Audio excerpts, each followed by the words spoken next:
Don't you come with, you weird.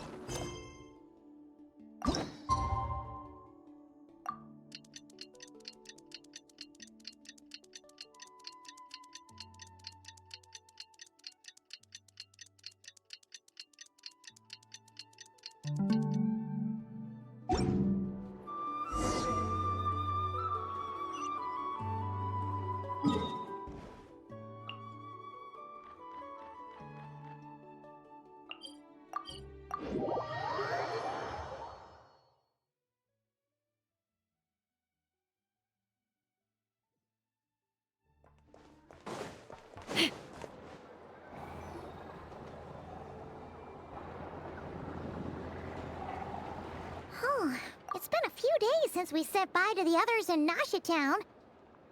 Still no news about Rarer, though. Where could he have slunk off to? If only he was gone for good. But with all the trouble he stirred up before, there's no way we've seen the last of him. Hello! You must be the traveler in Paimon? Mr. Flynn has been looking for you. Unfortunately, there's been a serious wild hunt attack over at the quarry. He thinks it's time to regroup and figure out a plan. The wild hunt? Oh, uh-oh. We better get over there, right away! Come on, let's go!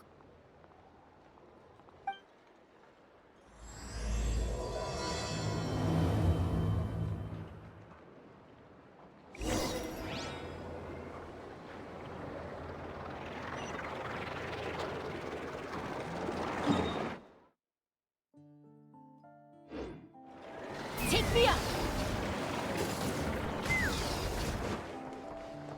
Rise with the sun!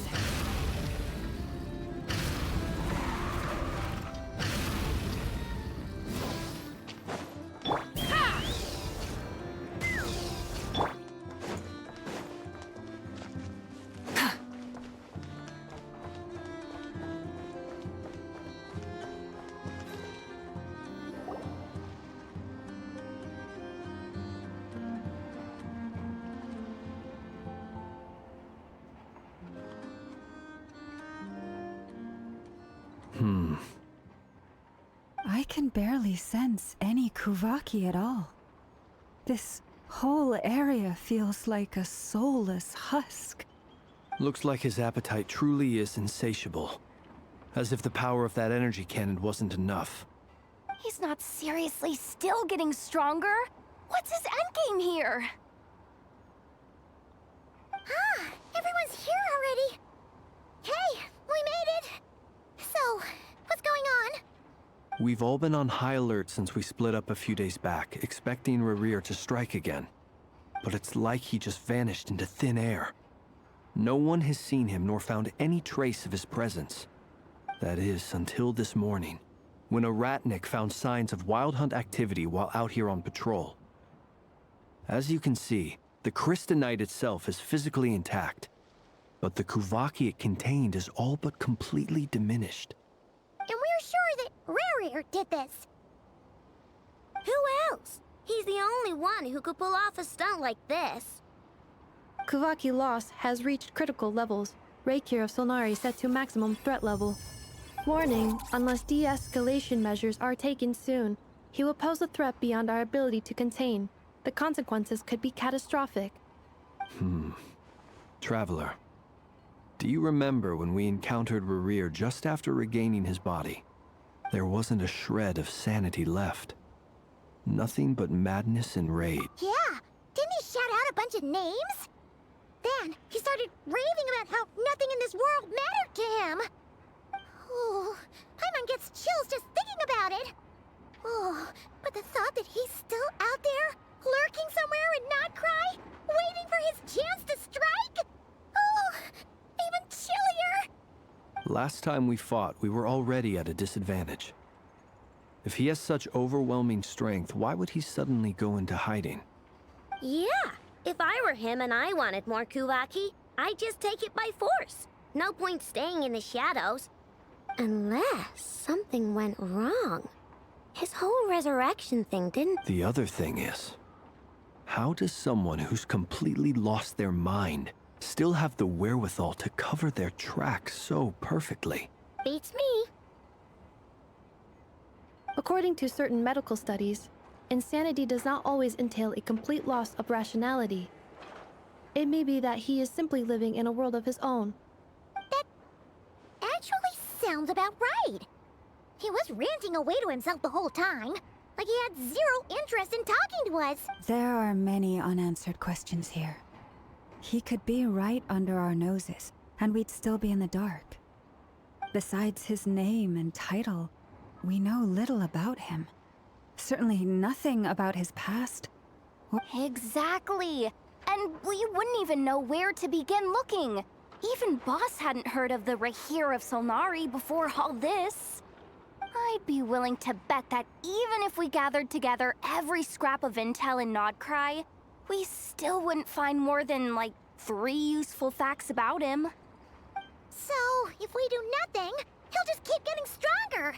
But if we want to investigate him, we have no... Last time we had Marionette and her big robo-buddy to help us, and we still barely held our ground. If we had to face him alone... Oh, Paimon's head hurts just thinking about it. What are we supposed to do against a threat this big? Well, I do have a little hunch about his next move. Given that he attacked the quarry, I'd say it's likely he'll target other places rich in Kuvaki. Somewhere like the Eye of Krati, or the Pillar of Embla. One thing's for sure. If we just sit back and let him keep absorbing Kuvaki, we really won't stand a chance against him. A perfectly reasonable hypothesis. However, it is worth noting that these two locations are quite far apart. To investigate them both, we'll need to split up. I agree, we should split up. Right now, Rarir's goal seems to be gathering Kuvaki, not fighting us directly. Once we're done, let's regroup on Hisi Island. Wait, why Hisi Island? If I recall correctly, your largest goddess statue was carved from Kuvaki-rich ore, was it not? That's right. Yes, it could well be a potential target of his. I should head back and start evacuating the pilgrims.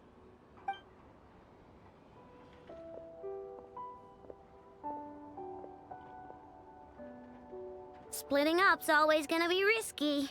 But I guess we don't have much choice, right? We're in a race against time here. And if we do run into Rarir, what then? That's when you follow the 3rd rule of treasure hunting. Run like the wind. Didn't you say the 3rd rule was go with the flow? I don't know. Did I? Anyway, whatever. In this situation, go with the flow means go find backup. Agreed. If anyone finds so much as a trace of Rarir, do not pursue him. Get out of the area and alert the rest of us as soon as possible. We need to put safety first. All right, we'd better get moving. Come on, Anetha, let's go.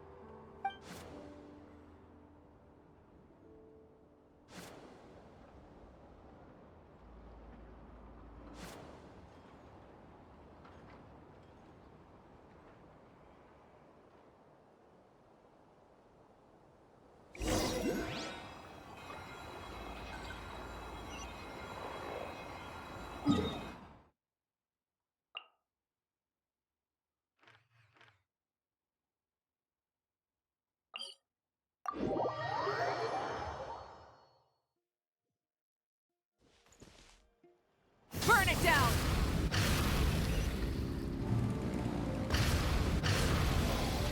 Let's run. Giddy up!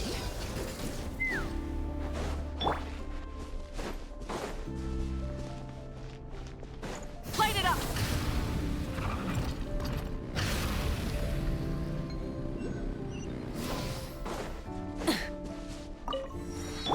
Take me up.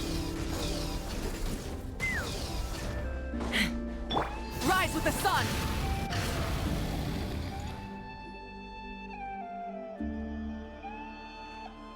Any leads? Nope. Diddly squat. No clues to where he might be hiding. It's like he's a ghost. It feels like we're sitting on a powder keg that could go off at any second. Oh, I hate this feeling. I'd rather face him head on than be left hanging like this. So, you guys didn't find anything either? Not loving the word either. How about you, Flints? I questioned a few Ratniki and eventually narrowed my investigation down to one suspicious individual. But by the time I got to his place, he was already gone. Almost as if he knew someone was on to him. Either that, or he's just extremely cautious, and doesn't stay in one place for long. He's been biding his time for a while now. The question is, where, or what, is his next target? No idea. Since regaining his body, he seems to have lost all interest in the fragment in my possession. If he did still want it, he's had plenty of chances to take it. All we can do now is hope that Ino and Anefa turn up some leads. Darn it, Rarir. If you've got the guts, come face me one-on-one! Wait, he's actually here? I didn't mean it, I swear! No, it's coming from Silver Moon Hall. The Lady Kutar might be in danger. Let's get over there, quick!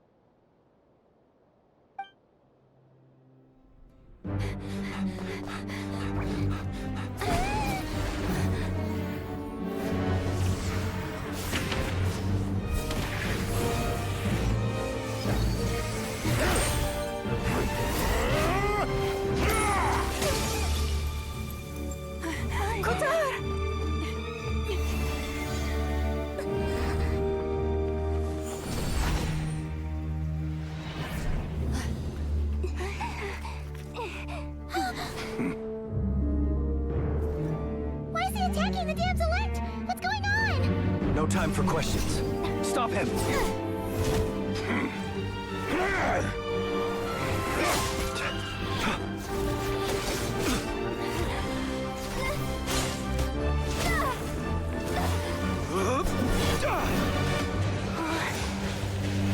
This is insane. Yehuda, get Kutar out of here! On it.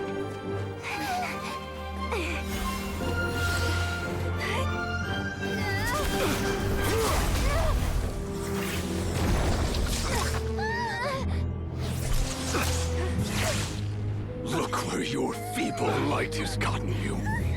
Now, you shall plunge into darkness. Thalindus, soon, I will find a way. Watch out!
Find them.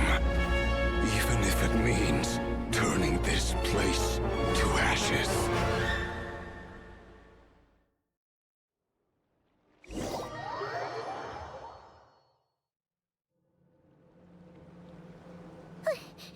That was too close! We barely made it out of there alive. What's that guy's deal? How'd he get so crazy strong? He's a threat to this entire nation. I doubt his strength could even be measured by conventional standards. I have a question. When me and Anefa showed up, We saw him chasing after this lady like he wanted her dead. What was that all about? We weren't there for the whole thing either. They were already duking it out by the time we arrived. Yeah, we didn't see how it all started. It all escalated so quickly, we had no choice but to step in. Kutar, can you shed any light on the situation? Kutar. Cross-checking database. I see. So you're the one that the Frost Moon Scions refer to as the Moon Goddess? Wait, she's the Moon Goddess?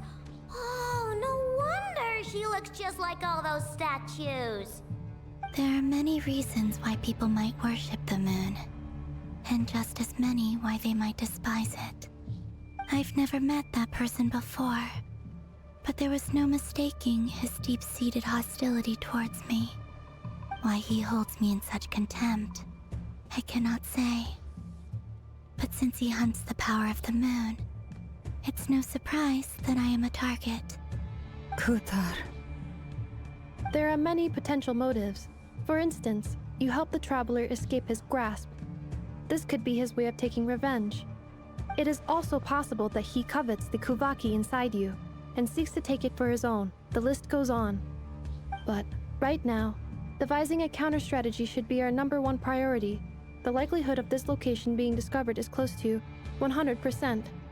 A counter strategy? We don't stand a chance against an enemy like this. Surely our only option is to run. He's not gonna chase us to the end of the world, right? So as long as we can sneak out of Nodcry undetected. No, I can't say that. Come on, Yehoda, this is serious stuff. You can't suggest we all just chicken out. Running is our only option. Huh? You seem surprised, but what other choice do we have? We are facing an enemy we cannot possibly defeat in battle. Well, I mean, yeah, but still. It's not too late. I can distract him, so you have plenty of time to make your escape. Wait, what? You're gonna act as bait? Doesn't that make sense? I'm the one he's after. There's no need for you to risk your necks on my behalf.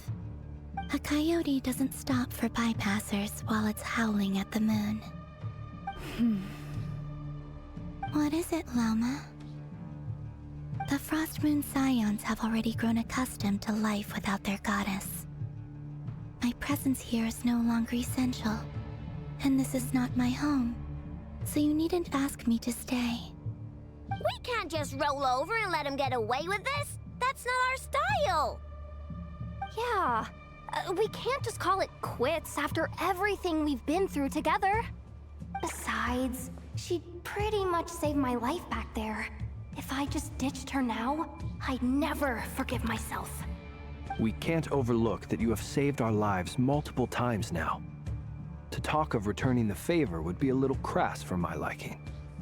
But suffice to say that we are friends, and friends look out for one another. Riri's true objective remains unclear. Even if we were to sacrifice Miss Kutar, there's no guarantee he would— But Kutar, I know why you left the Frost Moon Scions so long ago. It was because people started treating prayer as a form of trade. They would make self-centered wishes, force you to accept meaningless offerings in return, and then expect you to perform miracles for them, as if that were their entitlement.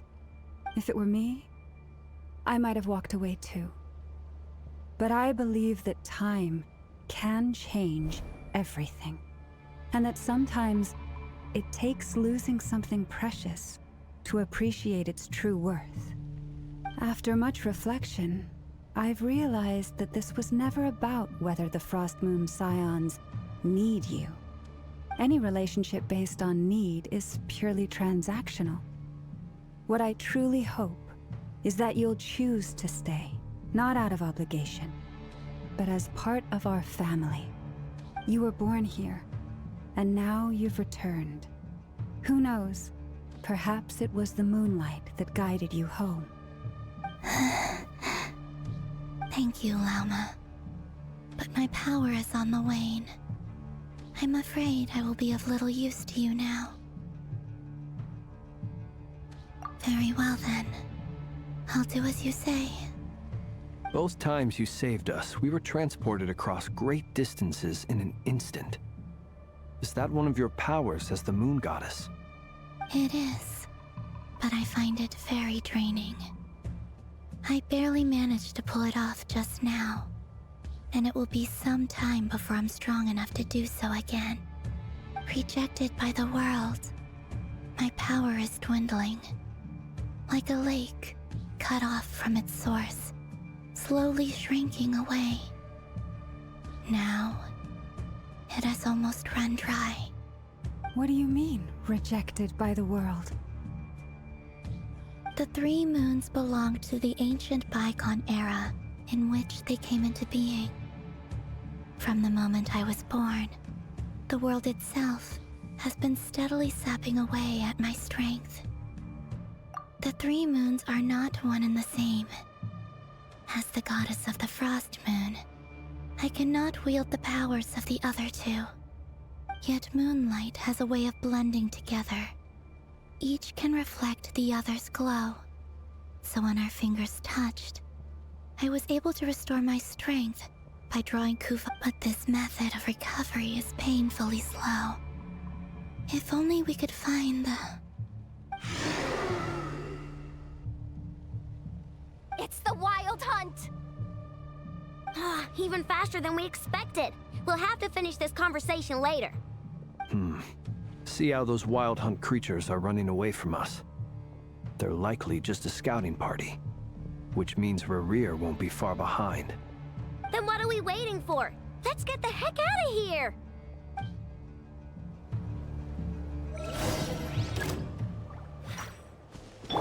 Annihilation mode.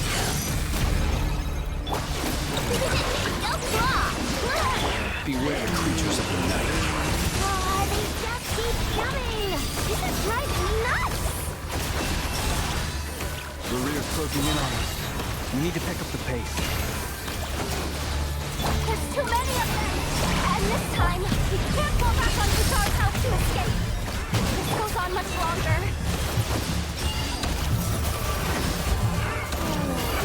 Oh no, sweet things.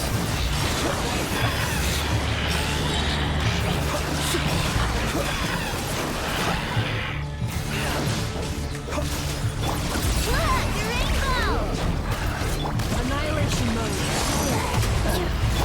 For the everlasting forest, receive my blessing.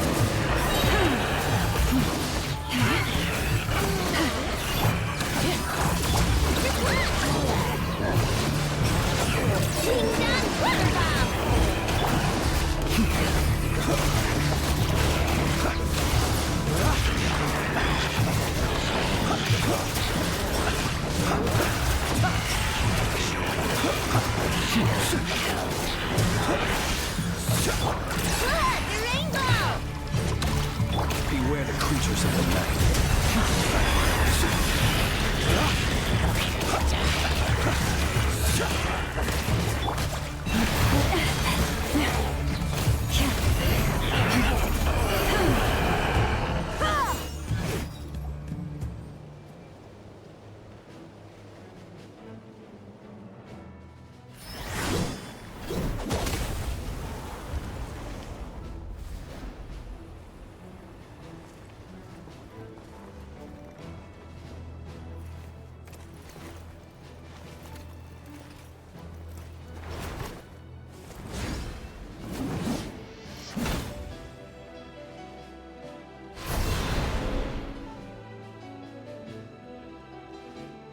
What's the matter? Bit off more than you could chew? Hold up! Who are you? Uncle Varka! You're back from Amsvartnir? Oh, you're Varka? Grand Master of the Knights of Favonius? We could save the intros for later. Right now, let's get you all out of this hellhole. Follow me. I know somewhere you'll be safe. Oh, is that where I think it is? That's the one. Come on, move! There's no time to waste.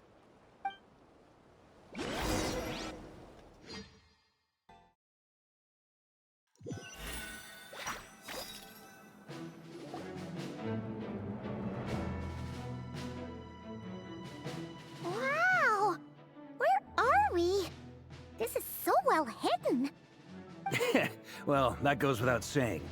This is the Knights of Favonius' meeting place in Nodcry, and a contact hub for the Northern Intelligence Network. AKA, the black market of intel. No matter what faction you're with, it's the place to buy and sell information. Their headquarters are in Nodcry, but they've got contacts in every nation.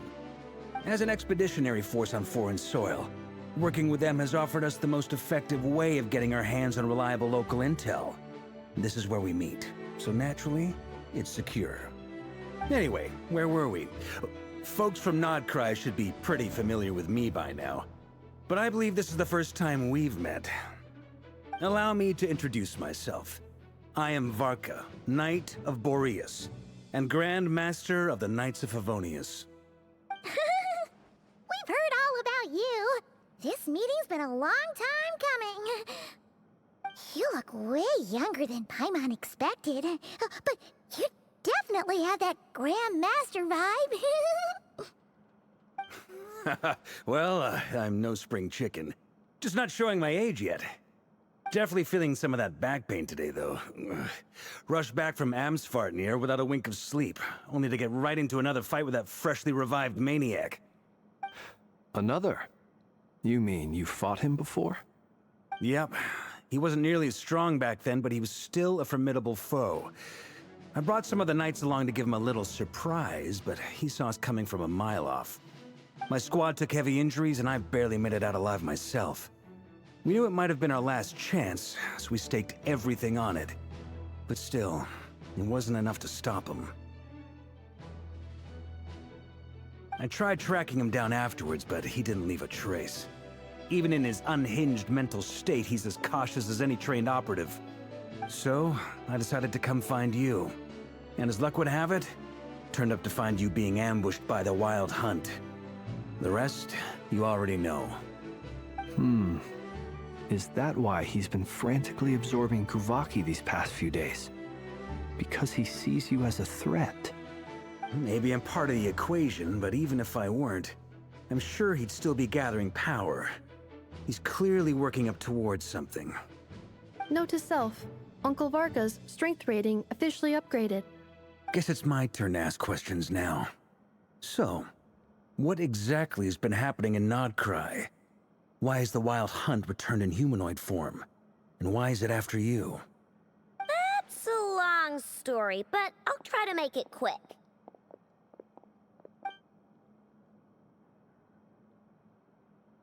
Wow, I had no idea so much had happened. Sounds like you guys have really been through it. So, the Kutar is actually a Fatui Harbinger. And all this Wild Hunt activity in Nodcry is the work of the Raker of Solnari, one of the 5 sinners. That's a lot to take in.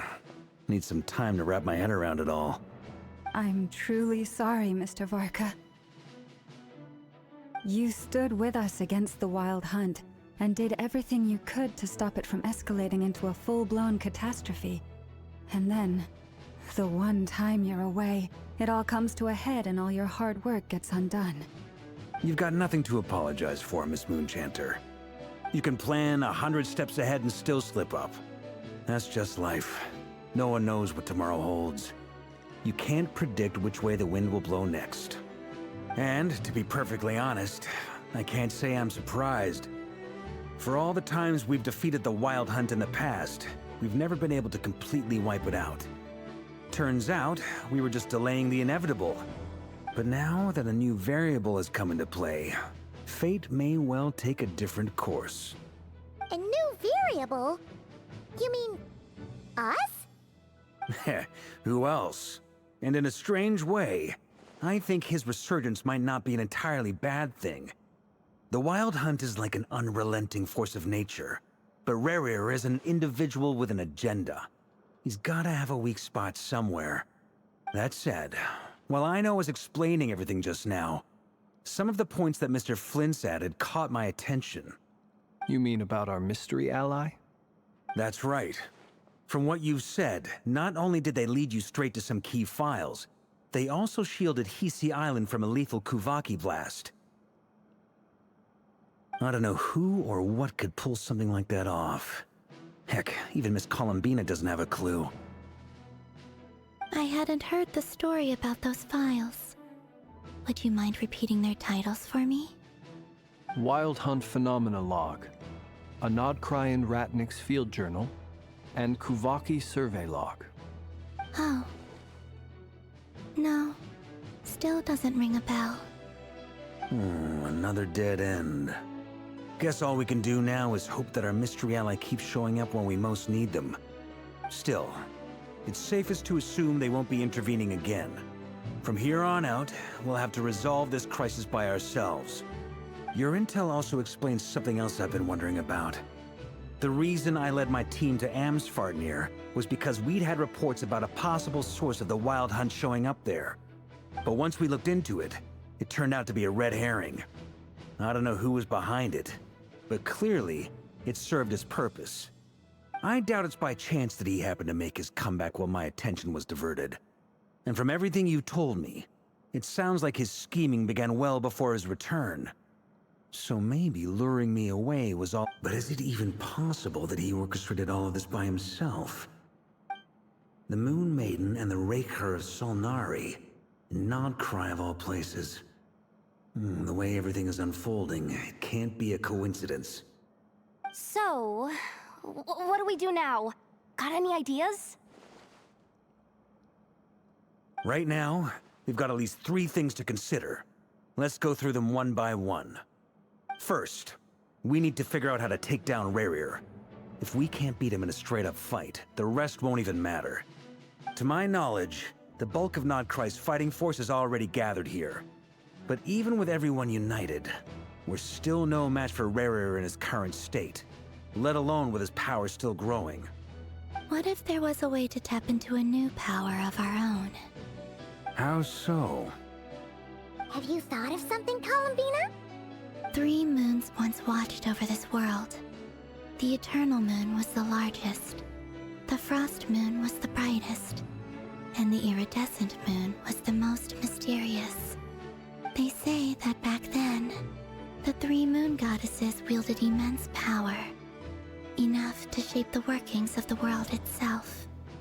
I now bear the Frost Moon's power, and the Eternal Moon's marrow resides within the Traveler. Hold on. Are you suggesting? The Iridescent Moon, the last piece in the puzzle. That's right.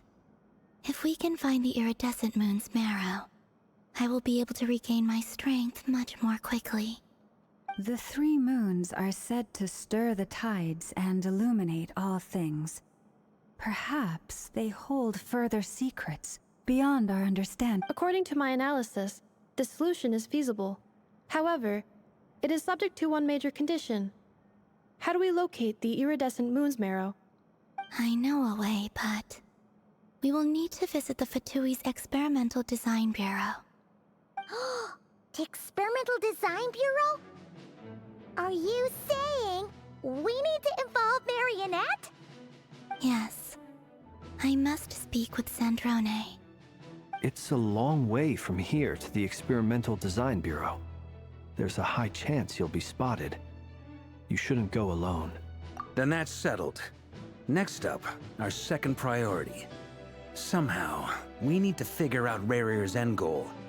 As you saw for yourselves, when he was still in his Wild Hunt form, everything he did was for the sake of recovering his body and resurrecting himself.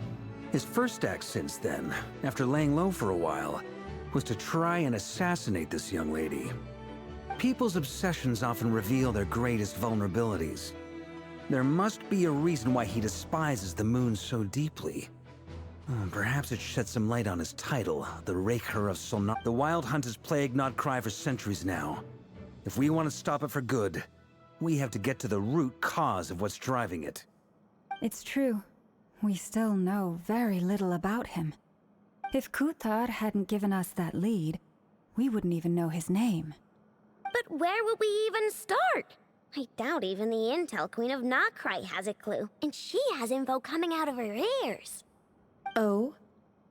That's a rather hasty conclusion for someone who's so painstakingly meticulous when it comes to dealing with machines. She heard me.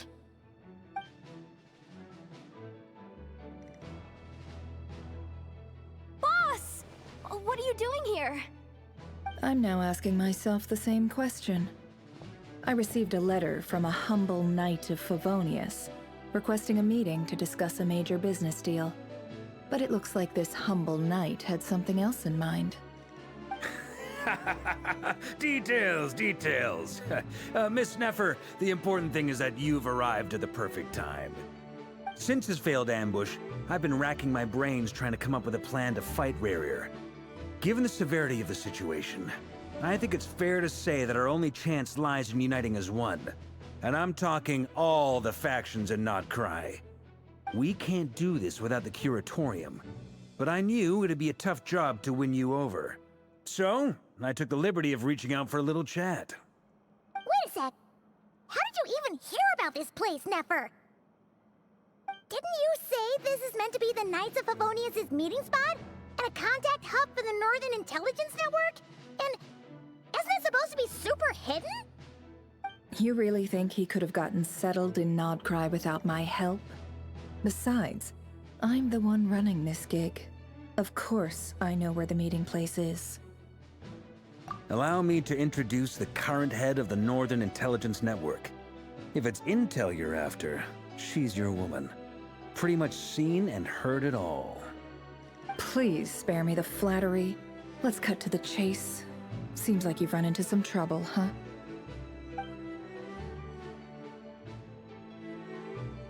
Well, this certainly qualifies as an unforeseen crisis. On behalf of the Curatorium of Secrets, I wish you all the best of luck. So you're just going to sit this one out? Why should I get involved? What could possibly be in it for me? What if we told you we can't do this without you? Oh? Then I'd say you'd better make it worth my while. I don't work for free. I can't put a price on something like this. It's just not in my nature.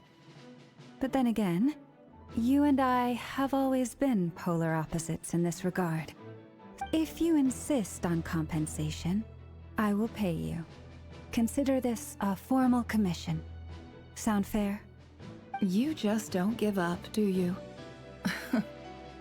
Too bad. I know you well enough to know you can't afford my prices. The riskier the job, the more it'll cost. And a Moonchanter's stipend isn't exactly generous. Unless you're planning to start passing the donation box around among the faithful. Boss, just a thought. If they come up short, maybe you can take the difference out of my next few paychecks. Things got really dangerous during the fight with Rerir. If this girl hadn't saved me, I'd be ley line fodder by now. I'd be gone for good, boss. If there's any way we can make this work, I'd really like to help her. Please? I'm begging you. This is why I'm always telling you never accept favors. They are the hardest debts to repay. You have to be careful who you get involved with, or you invite all kinds of misfortune. Very well, Yehoda, I will help. But just this once. Don't count on this happening again. Flynn's, that fragment that Rerir was after, do you still have it on you? Of course. Let me borrow it. I need it to follow up on some leads. Wait, you actually have some leads? Shh. This is top secret information. I get it. We all have things we'd rather keep to ourselves. Plus, I know we can count on you, so we'll leave the intel gathering in your hands. And that brings me to the third and final item. We need to find a way to distract him. We need time to make our move, so someone will have to stall him. I'm in for this part, no matter what. Anyone coming with? Count me in too. Come off it, it, you two. Quit playing heroes. I'm way ahead of you here. Nefa did a scan of the Moon Goddess's Kuvaki signature, and we're gonna use it to make some decoys over at the Krumkake craft shop. Anyone who's in, follow me. Once they're ready, we'll deploy the decoys across Nogcry. So as long as the rest of you keep moving, he won't catch on to your scent and won't be able to track you down. I like it. Genius idea. No biggie. All right then, we'll split into 3 teams. Once your team has finished their mission, return here and wait for the others. Dismissed!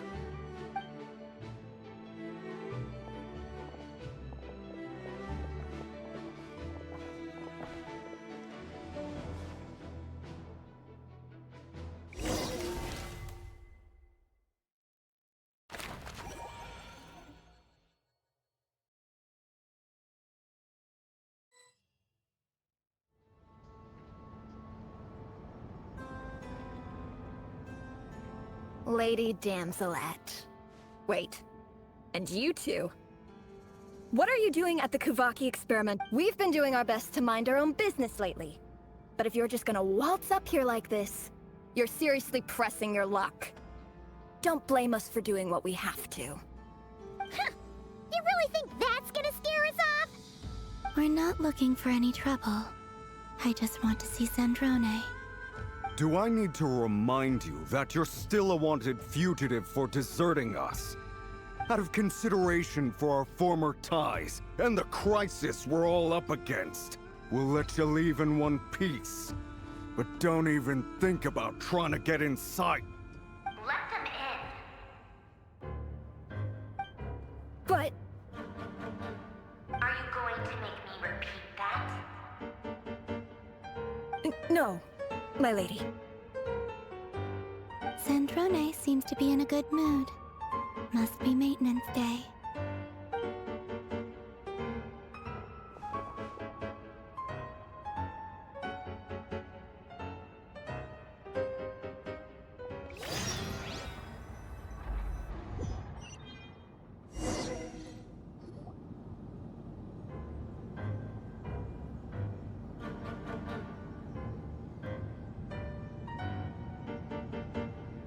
So tell me, to what do I owe the honor this time?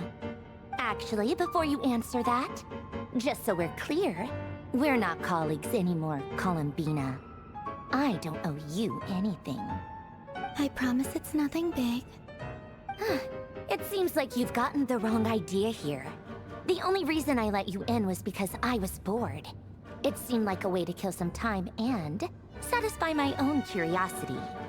Whatever miscalculations I may or may not have made in the past, I haven't lost the plot enough to even consider sticking my neck out for your sakes.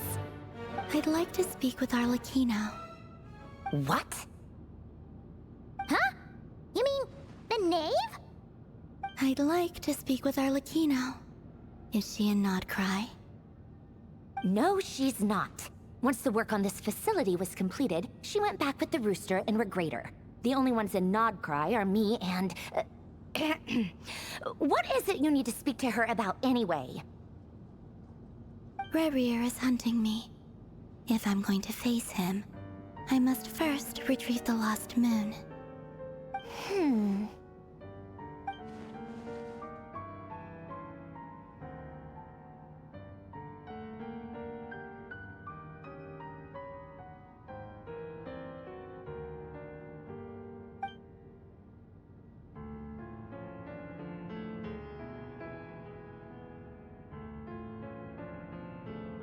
Is that a no, then?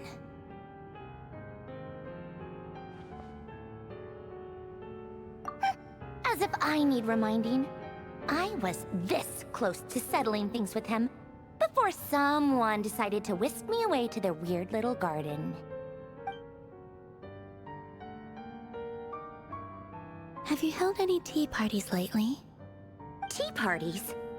Yeah, obviously. You don't seriously think we'd pack it all in just because you aren't here. If anything, they've been more eventful than ever. Just me, Arlecchino, and a bunch of insolent, insensitive guests.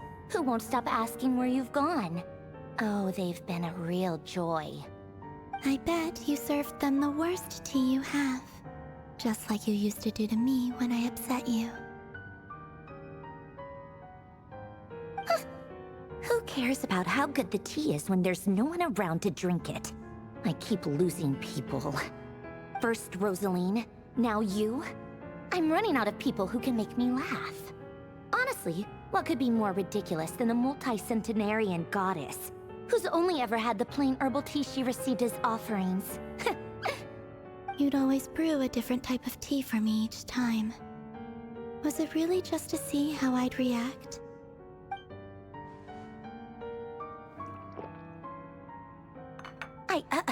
Well, duh. Why else? Watching you squirm was practically my only form of entertainment.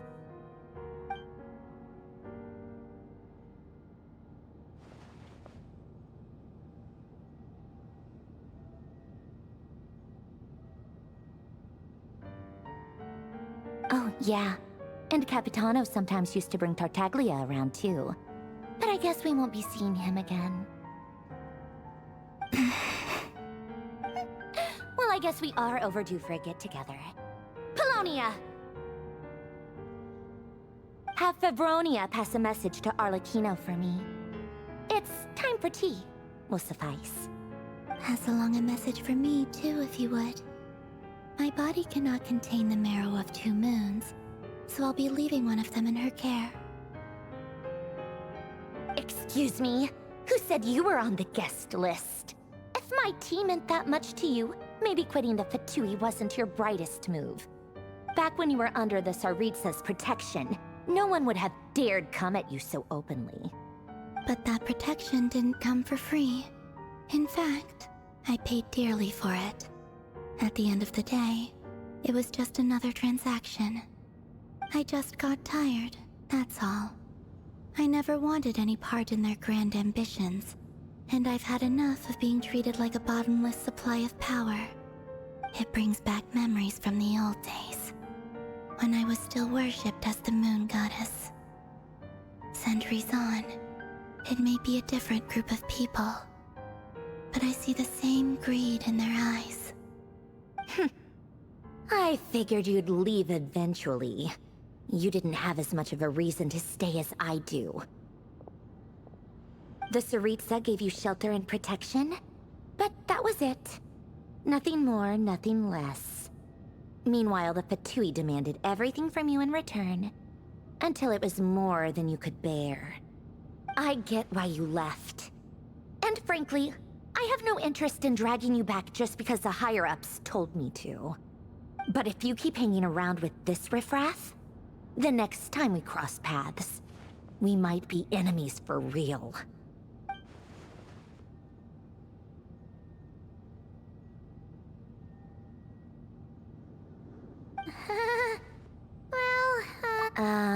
That might be your plan.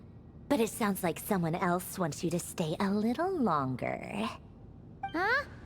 What do you mean? Listen.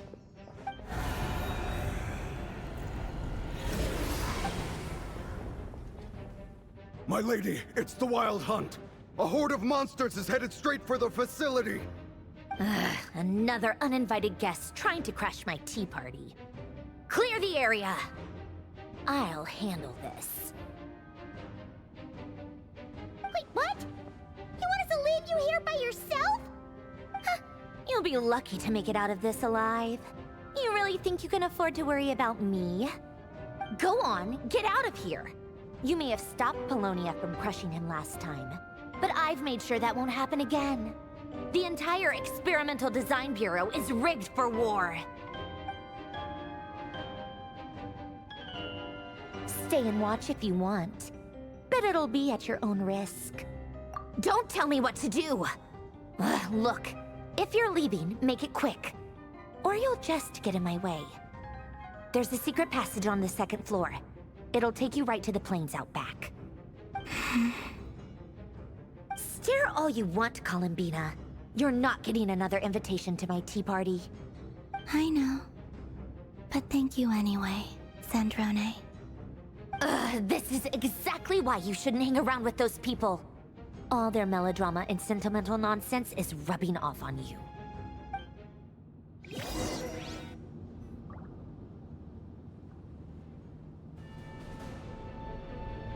Come on then, Mr. Right here. Let's pick up where we left off. It's your Wild Hunt monstrosities versus my beautiful creations. Let's see who comes out on top.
Colonia, get him!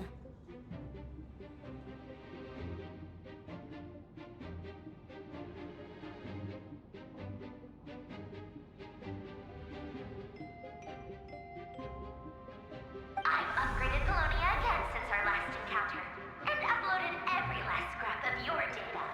So let's finish this once and for... She's not here.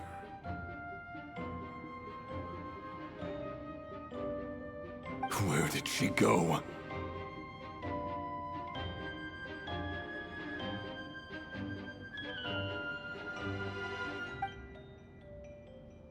Hey! Over here, you big... Cursed moon. Go. Keep searching. She cannot have gotten far.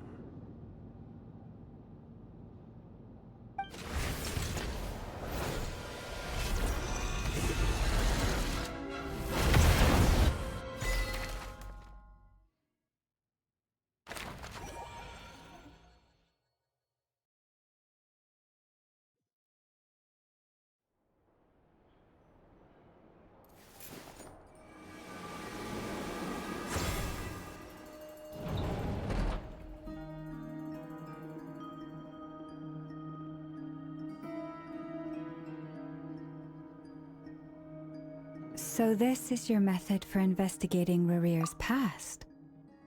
It almost looks like some kind of ceremony. Good deduction. But it's quite a different affair from what you're used to with the Frost Moon Scions. Whoa! First time I've ever been in here. Boss always said it was off limits, so I pictured some kind of creepy dungeon. But it's actually kinda nice. Oh, I guess this must be Sumero decor? That's where Boss is from. And that nice shopkeeper who saw...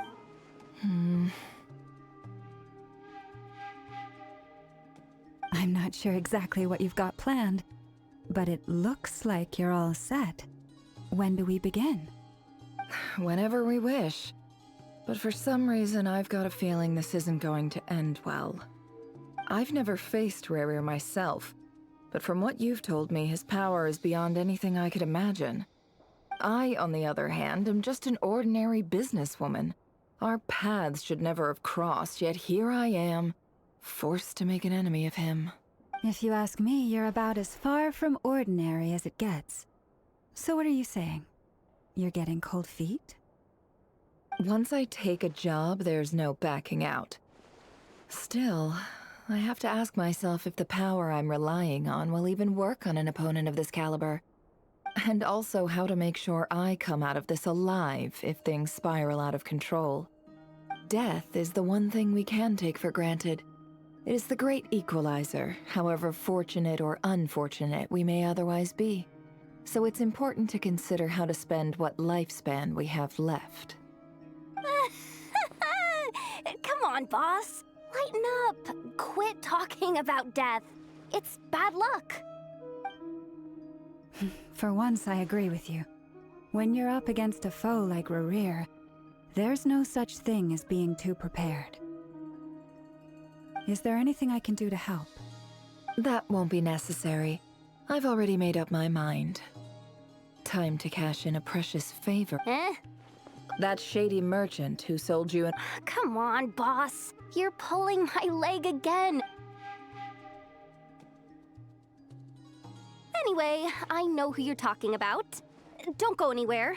I'll be right back.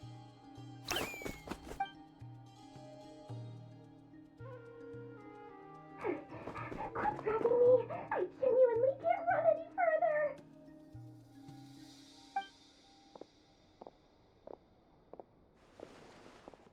Hey, aren't you? What is it? What's the big rush? You dragged me out of a dream where I was literally swimming in Mora. I'm charging double my usual attendance fee. See, look how easygoing she is. After that rude awakening, she could have completely snapped at us. But instead, she kept it together and just asked for an extra fee.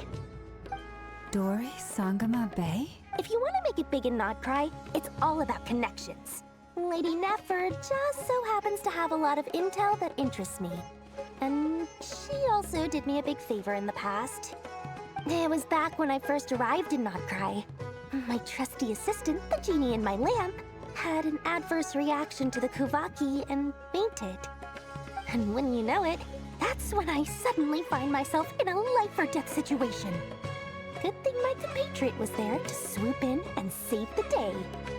I've been giving her a 30% discount off all of my goods ever since. Now, so that no one here feels left out, I'm willing to extend a 20% discount to fellow friends of Boss Nefer. Plus, any other friends you send my way will enjoy 10% off. What can I say? The great Lord Sangama Bay is nothing if not generous. So, let me guess. You've run into some trouble? I've got everything you could possibly need. And the more you buy, the more you'll save. You guessed correctly. What have you got in the way of survival gear? The one type of gear I've never been short on. What are you looking for? A jetpack fresh from the Academia's labs? An ancient suit of armor dredged up from the bottom of the sea? At the very least, I need to know what kind of opponent you're dealing with here. If even you're worried about staying alive, it must be pretty serious. What if I told you it's someone with the power to bring a nation to its knees? Is that so? Then we really are talking top-shelf treasures. I don't have anything like that in stock right now. I'll have to ask my supplier. Your supplier? A powerful woman, make no mistake. I can't reveal her identity, but luckily for you, I hear she's planning to visit Nodcry in the near future. If you're willing to wait, I can ask her when she's here. Can't say exactly how long that'll be, though. Then, let me put it another way. What would you do if you encountered an enemy like that? Roll over and serve yourself up on a silver platter? Of course not! I have a handy little trinket from one of my generous suppliers, which... Hold on. What exactly are you getting at? No, no! This is for my personal use only! Let's just say I'm borrowing it, all right? Just for insurance purposes. You'll get it back later. Favors are the worst kind of debt to owe, and now you've got a chance to repay one. A win-win situation, don't you think? Fine. You can borrow it for 5 days. No, make that 3. And for every extra hour after that, I'm charging you 1,000,000 mora. Deal? Deal.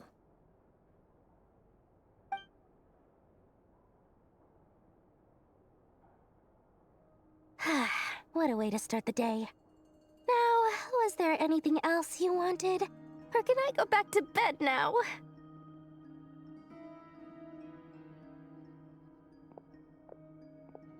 That will be all. See you later! You're my favorite shopkeeper.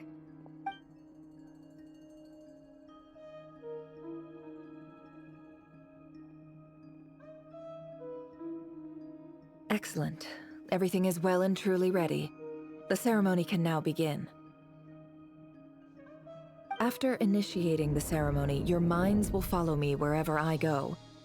You will see many strange things in your mind's eye. So remember, don't be frightened, and don't make a sound. Now then, let us peer into the Raker of Solnari's past.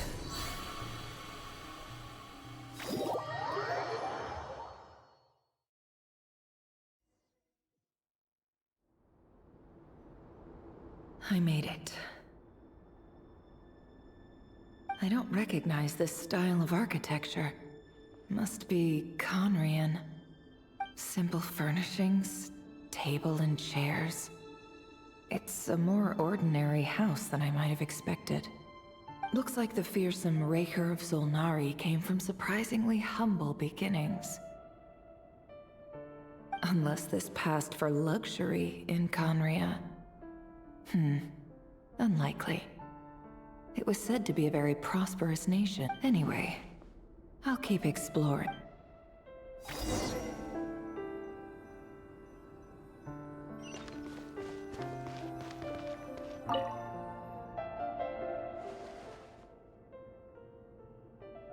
Hi, Rivier. Since you're working extra hours tonight, I thought I'd keep myself busy by checking out that new kebab shop. I've heard good things about their menu. I'll test it out, and if it's as good as everyone's saying, let's go back together sometime. P.S. New stash from the Universitas Magistrorum. I brought some goodies home. A few teacups and a pin rack. Hope you like them.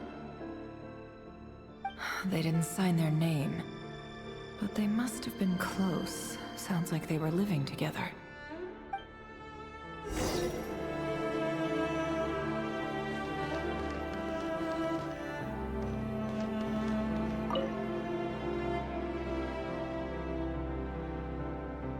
I went over to Joseph's for drinks today.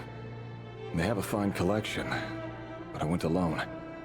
Felindis was tied up with something and couldn't make it.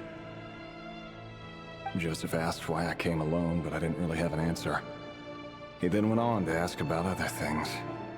If you ask me, someone who asks that many personal questions is too nosy for their own good. But if he invites me again, chances are I'd still go. Felindis. That's the same name Rerir mentioned. Grain imports keep falling. If things don't pick up, we'll soon be back to meat and mushrooms only. Honestly, I'm not a huge fan of that new type of mushroom everyone's been into lately. Didn't it start out as a lab-grown variety? I heard it's even mildly corrosive. Seriously, why would you even eat something like that? I don't care if it's an impressive feat of alchemy. That just isn't the kind of thing I like to eat. Grain has to be imported, and they're eating a diet of mostly meat and mushrooms. Could it be because Conria is underground, so it doesn't get much sunlight? That would explain why they use so much stone in their buildings. They even use alchemically modified strains for food. Seems like the people of Conria don't have many options when it comes to dining. I've just about saved up enough now. Time to buy it and keep it somewhere safe. Making a big purchase. I wonder what it is.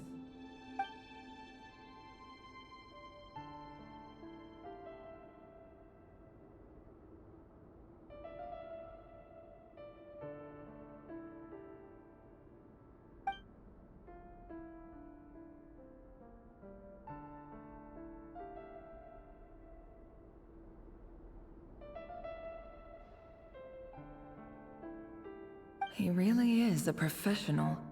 No wonder he's so good at covering his tracks. Despite what he's become, it seems like he's retained certain habits, at least in this regard.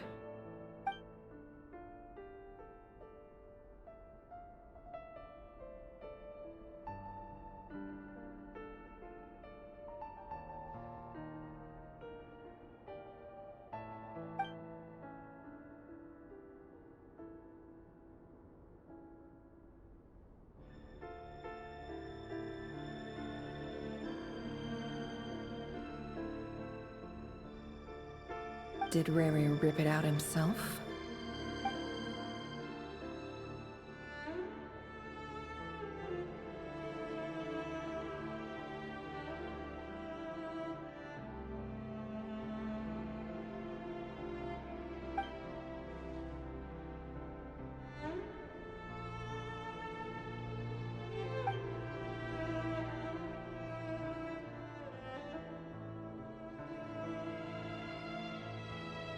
Before I met you, I was convinced that my heart was nothing more than a stagnant pool. The burial place of a fallen moon. A withered, windless grove where the waters rested forever unrippled. It was you who helped me see that my heart hadn't entirely withered away. That it could still beat to the rhythm of love. This is just trivial sentimentality from the looks of it. Why would he go to the trouble of hiding that? The burial place of a fallen moon.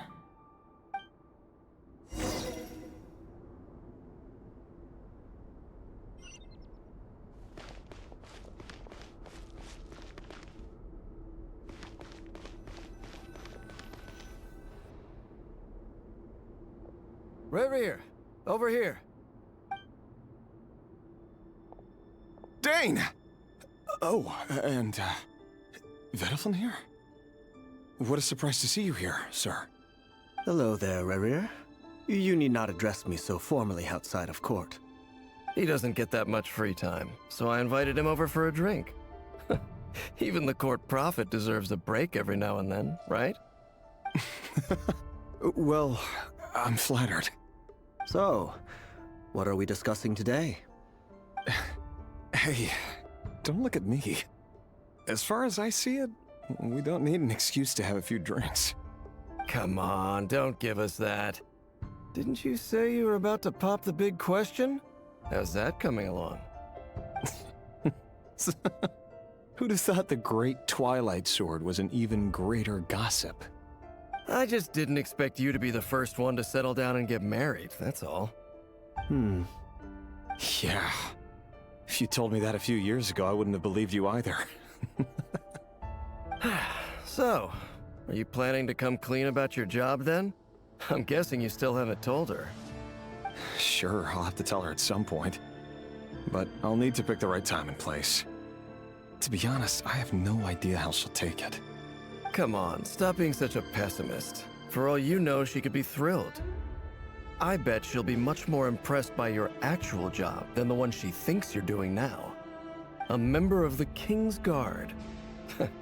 Quite the cover story. Does the king himself even know?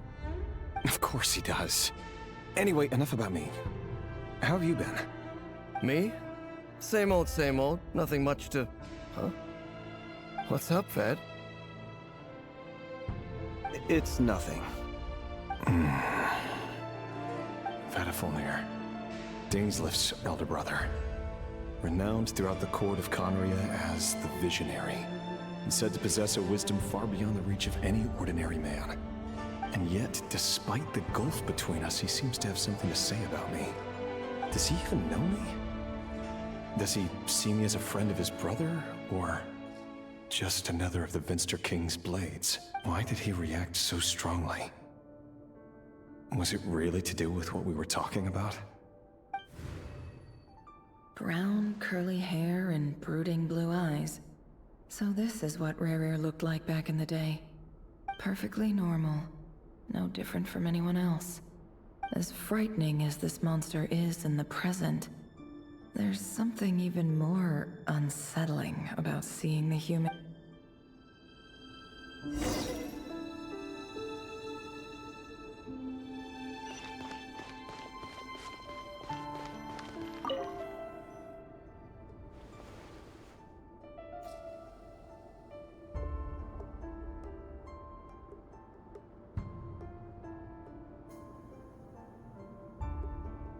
Felindis?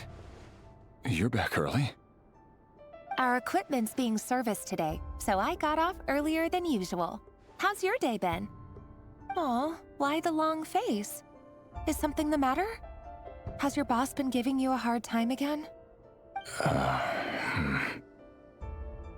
Went for a drink with Dane and the others after work. Isn't that a good thing?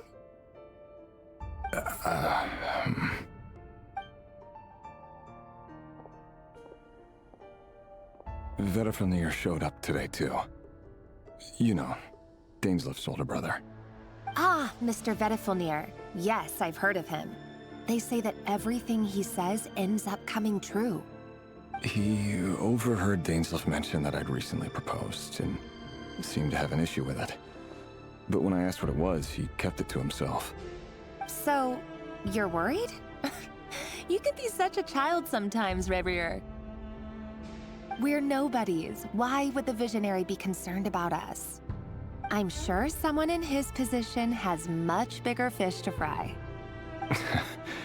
Maybe you're right. You worry too much, Rarier. We've been together for ages now, and everything's been going so well, has it not? You've even proposed to me. So, you do remember. Tell me then. What's your answer? Like I said, I need some time to decide. You can't just rush into things like this. We may be nobodies in the grand scheme of things, but if we want things to work out, we've still got to plan ahead. All right. Take your time. Just don't keep me waiting forever. Nobodies. Sounds about right.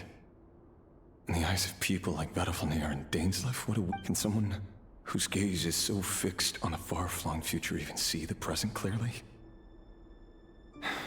Besides, the dynasty's fate rests with the king and his inner circle. Whatever I do, it won't make much difference. Meanwhile, every idea they come up with and every decision they make, it affects everything. These days, the king is lost in his research, and the purge of the Crimson Moon bloodline grows ever more intense. The opposition tried to speak out, but nothing came of it. And I'm under no illusions as to why. Because we eliminated them and got rid of their bodies. A man can have 1,000 reasons to carry a sword, but there are few good excuses to use it. Yet the king has never even considered a gentler approach, and he never will. What becomes of someone who kills on another's behalf? Can he ever find true peace?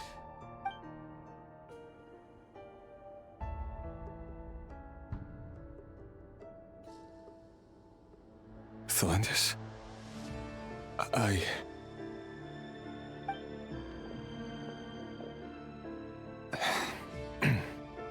It's nothing. You were right. Fate has never smiled upon nobodies like us. But by the same token, it's unlikely to bear a grudge against us either. There's no reason we can't keep living happily together, cherishing the simple joys of each day as they come. See? You just need to stay positive, Revere. I can feel your warmth, your breath.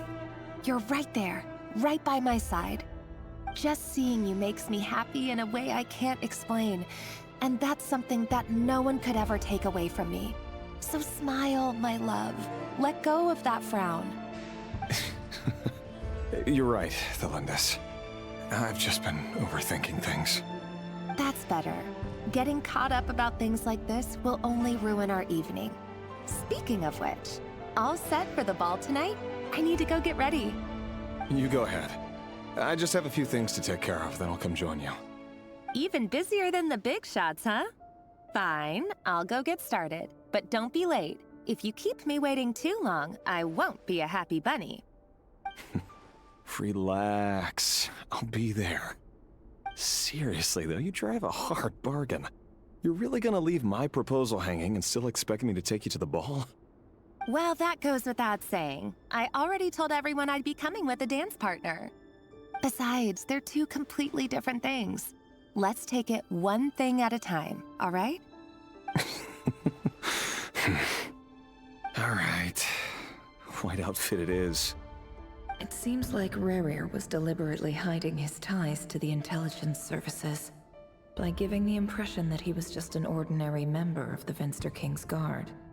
He clearly doesn't want his would-be fiancée to know about his other life. Then again, that's hardly surprising. People in the intelligence trade rarely do.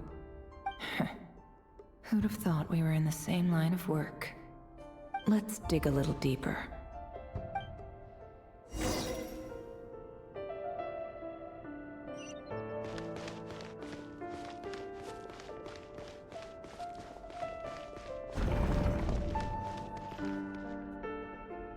Our last operation was a resounding success, and all thanks to you, Rayhir of Solnari. In total, we apprehended 32 dregs of the Crimson Moon, and 67 accomplices. After all these years since the dynasty's fall, so many of them still linger on. Indeed, it cannot be denied. Yet it was destiny that the Crimson Moon should be overcome by the eclipse, and that His Majesty, the all-seeing Vinster King, now guides our nation on the path to prosperity. Conria has no further need for a dead moon. But alas, there will always be those who refuse to see the truth, choosing instead to romanticize the past. That's not entirely true. Much about the Crimson Moon era was worthy of remembrance. And that's exactly why they keep trying to see it restored. Many of its secrets remain unsolved to this day. As it happens, that's precisely the field of study my partner is devoted to. You still haven't told her what you really do for a living. Where would I even start? How do you tell someone that you're one of the king's hand-picked executioners? That your hands are steeped in blood? You didn't choose this life, any more than I did. Orphans like us don't get a say. But I'll sure as heck be the one to pay for it. Speaking of which, we need to be more rigorous in the way we identify direct descendants of the Crimson Moon. Someone, it seems, has strong opinions about my future plans. Most likely my marriage in particular. I have a feeling that we may soon become targets of the Crimson Moon's retribution. Your concerns are not unfounded. They've taken out many of our colleagues these past few years, and for that very reason. These are no helpless lambs we're leading to the slaughter. They're wolves in sheep's clothing. Take care, Rayhir of Solnari. I look forward to toasting you at your wedding. Thanks, Thorkel. You look after yourself, too.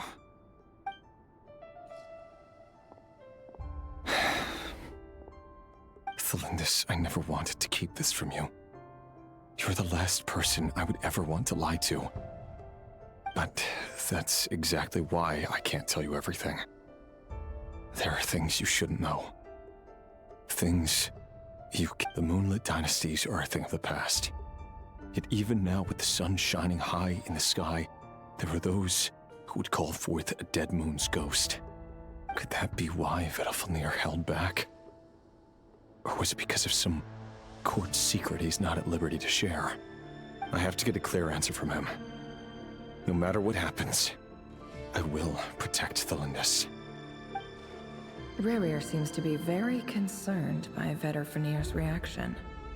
Vedalfnir and Dainsleif, the Visionary and Twilight Sword. So that's what they were really like. I've investigated this whole area now. There doesn't seem to be any other memories here. Should I try somewhere else? Wait a second. What's this black smoke?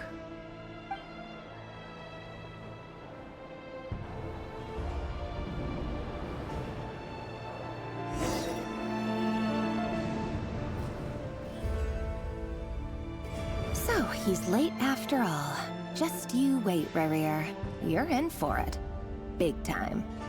Are you waiting for someone, ma'am? Could I tempt you into buying some flowers? Oh, sure. Pick me out a pretty bunch if you would. Thank you. But I'm afraid none of them are as pretty as you. For someone so young, you sure have a way with words, don't you? I'm only telling the truth. Look me in the eyes. You'll see I'm not lying. May we have a word in private? Who are you? And what do you want? It doesn't matter who I am. Too many of our kind have fallen lately, so I decided to take the risk of reaching out. Not long ago, the Rayhir of Solnari led an assault on one of our strongholds. We suffered many casualties, and many who came to our aid lost their lives as well. Sorry, I don't know why you're telling me this. And I don't want to get involved. Wait, hear me out. This time we finally got a clear look at his face and learned his true identity. His name is Rayhir, and he claims to be one of the King's guards. What did you say? A cruel irony, isn't it? The man you're set to marry leads a double life as a brutal executioner. But surely, you must have caught a whiff of the blood on his hands. Why are you telling me all of this now? Simple. It's because How strange.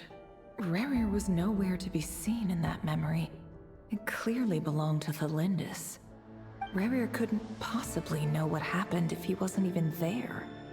Why would her memories appear in his fragment? The ceremony won't last much longer. I think it's time to call it a day.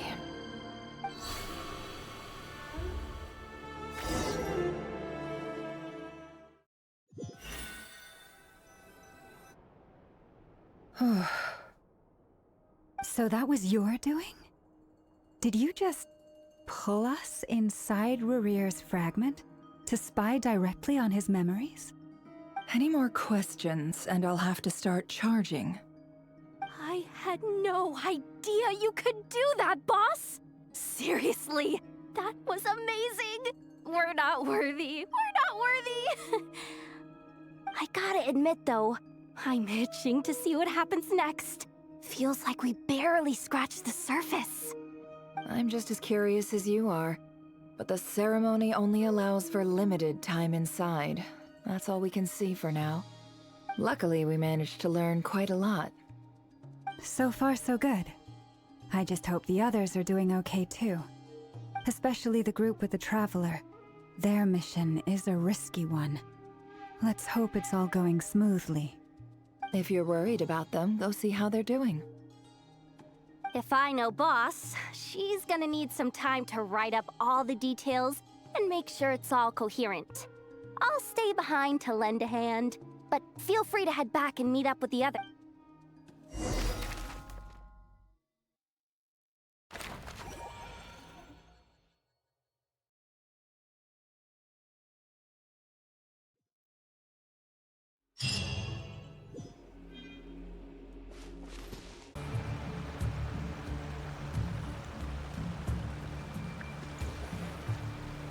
Oh, they've been prowling around for nearly 2 days now.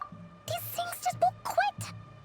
Oh, they might not have seen us yet, but them constantly sweeping the area, our way out is completely blocked.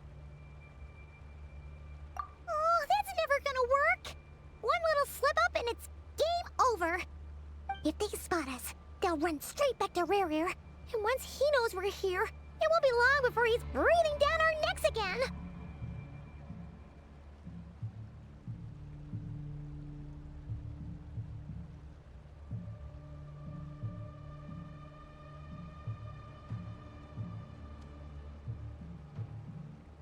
Oh, guess you're right. All right, time to zip it.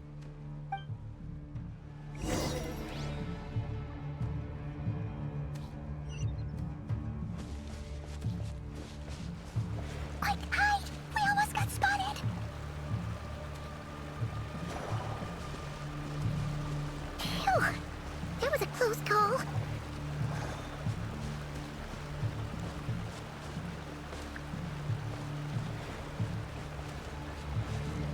Watch out! It's coming this way!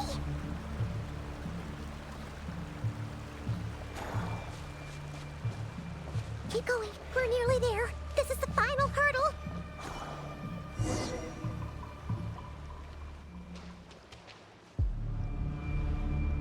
Oh, there's no end to these things!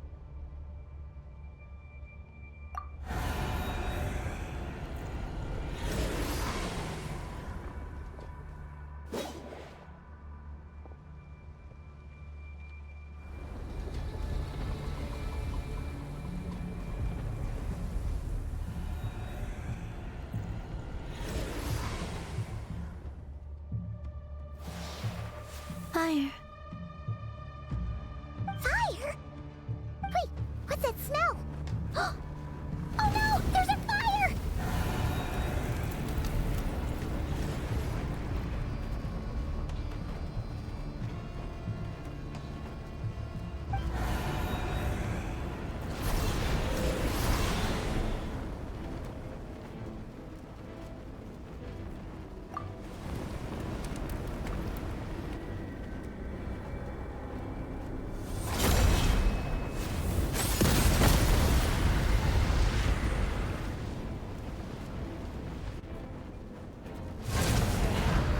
Zandrone was right. You look weak, Columbina. The old you would never have let such lowly creatures bar your way. Word has it that you did something for the Tsaritsa, and that's why you've lost most of your power. Freedom comes at a heavy price, doesn't it? It's Arlecchino! You came! Hello again, Columbina. And greetings, guests of the House of the Hearth. It's been a while, Arlecchino.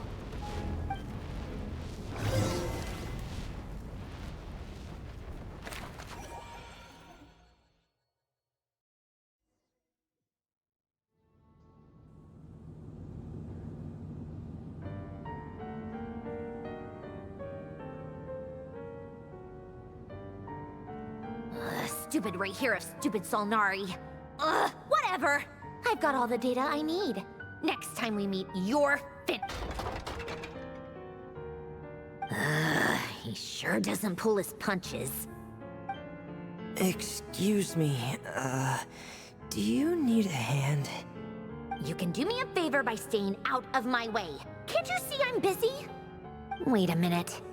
I recognize that voice. Hello, Miss Santorone. Father sent us over to help. Huh. How considerate of her. Hey, Fremine, get over here and help me fix this. Lenny, you do your thing. Just keep your sister away from my machines. Nearly every machine that Catgirl touches ends up going haywire. Go put her on cleaning duty or something.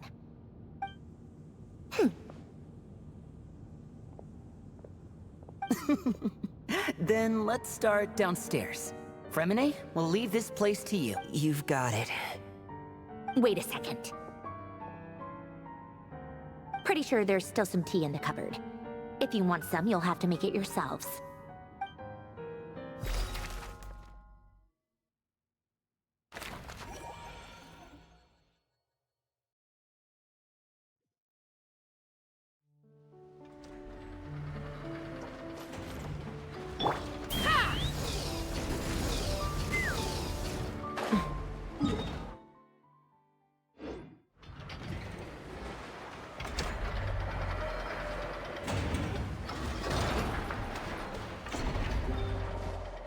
Rise with the sun! Try and stop me!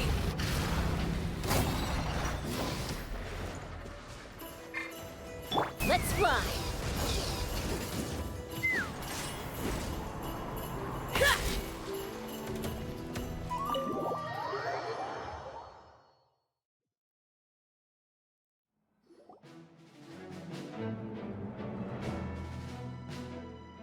It's a relief to see you all made it back in one piece.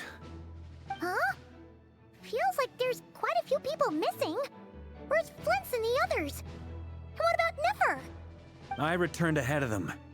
Flint is helping Aino and Anefa to set up the decoys and buy us some time. As for Miss Nefer... Boss is still wrapping things up on her end. She sent us back to fill you all in on the top secret intel we've been gathering. I see. Then let's get right into it. But first, who do we have here? You brought someone else in to help? Greetings.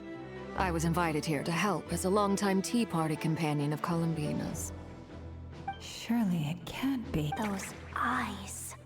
Oh, where have I seen them before? Wait, of course. In those memories we just saw. The only Arlecchino I know is the fourth of the Fatui Harbingers. So either you share a pretty uncommon name, or you're more than just a Tea Party buddy. You're well informed, Grandmaster. A man from Mondstadt living all the way out here in Nodcry, and yet the people and affairs of Snezhnaya seem to hold a special place in your heart.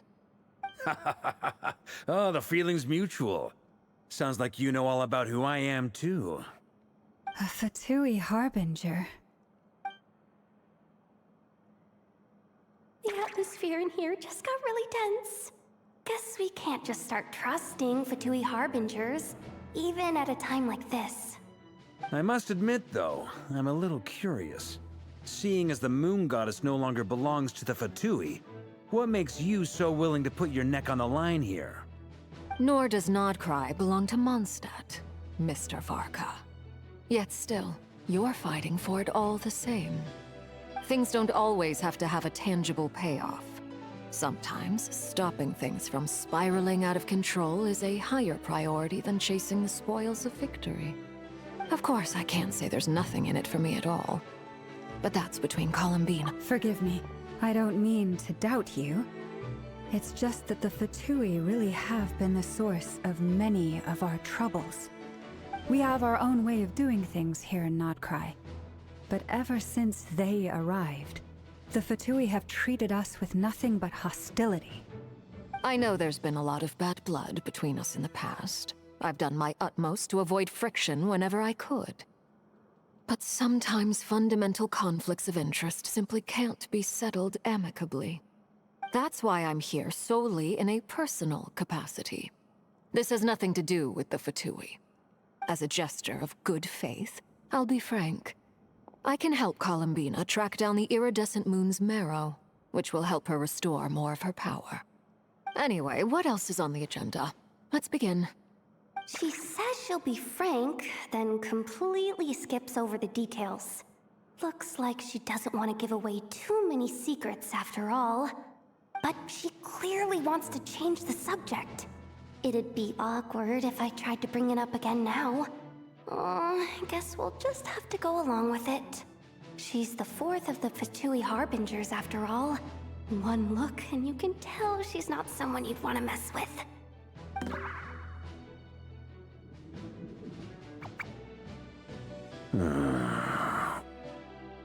Well, since Miss Arlecchino sounds confident in her ability to handle that, we'll proceed to the next topic. Yehoda, time to share that top-secret intel. Alright, listen up everyone. First, we now know that Rerir was originally a Conrian secret agent whose primary mission was to hunt down and assassinate the so-called Dregs of the Crimson Moon. The Dregs of the Crimson Moon? In the memories, there was a lot of talk about the Crimson Moon and Eclipse, and a whole bunch of other stuff from the time of Conria. To my knowledge, those were the names of two different Conrian dynasties. Long, long ago, it is said that the people of Conria worshipped the Crimson Moon, drawing a mysterious power from its reflection. But one day, a coup saw the Crimson Moon eclipsed, hence the name of the new dynasty that replaced it, and how it became the new emblem of Conria. Still, long after the Crimson Moon dynasty had fallen, the last ruler of the Eclipse dynasty, the Vinster King, still coveted the secrets it left behind. So, he sent the Reihir of Solnari to secretly hunt down the Crimson Moon's few remaining followers. In those days, Rerir showed no signs of madness. In fact, he was as normal as any other person. Oh, and he had a fiancé, or at least a would-be fiancé, called Tholindis. What's the matter?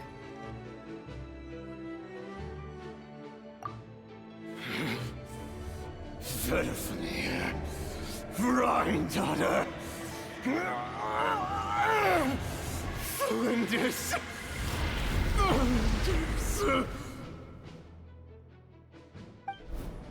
Interesting. Anything else?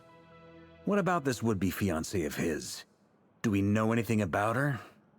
Well, she was a researcher at the Universitas Magistrorum, but it felt like she was hiding some kind of secret. Oh, and one more thing. For some reason, Rerir's fragment also contains some of Tholindis' memories, though only a very small portion. Well, no shortage of potential leads, I'll give you that. In any case, it sounds like we can conclude that while Tholindis was still around, Rerir appeared to be lucid and quite normal. Tholindis, it seems, must have been the one thing in this world that he couldn't let go of. Tell me, though, were these pure-blood Conrians we're talking about here? Why do you need to know that? Hold on. If she was a pure... Oh yeah. Just like how it was with the captain. If we could somehow find her, do you think there's any chance Rerir might regain some of his sanity?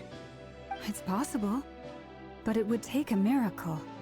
We can't pin all our hopes on that. That merchant who Nefer knows, Dori Sangama Bay. Maybe we could hire her to look into it. All right then. Let's keep working in our separate teams. Traveler, Paimon, Kutar, and Miss Arlecchino will go look for the iridescent moon's marrow. As for the others... On the way over here, I noticed that the wild hunt monsters had grown even more frenzied in their search for Kutar. At this rate, the people living here will be in grave danger too. So I'm thinking of gathering together some of our followers to go wipe them out. I'll head back to the curatorium and meet up with the boss. Feels good knowing we've all got something to be getting on with. Given that the Wild Hunt has been a lot more active lately, the Lightkeepers have likely begun their own operations too. If that is the case, someone will need to pass the news on to Flint's. I'll hold the fort for now, then discuss our next move with Flint's, Aino, and Anefa when they get back. All right then. Well, the clock's ticking. If that's everything, we'll be on our way. We'd better get moving too. We'll try to buy you as much time as we can. Relax. Just do your thing. Now, I decided to call in some backup since things are getting so hairy. Our reinforcements should be here any minute now. Stay safe, everyone. Dismissed.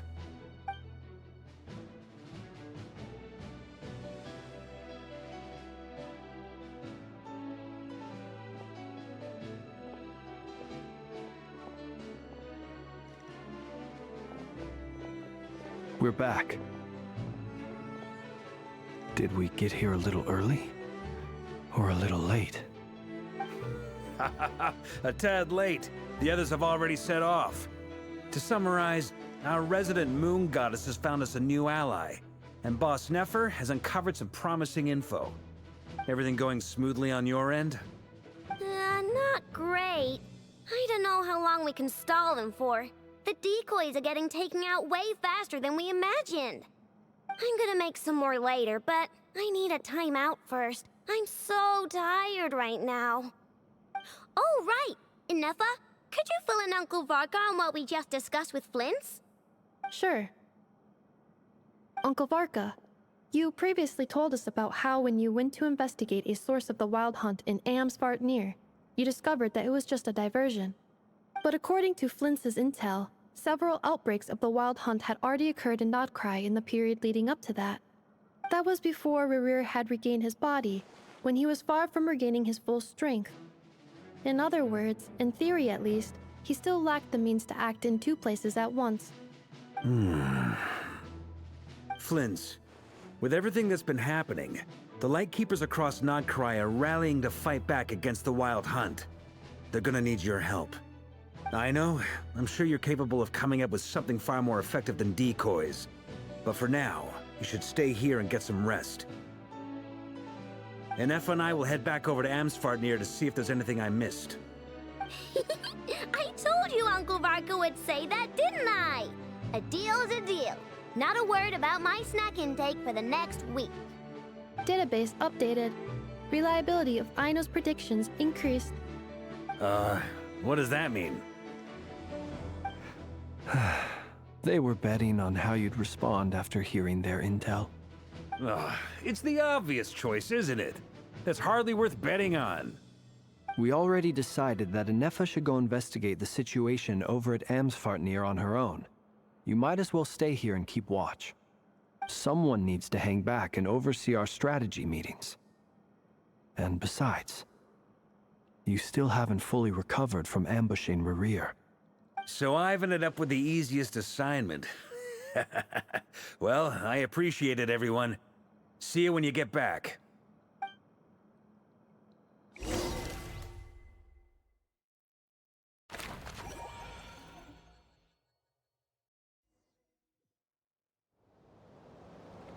Take me up!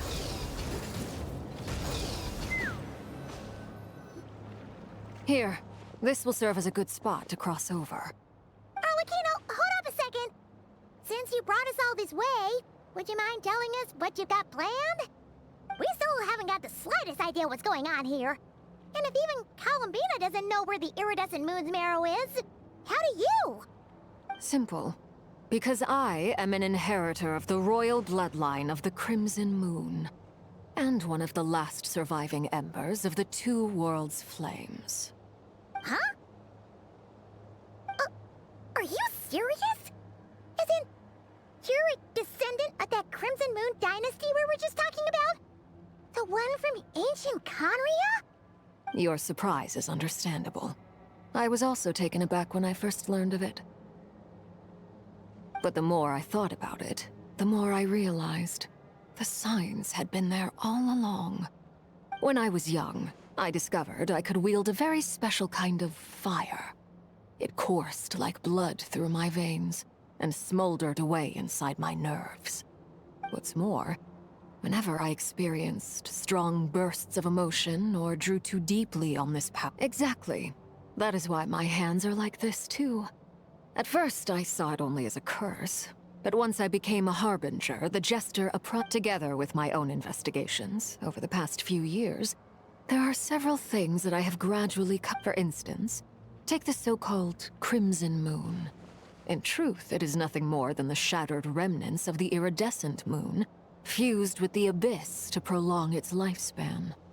Since this blood flame was bestowed upon me by the Crimson Moon, it is a fusion of the iridescent moon's former power and the corruption of the abyss. You all understand the nature of the abyss well enough. I draw upon its power, and in return, it hungers for my soul. This strange blackness is the mark of corruption it has left behind. If I recall correctly, you once told me that if the corruption ever made it to your heart, you'd become a completely different person. Yes, and that's the reason I'm always careful not to push my power too far. It's essentially a never-ending tug of war. Oh, sounds intense. Anyway, the rest of my story can wait. Is there anything else about the Crimson Moon or the iridescent moon that you're unclear about? Paimon has a question. So, the Crimson Moon that the Carians used to worship was actually the iridescent moon, right? Which was one of the three moon sisters. Does that mean that the Carians were to the Crimson Moon as the Frost Moon Scions are to the Frost Moon? So much of that history has been lost. We have no way of knowing exactly what they were like. But I would suspect that the Conrians weren't as devout in their moon worship as it might appear. The iridescent moon's remains simply served as their link to the abyss. Later on, perhaps someone discovered a way to make direct contact with the abyss. Or maybe there was some kind of ideological divide. Either way, a dissenting faction staged a coup and drove out the royal heirs of the Crimson Moon dynasty. Still, even with the dark sun looming high overhead, the Crimson Moon's glow never truly faded.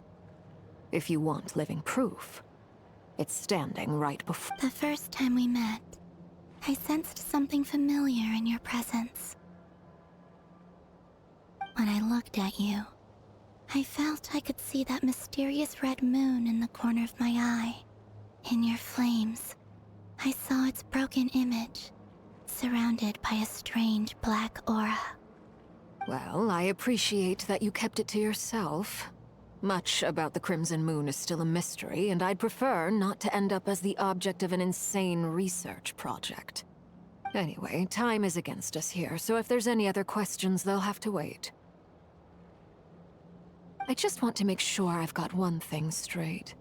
In her letter, Sandrone mentioned that since you are unable to contain the iridescent moon's marrow yourself, you intend to leave it in my custody, correct? That's right. For now, it's the only way I can pay you back for your help. The iridescent moon is already part of who you are, so with its marrow in your possession, you'll be even more powerful than before. Deal. Then let's get started. Get what started? What does this place have to do with the Crimson Moon? When I first became a harbinger, the Jester gave me a book called Parenheri, also known as Leobranto Inamorato. You should be able to buy a copy next time you're in Fontaine. It's a love story set in the Crimson Moon era, but setting aside the tangled romances of its characters, it also records a few interesting details.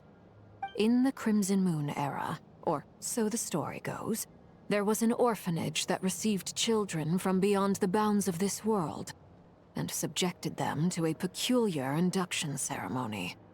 Beyond the bounds of this world? For real? And what kind of induction ceremony?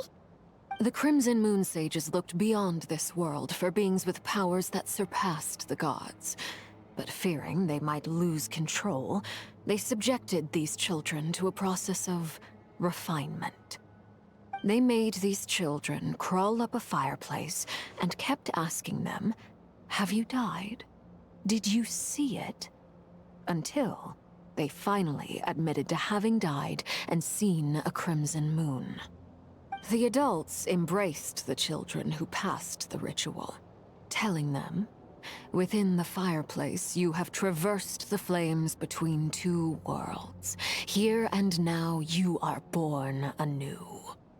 The book leaves much unsaid, but I suspect that this was their way of branding the children they had enrolled, leaving an indelible mark upon them so that they would forever live in the Crimson Moon's light. That explains why I can't sense the Crimson Moon's marrow in this world. It makes sense that it would be sealed in a special space that can only be accessed temporarily through some kind of ritual. But there's no fireplace here.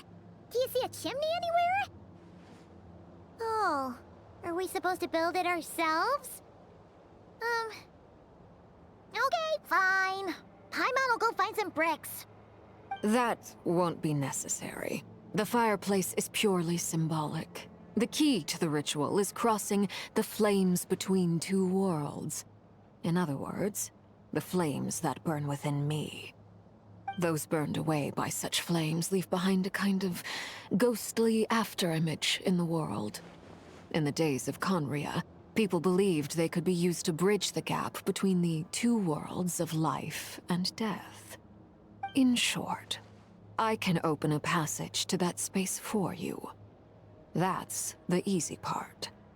The catch is I'll need to stay on this side to keep the passage open, so I won't be able to come with you. Once you're inside, you'll have to find your own. Very well. Then I'll open it up. Traveler, spare me a little more moonlight if you would. I may need it.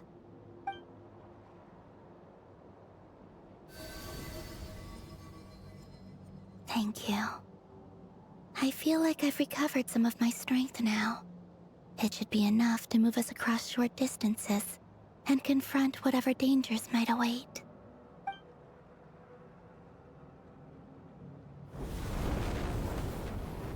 Mistress of the seven hues of ages past, great mother of the present, crimson-clad sovereign of the two realms, by fire severed, by fire renewed, I offer myself now and beseech your descent.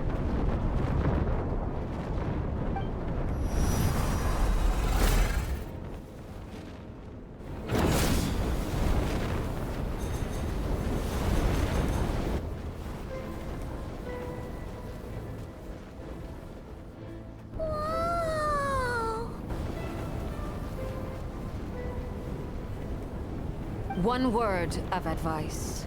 As you're crossing over, no matter what voices you hear... Got it! I sense a sinister gloom inside, but also the familiar light of the moon. I feel that I am about to meet an old friend who has changed beyond all recognition. All right, let's go.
fragments of your broken body, seized by the abyss, and hung up aloft like mummified remains.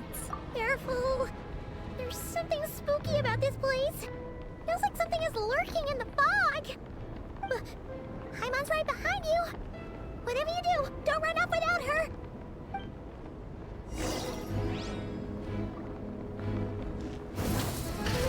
By the way, Alambina, didn't you tell us that the iridescent moon had shattered into pieces? The moon up there looks pretty whole to Paimon. How is that possible?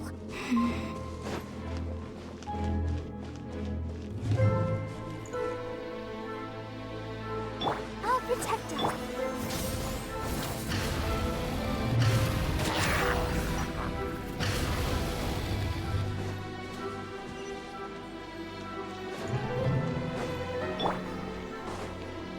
Just like I thought. It was only a facade.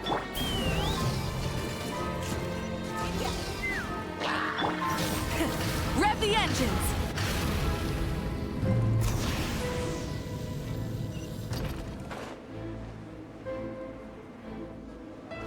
Let's fly!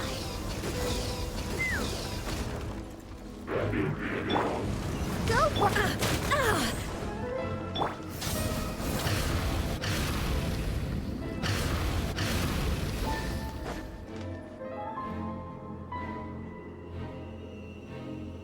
Huh?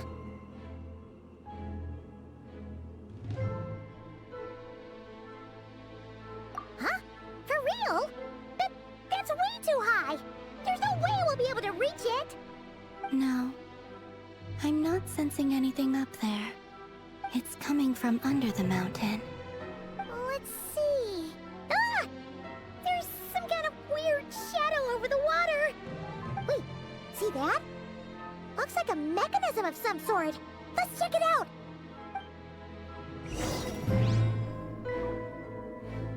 Take me up!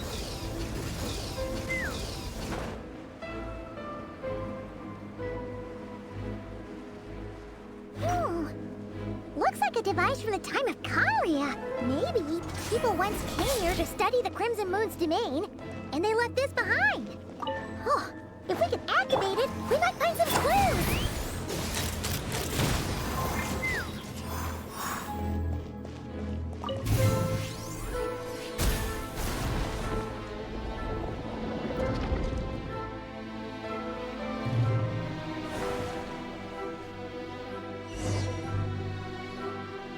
Hey, look at that! Now that the mechanism's running, the shadow in the water looks different. Do you think these mechanisms might be the key to unlocking the secret? Thalindis, we'll leave the rest of the research in your hands. We'll be heading back now. I hope this isn't ruining date night. Ugh. Mind your own business. Just leave me some snacks on the table. Thalindis? Is that Rerear's girlfriend?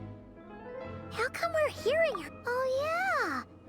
So, do you think she was studying this strange space all along? The abyss has made this space extremely unstable. Maybe that's why some of the things she said and did were preserved here. Like echoes. Or after images. Whenever I see this view, it takes me back to a poem from my childhood. Waning moon, oh lifeless damsel, weeping on the mountain crest. Mourning still in wistful tone, her fragile soul now laid to rest. For me, of all people, to be here investigating the mysteries of the Crimson Moon space, is it a coincidence?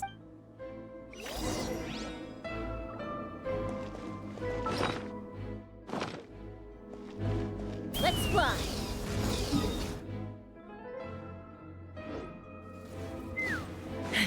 Rise with the sun! Rev the engines! Oh, looks like the abyss has messed up this mechanism. We need to find a way to get it working again. Let's see if there are any other devices nearby.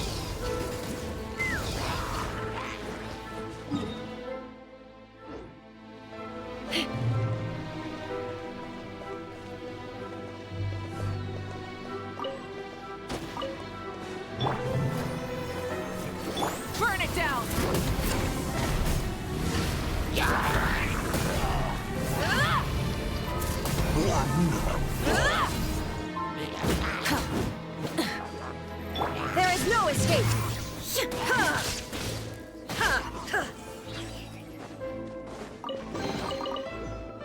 Take me up!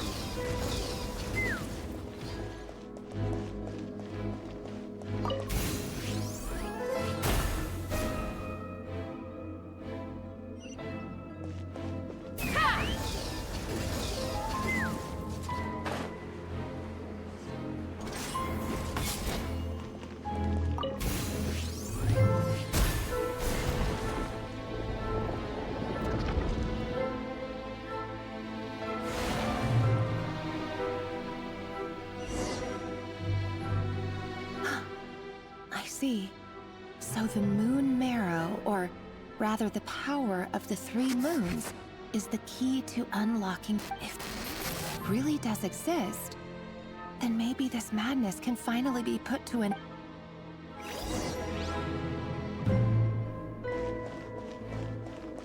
Let's fly!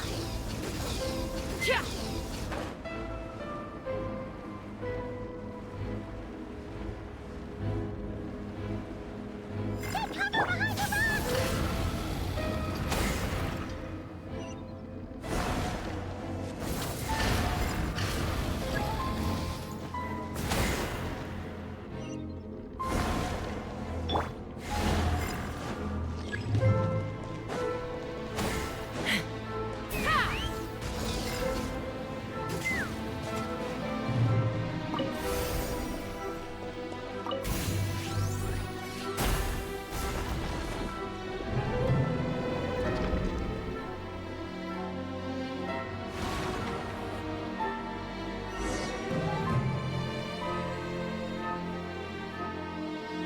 With the Abyss inhibitors in place, I should be able to access the chamber with the moon marrow. Oh, Revier, with every step you take, you're drifting further from what you truly desire. But you're not the root of the problem.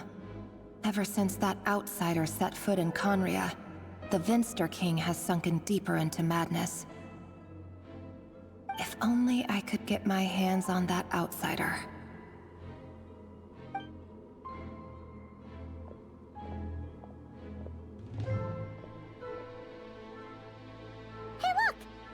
Reflection is back to normal.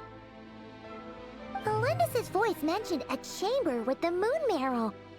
Do you think maybe it's hidden in the moon's It must be. For within it, I sense the fragile aura of a dying soul. Then there's no time to lose! Let's go!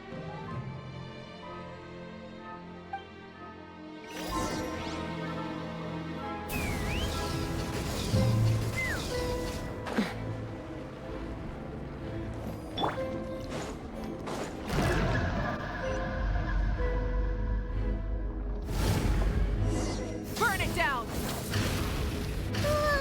These things are so creepy! Looks like we'll have to destroy them if we want to get to the iridescent moon's marrow.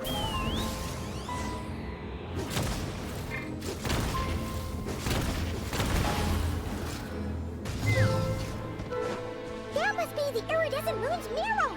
Oh, we'll need to destroy these things before we can reach it! Giddy up! Let's dance! Pyroclastic surge!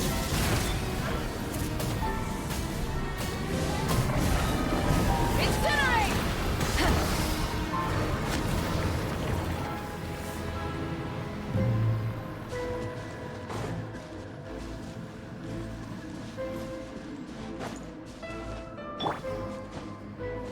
Take me up! Light it up! Rev the engines! Hang in there! We're so close!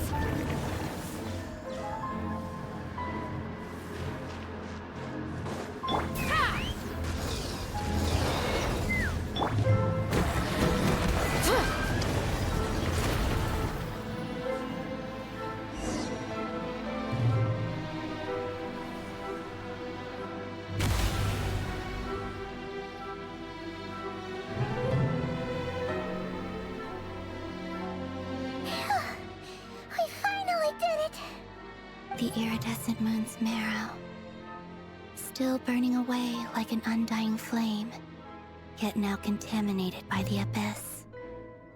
It has taken on and if we can purify the abyssal power within, we should be able to obtain its untainted essence.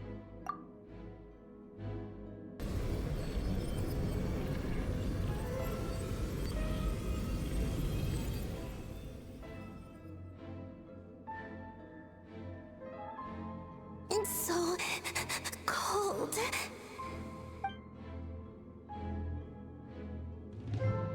Is it you? Are you here? Huh? Are you talking to us? At long last, I can see you once more. Our fates have crossed, and I am finally free. I'm sorry, I lied to you. Even knowing what was to come, I still couldn't let go of the fear in my heart as death drew near. The moment the moon shattered, my body began to split apart piece by piece. Like I was being cut into pieces by 1,000 blunt blades. My thoughts scattered as the cold crept in. But I could not bear to fade. Tell me, what was it that brought you to us all that time ago? You look so puzzled. But trust me when I say that everything happens for a reason. Farewell, Hypo.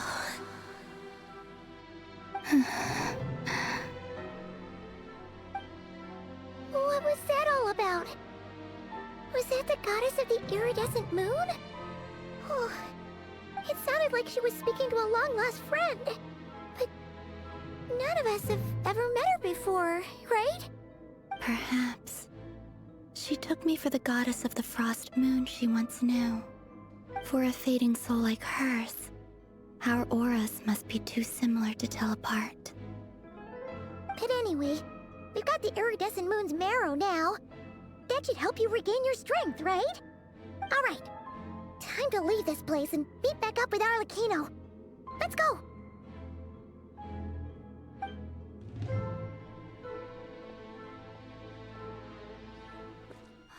That's odd. This place looks different than when we came in. Waning moon, Huh? oh lifeless damsel. Oh.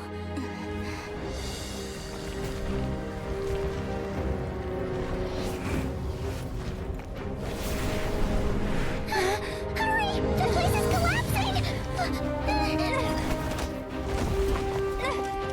It wants to trap us here. Who's it? The abyss? Now we've taken the moon marrow. All that's left here is a dark will. It will show us no mercy.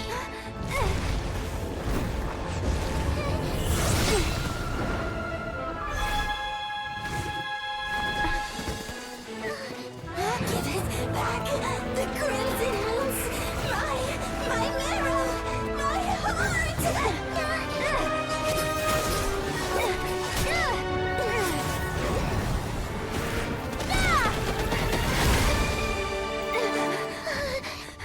Finally!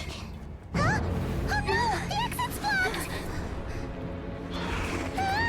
They're back! Now what do we do? This is where you fall. Witness my rise. What are you waiting for?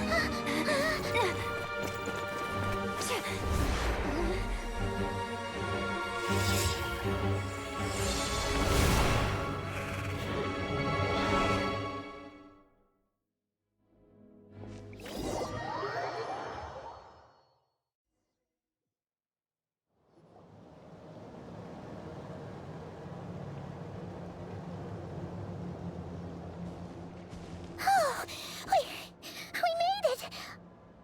Was that you, Arlecchino? Did you save us?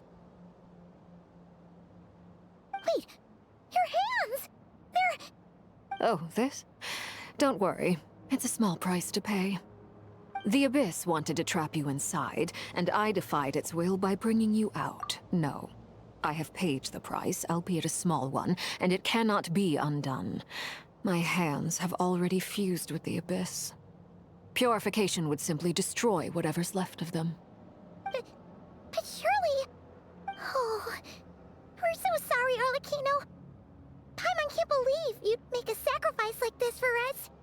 As much as I'd like to call it a favor, the truth is I was simply holding up my end of the deal.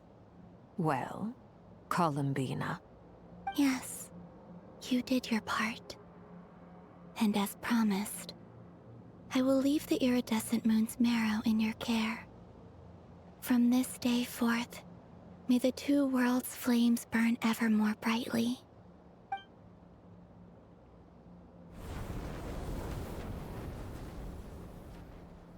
I'll take that as a blessing. Now, Columbina, give me your hand. Accept this moonlight I offer in return.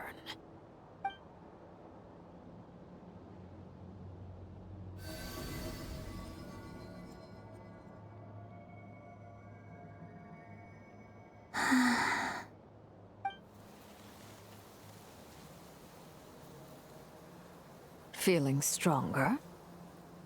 Oh, hey, Columbina! Are you okay? I'm fine. Our powers are a little at odds, that's all. By the Frost Moon's authority alone, wielding the power of the other moons was always going to be a stretch. Still, I think it's fair to say that your strength has returned, at least to the level it was at as Third Harbinger. It's still not enough. There's no way I can hope to challenge Rayrear like this. Just one more ray of moonlight, if you would. It's okay. I can take it.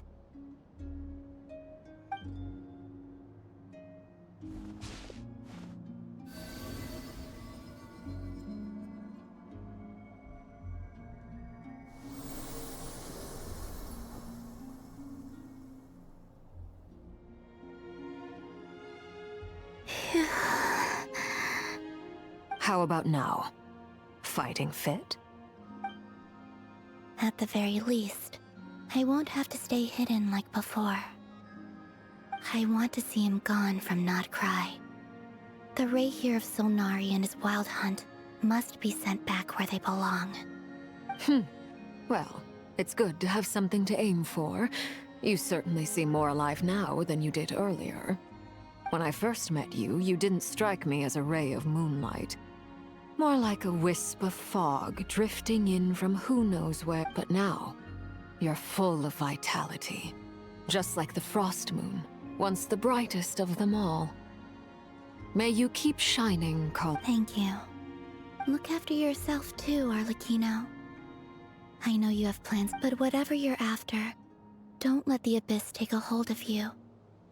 I do not wish to see you go down the same path as Rary. I appreciate the concern, Columbina.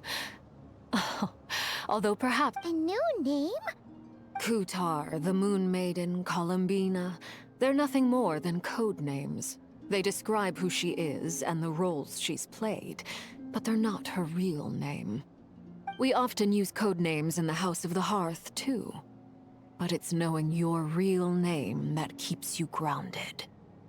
Up till now, you've been living a wandering life. All I'll say is this.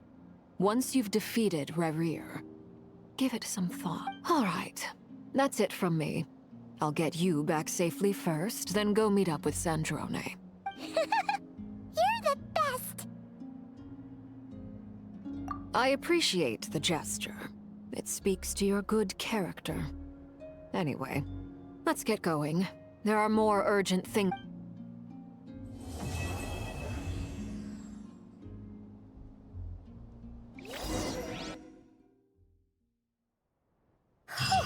It was a close call, but we got the iridescent moon's marrow and restored Columbina's strength. And that's all that matters. In other words, mission...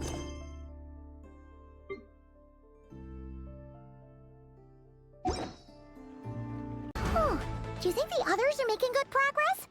Hope it's all going smoothly. Huh. Hey, look! They made it back as well! Flint's! Llama! How did it all go? All is well, thank you. Nefer and Yehoda had to stay at the curatorium to wrap things up, so they won't be joining us for now. I ran into Miss Anefa and Miss Aino on the way back. Their work is still in progress, so I suspect they won't be back for a while either. You seem rather cheerful today, Mr. Flint's. I certainly am. I achieved what I set out to do and came away with more than I bargained for.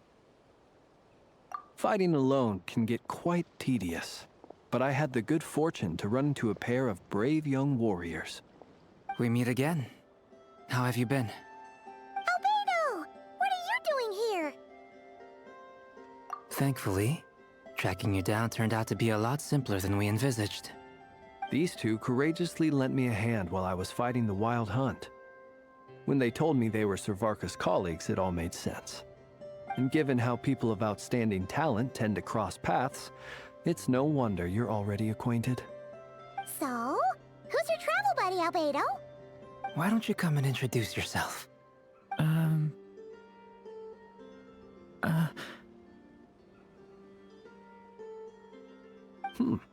A gentleman of few words, I see. And a rather stern countenance. I presumed you— It's nice to meet you. Again. We've technically met before. Wait a sec! You're Minnie Durin! That's right. It's me. I'm glad to see you again. By the way, he says it's okay if you drop the mini. Yeah, I'm not as mini as I used to be. Interesting, isn't it? The first step towards blending into human society appears to be reflecting on whether one's name really reflects who they are. Wow! You look so different! In a good way, of course. It's great to see you looking so healthy. Thank you, Paimon. And although you're as mini as ever, I understand that diminutives don't always convey endearment. I'll be sure to simply call you Paimon as a sign of my great respect for you. Wow! You're such a smooth talker now. Paimon could get used to this. From now on, you may refer to her as your esteemed guide, Paimon.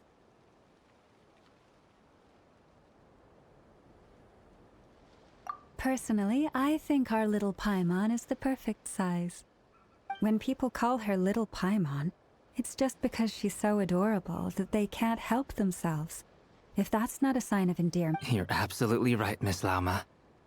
My brother still has a long road ahead of him when it comes to understanding human relationships. Anyway, speaking of long journeys, didn't Kuta— She's been catching up with old friends. Wouldn't be surprised if she stopped for a cup of tea or 10 on the way back. Uh-oh. People are talking about me. Hope it's nothing negative.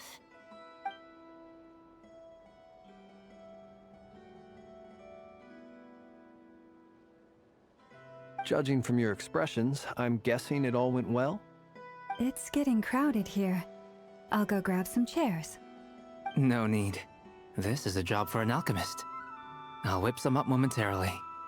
Thank you for your hospitality, ladies and gentlemen, but I was merely escorting my friends back.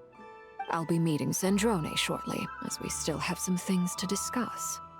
It's been a pleasure, everyone. But this is where I'll say goodbye. We really appreciate your help.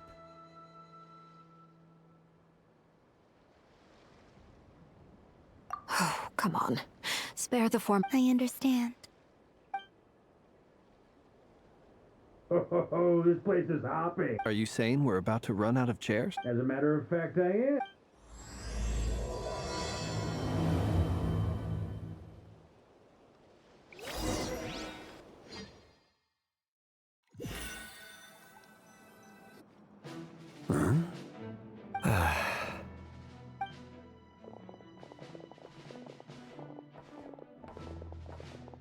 I overheard your little chit-chat outside, by the way. With Miss Columbina's colleague gone, we should be back to the original crew plus the other colleagues I brought in. Though, it looks like we have another new face. Someone else managed to rope in a colleague too? Frankly, you and Paimon are the only people I know here. This here is Deansliff, colleague of Tibet's greatest guide, Paimon, and greatest adventurer, the Traveler. Well, not exactly colleagues, more sort of friends. When someone else jumps in to do the announcing, you know you're speaking to someone important. Let's hear what he has to say. Note to self. Once Paimon knows your name, the rest of the world will soon follow. When he comes looking for us, it's usually something important. Paimon's guessing you've heard about the Wild Hunt, then. From the looks of it, you're about to hold a meeting. If I were to say that the Wild Hunt is our mutual enemy, would that earn me a seat at the table? As the saying goes, the enemy of my enemy is my friend. Mr. Dainsliff, there's a seat with your name on it. Though, I can't promise the same for everyone else. Hey, Albedo, think you can rustle up a couple more chairs?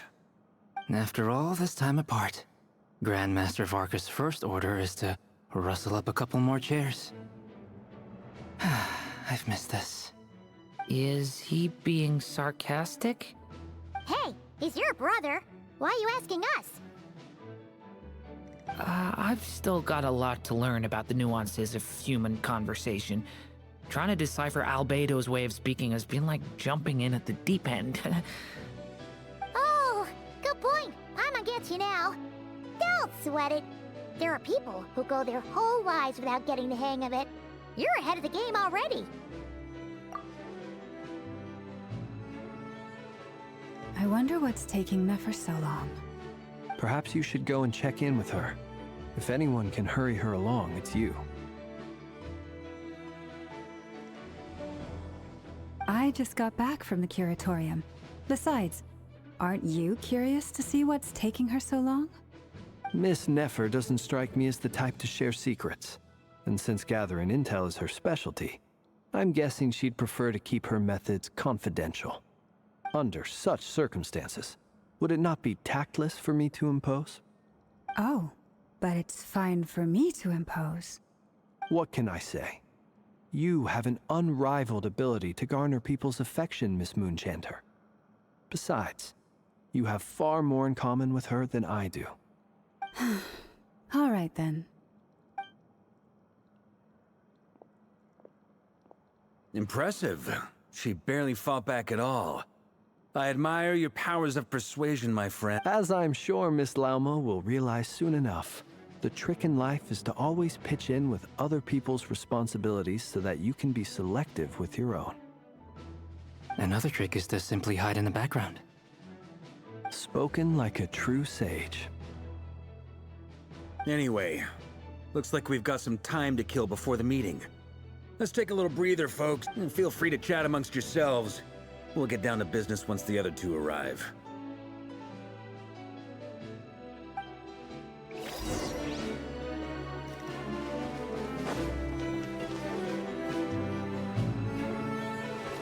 Is there something you'd like to say to me? Yeah! For starters, why'd you just show up here without even giving us a heads up? If you think back to our previous interactions, you may recall that that's hardly out of character for me. You do have a point there. Oh yeah! You'll need to find somewhere to stay the night too, right? Want to tag along with us? You never know. We might get a group discount. Sure, let's do that. Great! Paimon will handle it. And in return, we can get Dainsliff to be our very... If that's what you had in mind, you should have said so sooner. I'd be happy to help. Oh, okay then. Paimon was only kidding, but good to know. Anyway, since we're all here together, we might as well watch each other's backs. That's just what friends do, right? Indeed. Thank you.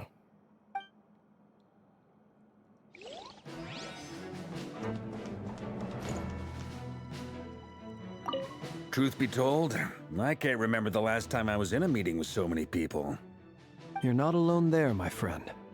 The Lightkeepers also struggle to bring everyone together for a serious discussion. I don't doubt that. I've only ever met two Ratniki, one being you, and the other being that young guy, Itlua. Itlua is a good apple. I'll give him that. He's kind, honest, and regularly delivers supplies to my lighthouse. A true Ratnik to the core. In that sense, he puts me to shame. So you're what? A fake Ratnik?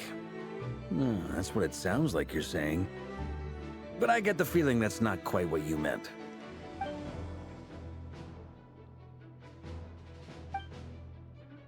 Come on, why the awkward silence? Sorry. I'm not even gonna bother trying to hide it. You've known all along, haven't you, my friend?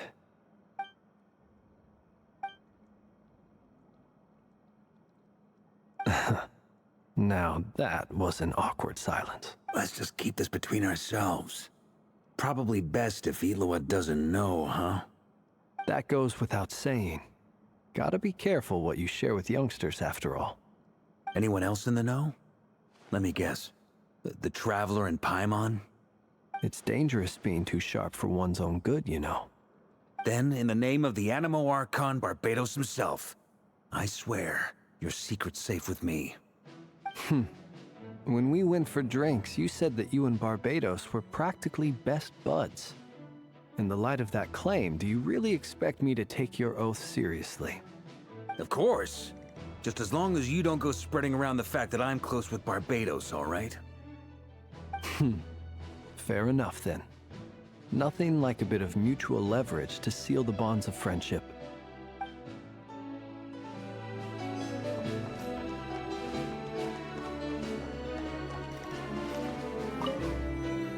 You're both awfully quiet. Why don't I start us off with an icebreaker?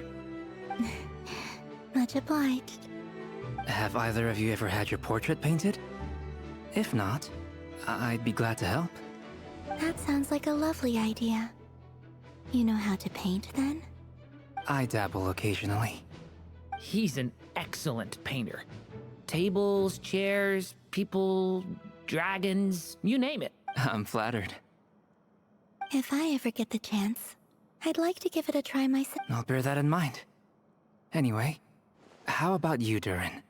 What sort of portrait would you prefer? Oh, I'd be fine with anything. Whatever style feels best to you. Very well. Then I'll play it by ear. You can replicate any style I want? I can try. If you show me a sample, I'll do my best to match it. Thank you. In that case, I'll dig up some reference material for you.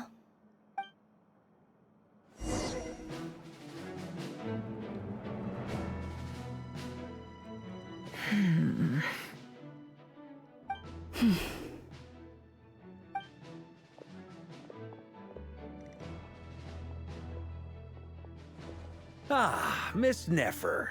You made it after all. But what about Yehoda? I'm here to give you an update on how things are going on our end.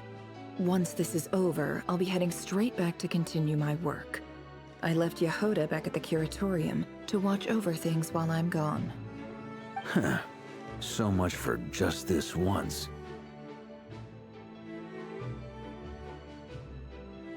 Shh! Not so loud! We're on a roll here. What if she remembers and suddenly decides to back out? Did you say something, Mr. Varka? Huh? I didn't say anything. Right, Flints? Must have been a frog. They get so noisy around here at nighttime. It's like they're putting on a concert in the background. Anyway, before we begin, there's a few introductions to make. Let me start by saying that it's an honor to be speaking before so many distinguished colleagues and collaborators. First up, we have Miss Lauma. As Moon Chanter, she's the leader of the Frost Moon Scions, a local religious community in Nodcry. Then there's Miss Nefer, boss of the Curatorium of Secret. Nefer is leading the investigation into Rarer's background, assisted by Yehoda and Lauma. From the little I've heard, they're making some great progress. Over here, we have Mr. Flintz, a Ratnik and guardian of the abandoned lighthouse. In our last operation, he courageously distracted the Wild Hunt to buy time for the rest of us. For those of you who've never met, this is Mr. Albedo, a renowned alchemist and captain of the Knights of Favonius investigation team. By his side is a new face for us all, myself included, Mr. Durin, who has come to lend his aid. Next up, we have the Moon Maiden and former Fatui Harbinger, Miss Columbina. Then we have the Traveler, who's earned more titles than I could possibly hope to list out, so I'll spare you the rundown. And Paimon, the ultimate travel companion and quite possibly the best guide in all of Tevat. Wow! That's a lot of people! Great turnout! Miss Nefer, it looks like you might have another job coming your way, so, congratulations on the booming business, I guess. You think I haven't got enough on my hands as it is? Who's looking for me now? That would be me, Miss Nefer. I have a commission for you. And you are? Who I am doesn't matter right now. What does matter is that I'd like you to gather more intelligence about the Rehyr of Solnari. Well, it's not as if we never take on anonymous commissions. But in your case, I'll have to decline. I'm gonna take a wild guess and say your job's probably more hassle than it's worth. Something about you seems like bad news. It's my eyes, isn't it? Conrian, I assume. And what's with the mask? Are you trying to hide your identity? In any case, the fact that you're even still alive raises an awful lot of questions for me. My name is Dainsleif. And yes, I am from Conria. As I'm sure you're aware, the Rehyr of Solnari's real name is Rerir. He was once an acquaintance of mine. Really? Then you must have been quite an influential figure yourself. You flatter me, but none of that matters anymore. My point was simply to clarify why I have asked Miss Nefer to investigate Rerir's background. So you're both from Conria, and it sounds like you used to be friends? What am I missing here? Surely you already know how he became one of the Five Sinners. I'll tell you everything I know. The history of Conria, the names and identities of the Five Sinners. I remember it all like it was yesterday. I have never spoken openly of this before. But the truth was exactly as people say. The Five Sinners were each driven by their own desires, and it was by playing upon these that the Abyss tempted them to their fall, tearing Conria apart in the process. The visionary, Vedifenir, who wished to foretell the future. The wise, Haroptatir, who sought limitless knowledge. Gold, Rheindotter, who desired to create life. The foul, Surtologi, who pursued supreme strength. And last, but not least, Rehyr of Solnari, Rerir, Ravager of the Moon. Of the five, Rerir is the only one who remains a mystery to me. He never harbored grand ambitions. So what changed in the space of a single night? How did he come to fall like the others? In other words, you're saying that his change came as a shock to you, and you have no idea what actually happened? That's right.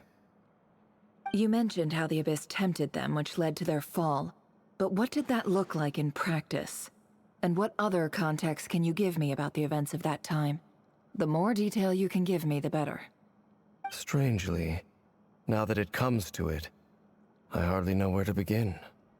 The fateful night took place during the era of the Eclipse Dynasty. One day, my elder brother, the visionary, Vedifenir, was summoned to the palace by the Vinster King, only for the king to gouge out his eyes and cast him into the dungeons. When I came to hear of this, my fury knew no bounds. I gathered together every ally I thought I had, and together, we set a night to storm the palace and free Ved. Centuries on, The memories of that night still haunt me, like a never-ending nightmare. We broke through the palace gates, just like we had planned, each striking towards our separate targets. But then, I was betrayed. Even Vedifenir, the very... So, it's personal after all. Then tell me, Mr. Dainsleif, what price are you willing to pay? You, of all people, must know that nothing comes for free. I cannot say what price would be worthy of such a commission. But know this. Rerir was not always a madman. Believe it or not, there was a time when he was just an ordinary man, working for the Conrian Intelligence Service. Uncovering the truth of Rerir's past is the only way to unravel this mystery. But before you decide if you will accept my commission, I will tell you more about him. Enough, I hope, to help you plan your next move. Sounds pretty good to me. Feels like we just flagged down a random passerby, only to discover he's actually a master strategist who has a score to settle with our enemy.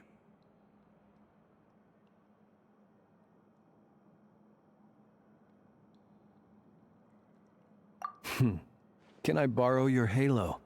It could be useful in the lighthouse. Hey, enough with the wisecracks! Besides, isn't that lamp of yours bright enough already? Relax. It was meant to be a compliment. If that was a little over the top for your liking, I'll make sure to tone it down next time. I'll give your proposal some serious thought, Mr. Dainsleif. Let's speak in private once the meeting is over. Before that, there's a few things I'd like to share.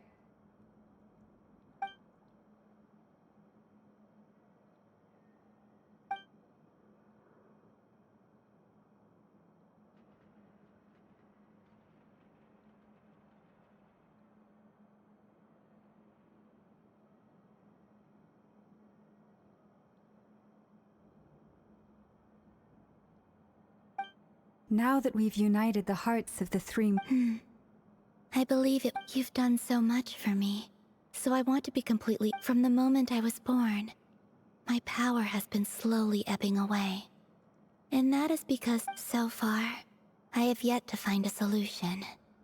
It may turn out to be a problem that will plague me until the day I finally leave this place behind. Even so... Kutar.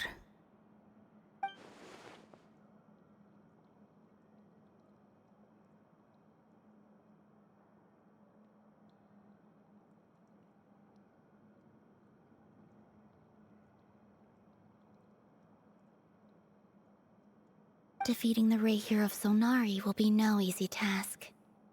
While my strength slowly recovers, we'll also need to gather more intel. Naturally. We should take all the help we can get if we hope to defeat him. We've considered several viable plans now. Is it even possible to kill Rerir? What experience has shaped given Albedo's expertise in alchemy? I think we should leave him to try and answer the first of these questions. Understood. As for the other two, I'm afraid we'll have to count on you again, Miss Nefer. Believe me when I say it's not my wish to burden you. But right now, relying on your skills is our only option. So you're placing all your hopes... We can't thank you enough for agreeing to help us. Honestly, I can hardly believe how lucky we are. You sure have a talent for changing your tune, Miss Moonchanter. Timid like Yehoda one moment, then flinches instance... Ladies, please. I must object to your portrayal of me. That's all. Feel free to keep bickering. Just pretend I'm not here. I almost don't want to leave this room. I'm curious to see how this plays out. I have faith in you, Miss Nefer. Something tells me you'll stand... Oh? And what makes you so sure of that? What if I suddenly decide that my compensation is insufficient? This isn't about the money. I can sense that you've got a deep... Look at them getting along so... And I'm the one they accuse of insincere flattery. There is no justice. Miss Lauma, you have... Is that right? Well, Maybe the fact that I'm willing to put my hopes in other people says more about me than you. Anyway, we've got our plan, so let's get moving. Mr. Dainsleif, let's talk. This whole experience... Why? You think I've got it wrong? Quite the opposite. But what makes it so hilarious is how long it's taken you to realize.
Thank you for waiting.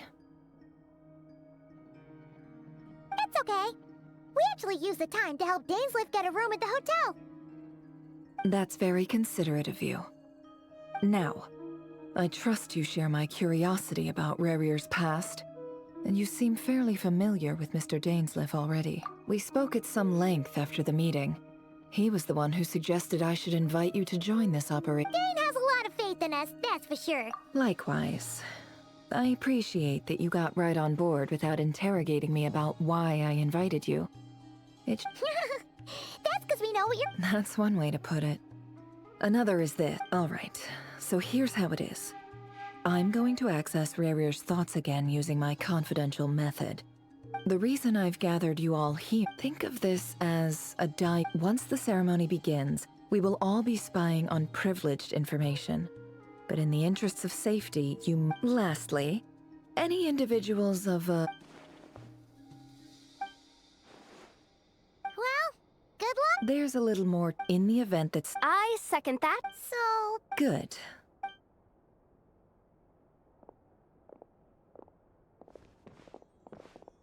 So, did Mr. Dainsleif tell you anything? He told me that he believed... But surely you're not... If you think that... But I do have my own professional reasons for taking this job. You think I'd turn down the opportunity to get a first-hand... Well... You're...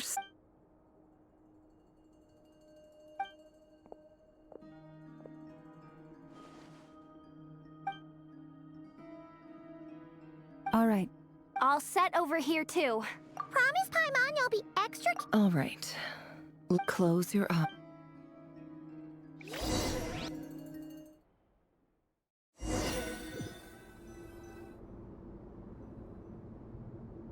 Phew.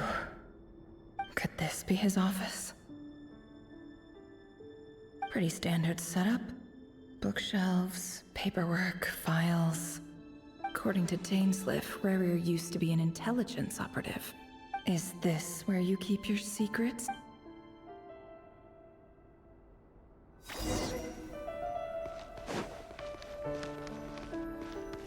He looks even gloomier.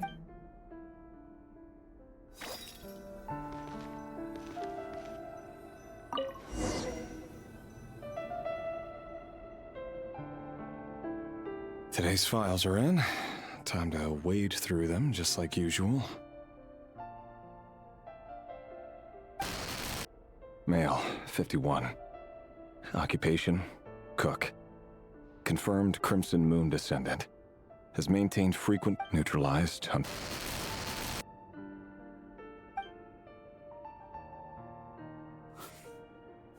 This one should be archived under purged targets.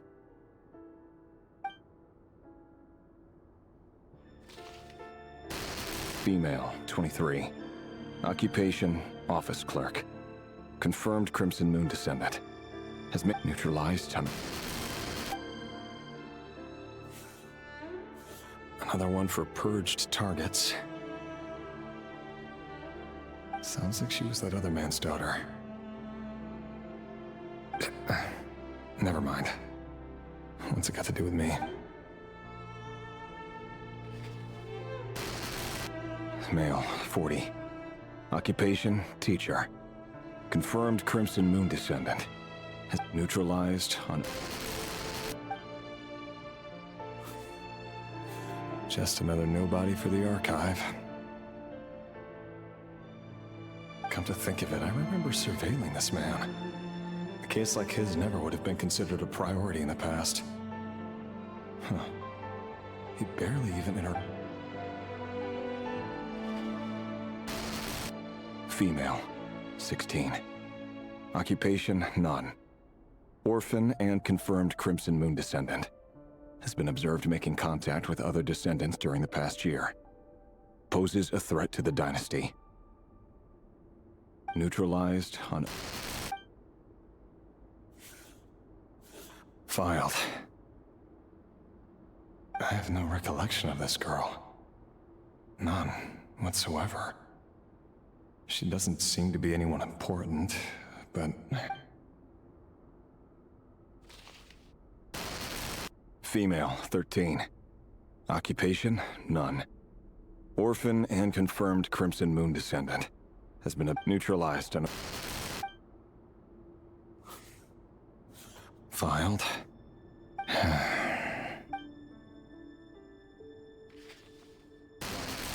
Male, 11. Occupation, none. Orphan and confirmed Crimson Moon descendant. Neutralized and...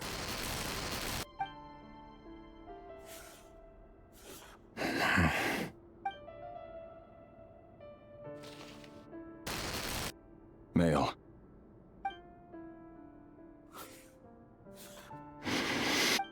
It's funny, isn't it? Your job is becoming both harder and easier at the same time, depending on how you look at it. Sooner or later, the Crimson Moon descendants will be completely wiped out. But as their numbers dwindle, they become harder and harder to track down. That's not how it is. Fortunately, however, most of the able-bodied adults have already been taken care of. The remaining weaklings will be increasingly easy to deal with. No! No. My job is to ensure the survival of the Eclipse Dynasty. And the only way to do that is by eliminating any and all potential threats. It's a perfectly every single one of my colleagues can attest to my fairness. And if my friends were aware of the facts, I know they'd back me up too. Assuming, of course, that they were aware of all the facts.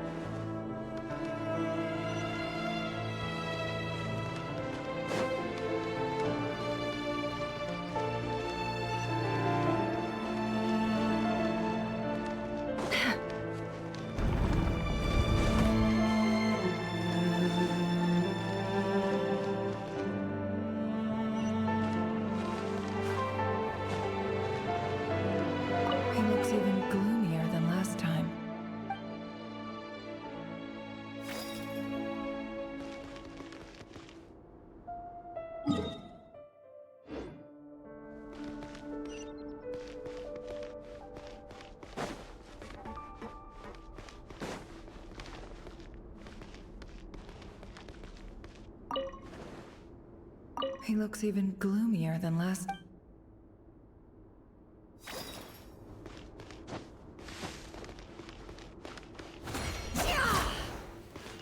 No more lies.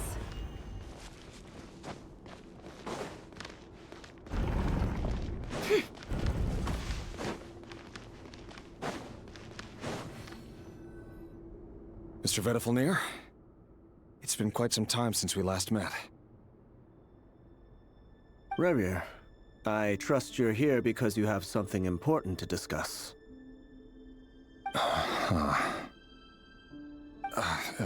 Forgive me. I wasn't tuning out, it's just, I noticed you didn't even phrase that as a question. As if you knew I was coming. Tell me, does someone in your position ever feel the need? It is indeed within my power to foresee certain things. Things like your arrival. I was just thinking. It won't be long before I'll be inviting both you and Dane to my wedding. That isn't a lie, but nor is it a fact as such. It's a wish, isn't it? No fooling a prophet, is there? Ever since that day we met for drinks, I knew it was only a matter of time before you came looking for me.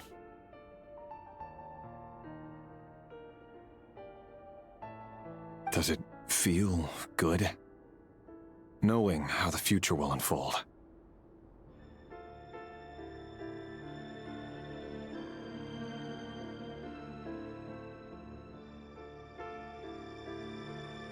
I'm afraid the notions of good and bad fail to capture the complexity of what such a power entails. Once you... You fear my silence, and long to hear the words I left unspoken that day. That's right.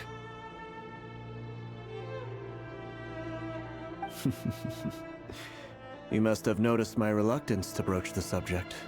And the reason is simple.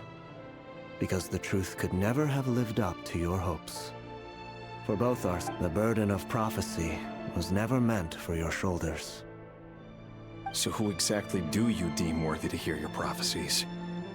None but our exalted king? Or rather, our king as he once was. You're closer to His Majesty than I am. You must know better than anyone how much he's changed. You say that as though it is to my benefit. Yet precisely because of that, I dare not speak rashly. A king... You are so wise and far-sighted, yet still you would have me live. You make a fair point. Especially given my silence alone was all it took. Very well then. Let me offer you some advice. And I say this not as a prophet or a visionary. For many reasons, there is very little chance of your marriage ending in happiness.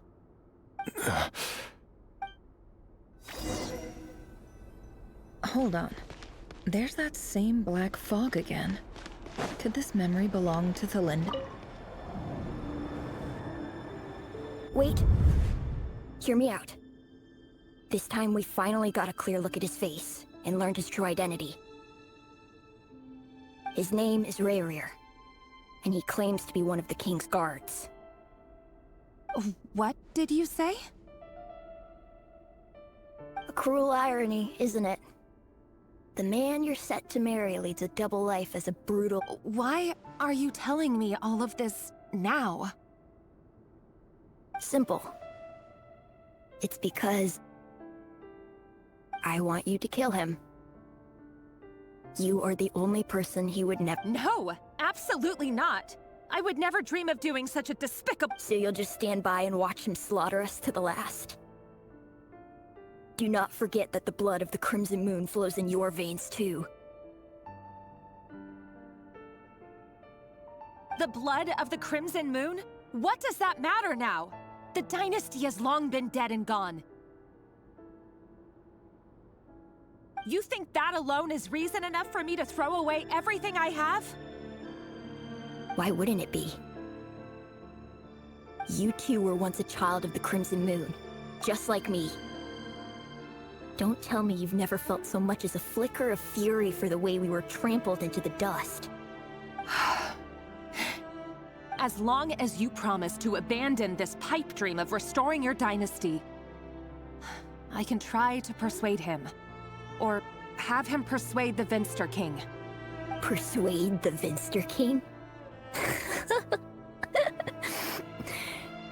Do you even know why he's so obsessed with hunting us down?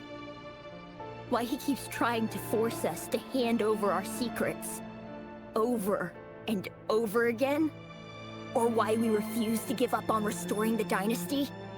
The The Vinster King. A blind fool. His eyes clouded by powers from beyond this world. A petty little man with a miser's heart. And he dares to sit upon the throne?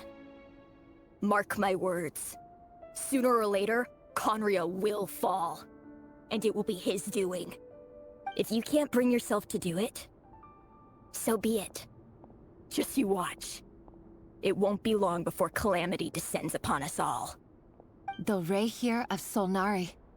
That really is quite a secret you've been keeping from me, Rerir. But who am I to talk? Am I really any better? I've kept my own past a secret this whole time, too. Love should be built on honesty. But ours was born from lies. And yet... is it really so wrong to hide things that would only make life harder? If we don't cover up the parts that no one else should see, how can we go on pretending to be normal? Vedifulnir must have known all this. And that's why he made his prophecy. In the end, but I won't just sit by and watch this disaster unfold. I'll do everything in my power to protect what I cannot afford to lose, no matter who I have to face.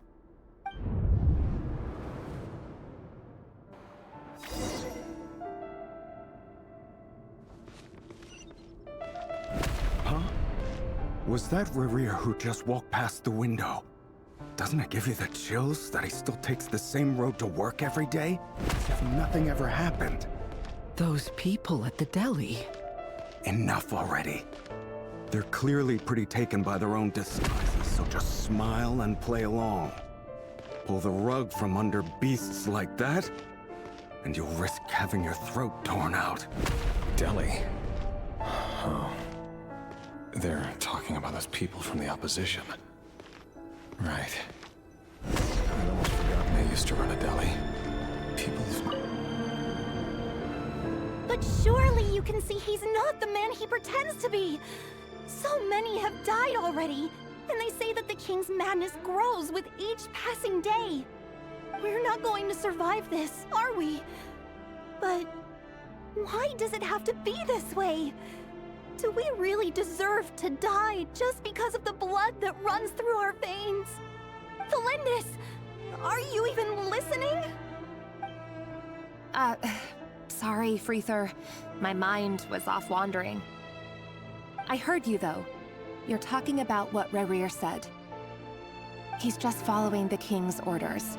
He's a secret agent, and it's his job to hunt down rebels. By the time you first met him, he'd already— No. Rerir has no idea I have anything to do with the Crimson Moon. My family are only distant relatives of the main lineage, and besides, my eyes are perfectly ordinary. Truth be told, apart from my teacher, pretty much no one knows I have any But as Orlog said, who could possibly talk sense into that raving lunatic of a king? No one. I'll work something out. Trust me, I'm with you all. But for now, you need to keep yourselves hidden. Don't let anyone find you. Don't forget that Rerir is an Eclipse operative. You need to be extra careful when he's around. And when I am too. For now, don't come looking for me. And if anything happens to me, just act like we've never met. If even you can't escape this, what hope do the rest of us have? But after all this time together, surely he wouldn't lay a hand on you. I won't speak in his defense, nor can I give you a clear answer to that question. But I'll do everything I can to put an end to this. Here, hold on to this. If an opportunity to escape presents itself, take it. You'll be glad you took some spare change. You call that change? But what about you? I've got a job, and there's still money coming in. But you can't go anywhere right now. Please think about yourself for once.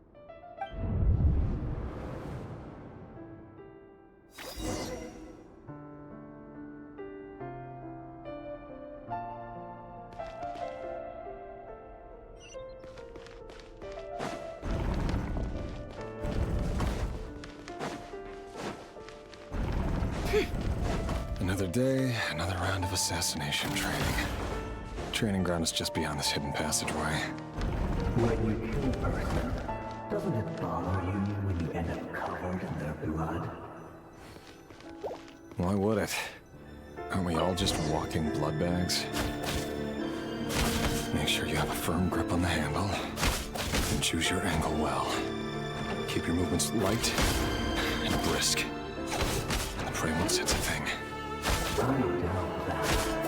I'll bet no one ever died a quiet death in your head. I work clean. No traces.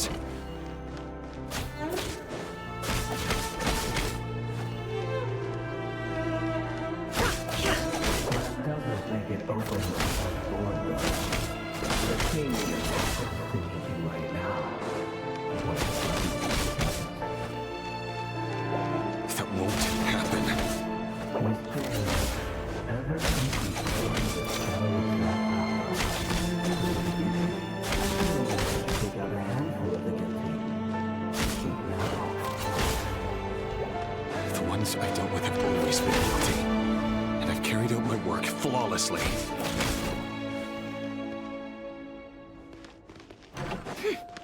No more lies.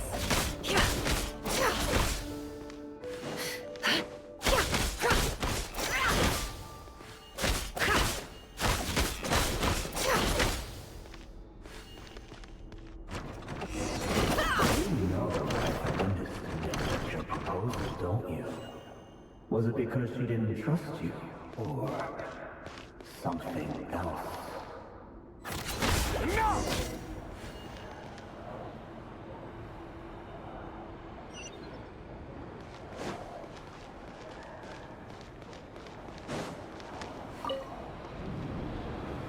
Delindis, do you still remember Orlog?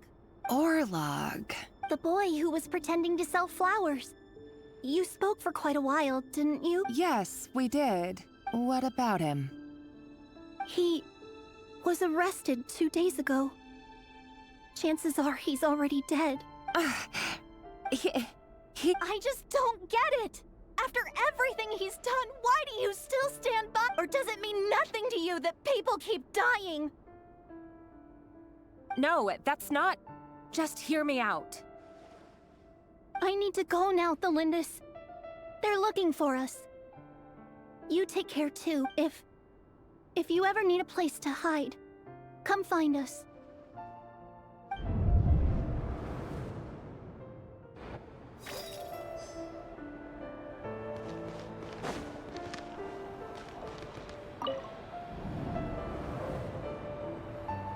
Author, Delindis. Over the course of this week, the research object was subjected to interference for all subjects of observation that were sent inside have now... No progress whatsoever. What now? Things are getting worse by the day. I have to find a way or we'll all be in danger. But I... If all this research comes to nothing, what then? Soon, but... No. Surely he wouldn't have the heart.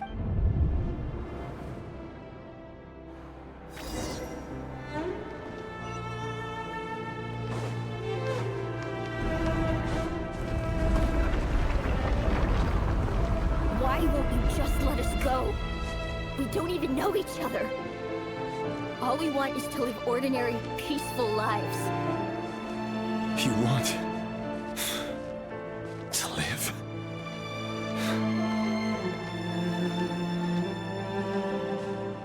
Yes. I just want to go on living. Is that really such an unforgivable crime?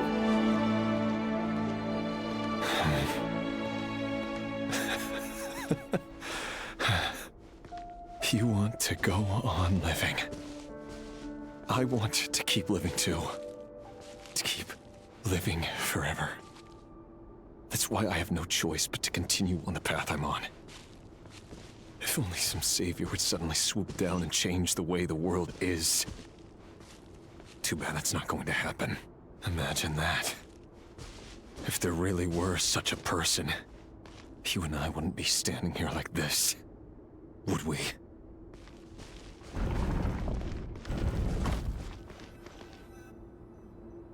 Today's files are in.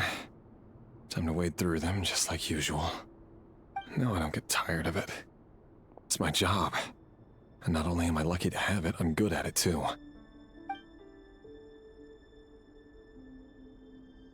Huh. Wait. That's... Thalindis? No. No! No! Why? But you bear no mark of the Crimson Moon. How could you possibly have anything to do with them? It cannot be! A diluted bloodline. Carefully concealed. What a fool I've been. Numbing myself with talk of justice. Even imagining my friends would back me up. But in the end, Irminsul. Finster King! How far are you going to take this? From the direct bloodline to secondary offshoots? And then what? Today it's the descendants of the Crimson Moon. Who will it be tomorrow? Will you not rest until everyone down here is dead? No. This cannot go on. This is where it ends.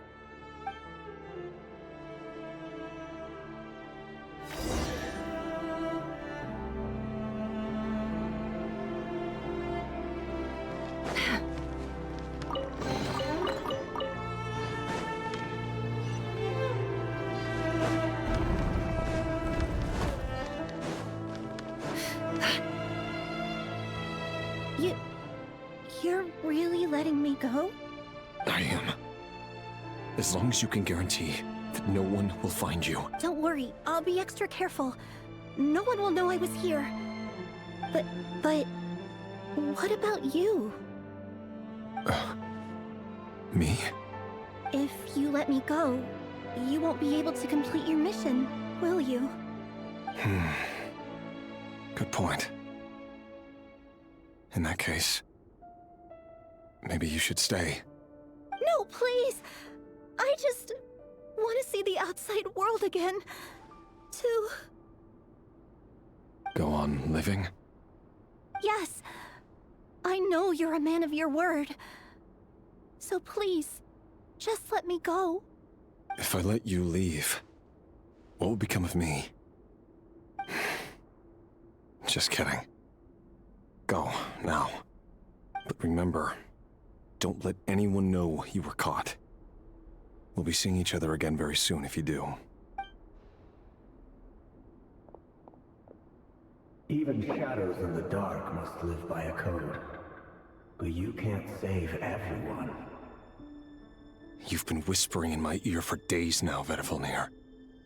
What are you trying to do? Break me down?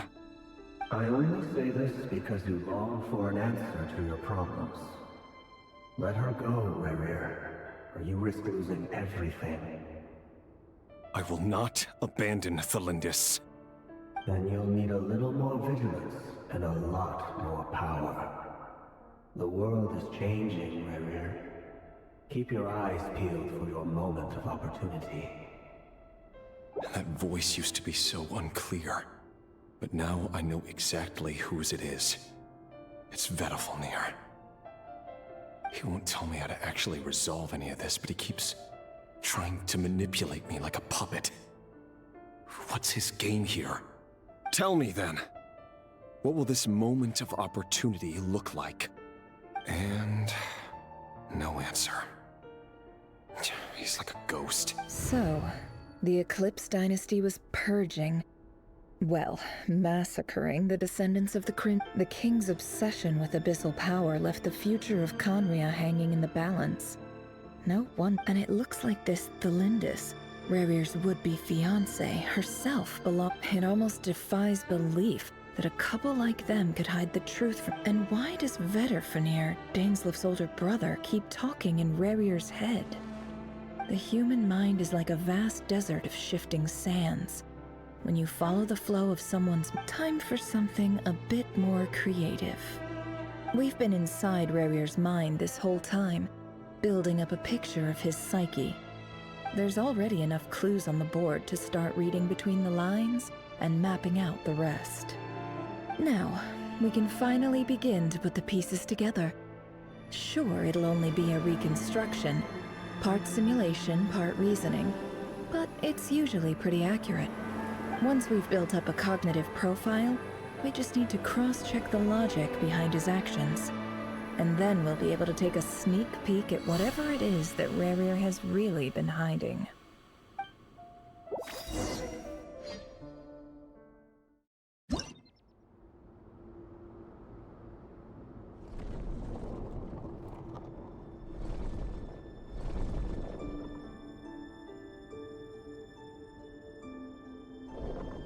Rerir, are you there?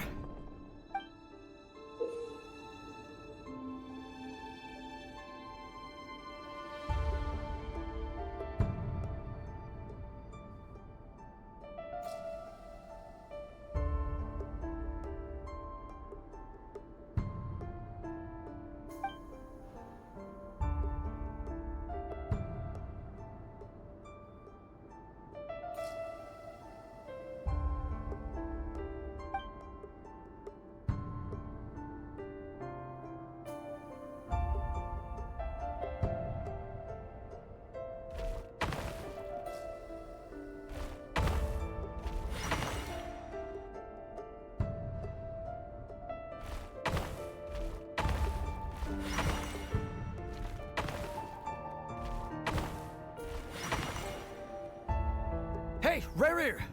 Come out, it's urgent! Dane? What's wrong? Quick, come with me. I'll explain everything once we've met up with the others. Okay, I'll come.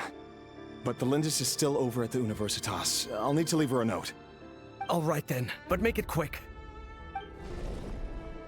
I've never seen Dane so worked up before. Whatever this is, it must be big trouble.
Well, this is a nice change, meeting you all at this hour.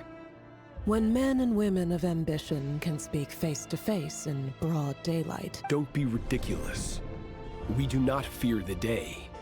Why would we seek refuge in— You might ask your blade that same question. I'm told it prefers the word on the street is that Sir Delogi only strikes when he has an unfair advantage. But that is patently false. If this is your way of offering me replacement limbs, believe me, I'll take them. Oh, we can certainly discuss that. With bioalchemy, anything is possible. Assuming I have— Lunatic. Robtatir. What brings you here? Why, Dainsleif, of course. He invited me. Please, cast aside your apprehensions, Miss Rhindaughter. Whatever the rumors may say, I am but a humble servant. Well, the Universitas Magistrorum won't stop fawning over you. You're president of the Universitas Magistrorum. The chief royal mage known as the Vice President Veit doesn't even try to hide his— My success is the product of hard work and good luck. It's as simple as that.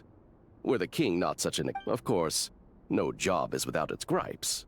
Serving a king like ours can be a challenging task, as I'm sure you can imagine. And as for Eftervit, in missing out on the presidency, he's dodged a mountain of stress. Like everything else in life, it comes with pros and cons. You're all here. I apologize for the short notice, but it was...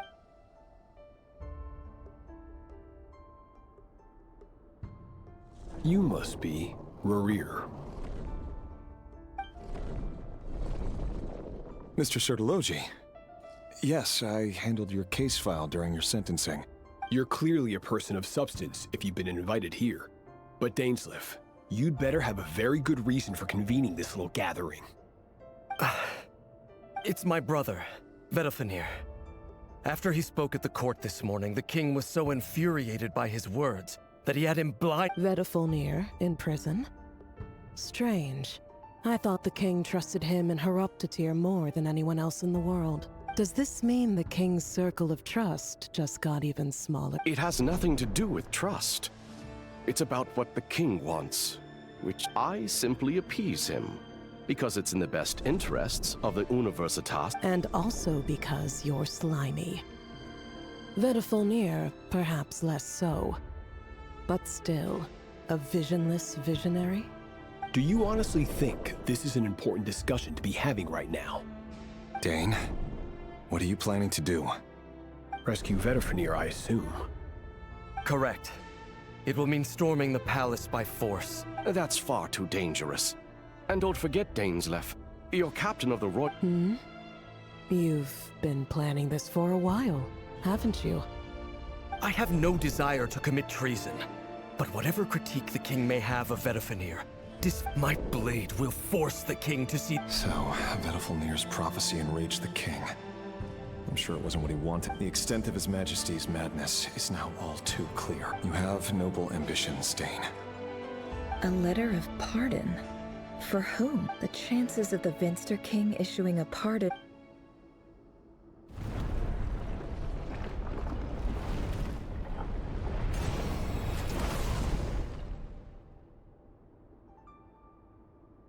This black fog over the board must have some connection to Thelindis. But why is another mystery I'll need to unwrap?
Author Thelindis.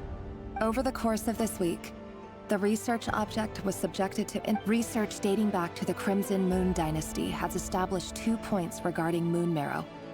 Firstly, its origins have something to do with a god's power. Secondly, however, there are a number of hurdles to overcome before we can answer the question of where it leads to. To start with, an enormous amount of power is then required to keep the gate. To make matters worse, I am now the only staff member remaining in the moon. This is not a wise move. I have always maintained that placing all our... I apologize if this comes across as disrespectful. But as a moon marrow, if we really made it there one day, what would we find?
This is for you.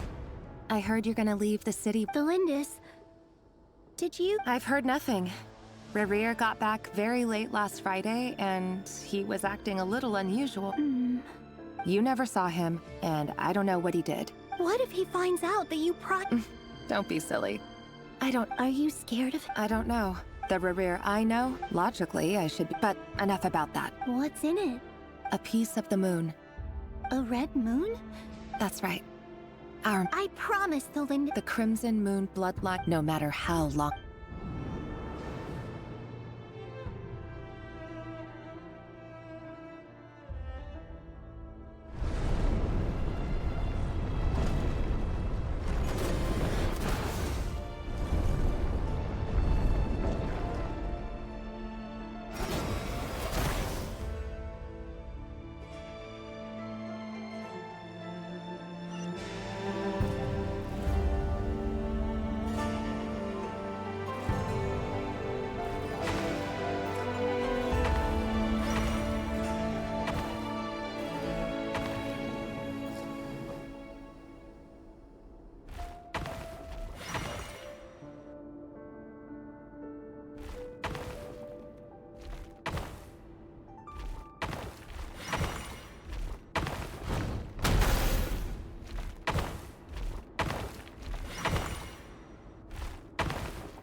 Hurry, everyone, and stick to the plan. Sir Dainsleif, what are you? Is this treason? You know what happens to those who betray the throne. Please, don't do this! It is the king himself who has betrayed the throne. He has betrayed all of Conria. If you have any love left for justice in your heart, you should join me. It's showtime. Dane and his group will handle the troops in the palace. Then Hraptatir and Rhindaughter will disarm the security measures. My job is to enter the prison and rescue Vedifalnir. Stay safe. Wish me luck. Look after my brother. Draw your blade, It is time for justice.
This place is filled. Found you.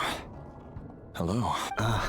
Surprised? I certainly felt... I'm curious. It wasn't a... The king has forsaken all reason in pursuit of his obsessions. I simply told him that if he continues on this path, Conria will surely fall. But he didn't listen. Worse still, he stabbed you in both eyes and locked you away. Dane asked for my help. The court is in complete chaos now, but I'm sure you predicted that. Everything is transpiring as I foresaw. Yet I am powerless to change it. Fate is an immutable force. I can but lament as the inevitable unfolds. I do wonder whether giving a man the power to see the future does nothing more for him than slowly crush his spirit. Forgive my curtness, Vedifulnir, but the king did not suddenly turn on you today. His suspicions have been brewing for a long time. You can't have wisdom beyond the reach of your fellow man without attracting his fear and suspicion. There are things the king does not want to see. So? He wasn't entirely wrong. I did indeed lose my power to see the... Until what? Just now. I believe I saw something new. Well, tonight could go a lot of different ways. 5 of us banded together to storm the palace, also we could rescue you. This will go down as the most tumultuous day in Conrian history. I sense hatred in... But this is not the end. It is the beginning of a new chapter, in a whole new story. There are many men of honor and courage in this world, Rerir. But you are not one of them. You're not here for justice, are you? You're here for yourself. Is that a dagger? Interesting. Why not the polearm? It was always your weapon of choice. With your abilities, I don't doubt that you were able to recover some of your sight. But I also doubt that you want to make an enemy of me right now. Of course not. We're on the same side, aren't we? We could be. But I need you to be honest with me, Vedafalnir. At this point, you're my only hope for the future. You mean your future? With your beloved, Felindis? Yes. And I know there are bigger things at stake here. A dynasty, a nation, maybe the entire world. But forgive me, I care first and foremost about myself. I can't abandon the one I love to save myself. I just can't do it. But you see a broader picture of the future than I. You see the solutions to the biggest problems of our age. So tell me, what is my solution? What's the answer? In matters of fate, answers are either right or wrong. What will be and what will not. Maybe you are willing to pay a certain price in the pursuit of happiness, but unfortunately, fate does not negotiate. That is the cruelest thing about fate. It is unmoved by your sacrifices. That can't be true.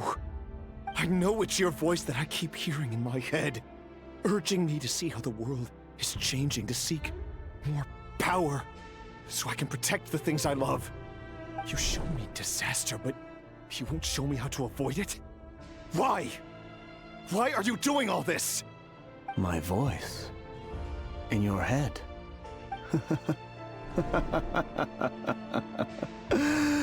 So, you hear it too. The voice that steals your mind, gains your trust, and it turns out that we are not so different, you and I. Vedafalnir just broke into the strangest smile I've ever seen in my life, as if he'd discovered some monumental secret. But then he suddenly switched to looking extremely weary. Very well then. My advice to you is as follows. You must persevere. Whatever trials and tribulations you may face, be steadfast in the belief that they are your path to the future. For as long as you live, your story with Felindis shall not come to an end. That is the only chance you have of fighting back against fate. It is up to you whether you believe my words. Regardless, that is all I will say on the matter. I have no right to intervene any further. I will hold you to your word. Thank you for setting me free. In return, I will tell you one more thing that you cannot afford to ignore. Just then, a strange wave of energy rippled through the city. We had no idea what it could mean.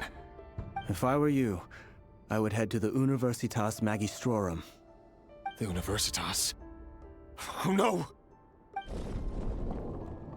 I'm sure we'll be seeing each other. Whatever Vedafalnir said,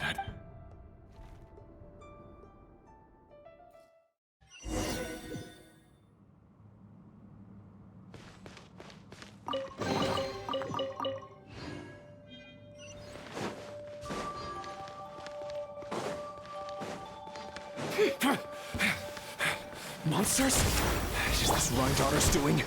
Or the Universitas Magistrorum? Out of my way! Incinerate! The Universitas. Allegedly, the king installed secret mechanisms in the palace and around the city. No one knows where they are or what, but if they were ever gonna activate... Help!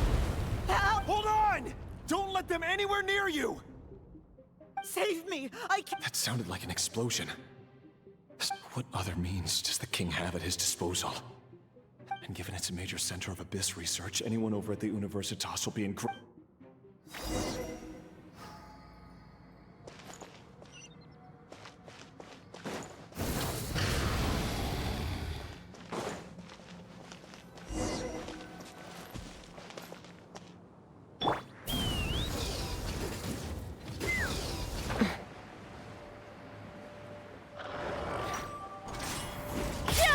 Let's dance! Wrath from the sky!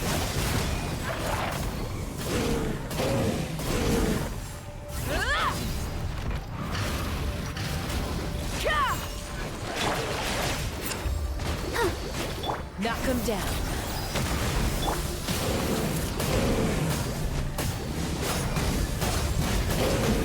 Time to buckle down. Light of the blazing sun! Let the show begin. La la la la la. Incinerate! Locked on! Locked on! Locked on! Wrath from the skies!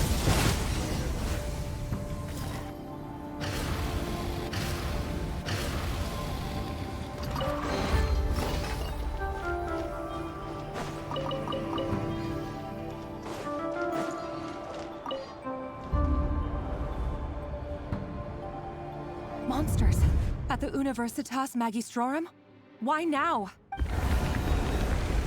Oh no! They're coming! It's no use. The table won't hold out much longer. The weapons. Where are the weapons? Of course. All the lab equipment. I'm done for. Is it... Ah! Stay back!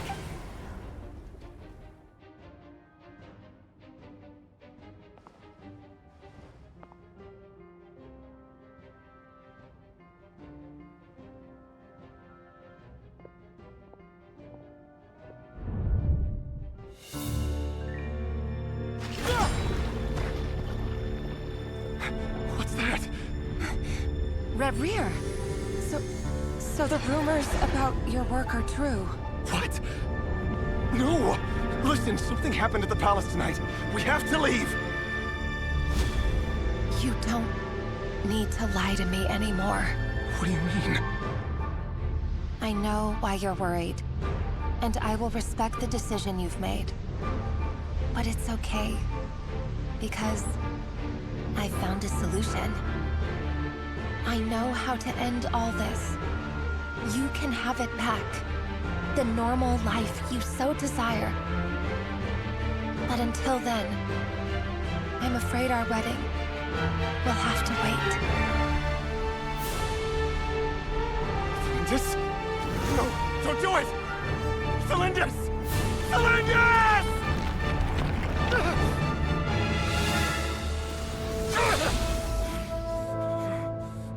I told you, Rerir. Let her go. You will find someone better. No! No, I won't do it! I have to save her! By what means exactly? A lowly pawn. You lack the power and the strength of will. Do you know a way? Tell me! Come to the palace. Join us.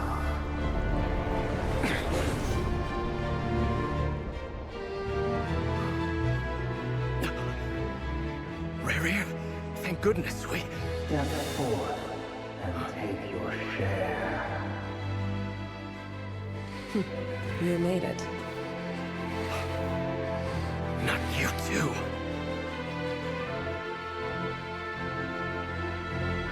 Hatred or grief, despair, desire. We all have our own.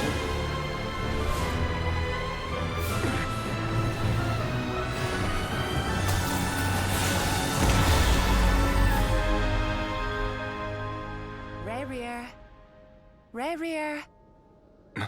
Cylindus? Were you daydreaming?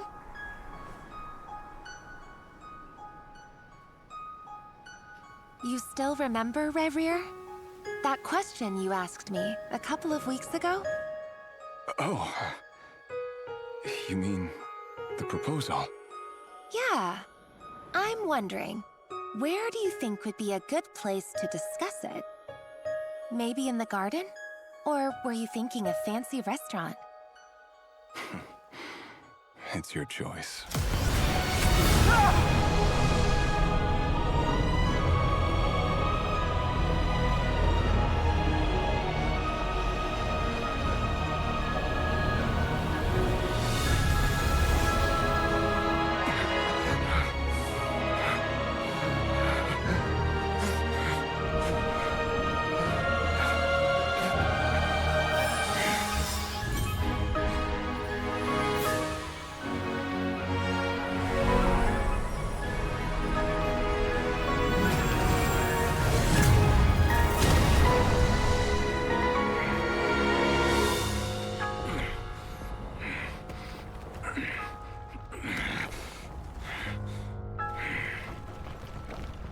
I will find you.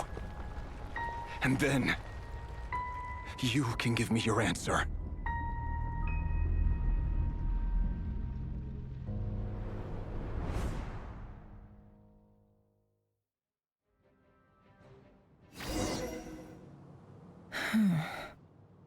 So that's how the A monster created by circumstance is a monster. Viewing other people's thoughts for too long. In a nutshell, the story of Conria is what happened. His past is filled with sorrow, but the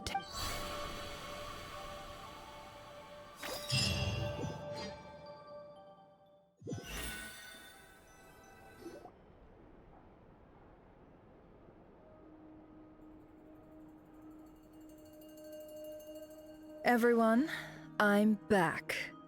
Can I get a standing ovation? Never! How are you holding up? Feeling okay? She's fine. Boss is a pro. Yes, I'm fine. You will have seen the events of Rerir's life through my thoughts. It's now clear that he is just a regular I mostly agree. There's only so much we can know about him from his memories alone. But they did give us a clear glimpse into his... However, I would not consider Rerir to be a nobody. He was deeply involved in the events of that era. Yet, when the catastrophe of a generation strikes, nobody is safe. Sounds to me like you're speaking in riddles again. Is this you, or... That's not what I meant. Although I do hope you choose to remain a part of the plan. Then try to remember that I respond better to the carrot. Now, as for you, Missy, you were Cool! So, can you fill me in on the deets now? Most of what I saw went right over my head. Patience. You'll hear the whole story, don't you worry. But let's meet up with the others first. It will save me narrating it twice. Yehoda? Yes, boss! Let me get that door for ya. That's more like it. For a moment there, I was... Forgive my curiosity, but what does the first clause say? It says I gotta do the annoying stuff that boss is too lazy to do for herself. Like opening the door, pouring the tea, yada yada. Is that right? If something is in the contract, it's because she willingly agreed to it. Rest in any case. I've hardly shied away from my share of the work today. Hope I don't catch Flints and Varka. There's nothing I dislike more than other people enjoying themselves while...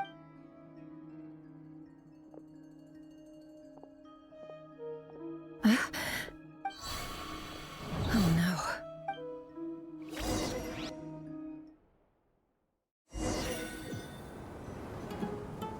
Sorry to disturb you, but we seem to have run into some trouble. Evidently so. Don't worry, I'm not about to leave you to fend for yourselves. I'm not that kind of boss. I'm sorry. What did you hear me say? I wasn't talking about... Wait. How long have I been Not long. You just appeared by the door a moment ago.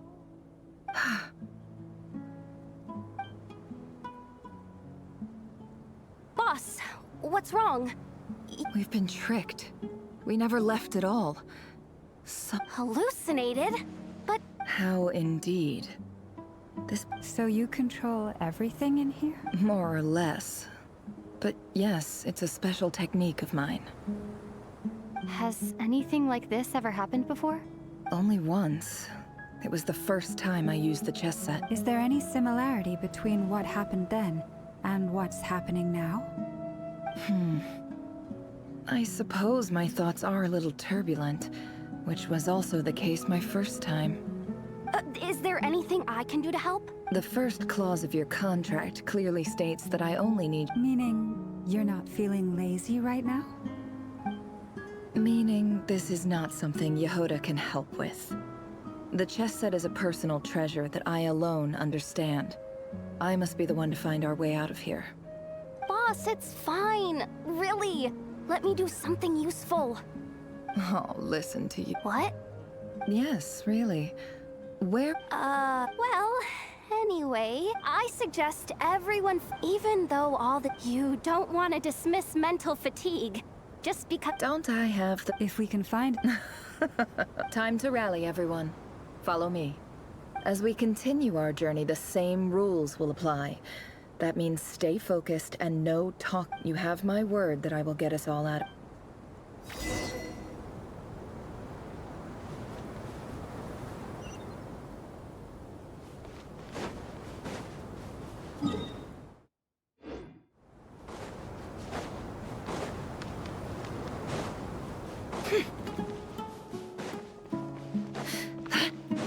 This place looks familiar. That's not a good sign. I wasn't expecting visitors at this hour. Oh. It's him. There you are! Sinue's been looking for you all day. I think he has some news for you. Oh yeah? What were you doing just now, Uncle Retinue? Hiding away some more loose change? What do you mean, loose change? Oh, come on!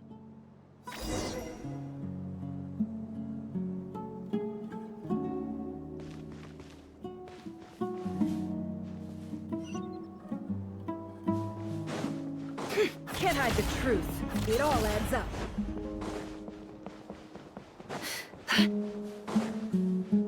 Hey, kid.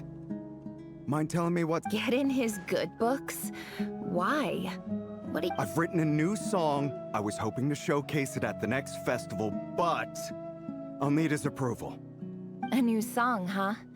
I'd love to stay and listen, but unfortunately, Uncle Retinue says my dad's looking for me.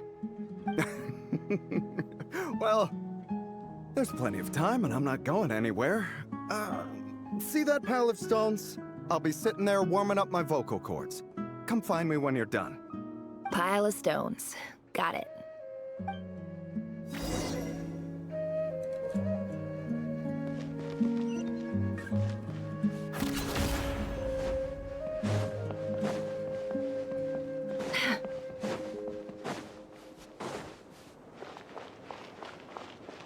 Hi, Dad. Uncle Retinue said you were looking for me. Ah, there's my little princess. If you'd gotten back just a little sooner, you could have shared the spoils of war with me. Spoils of war? Who were you fighting against, Dad? It was just a figure of speech. The aftermath— I was talking about our war against thirst.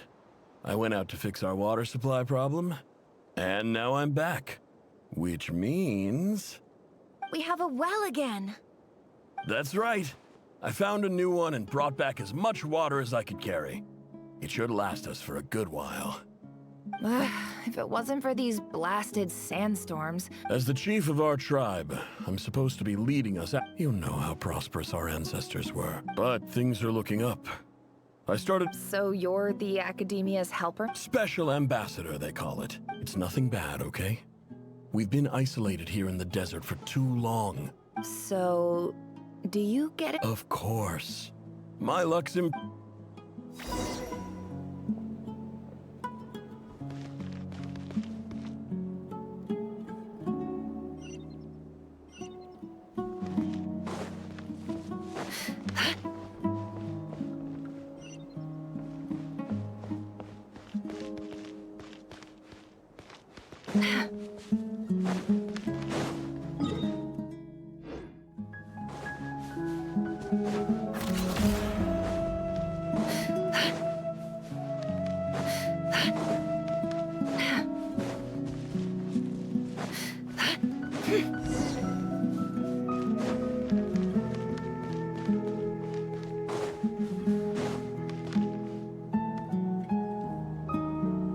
That's our well, and you know it.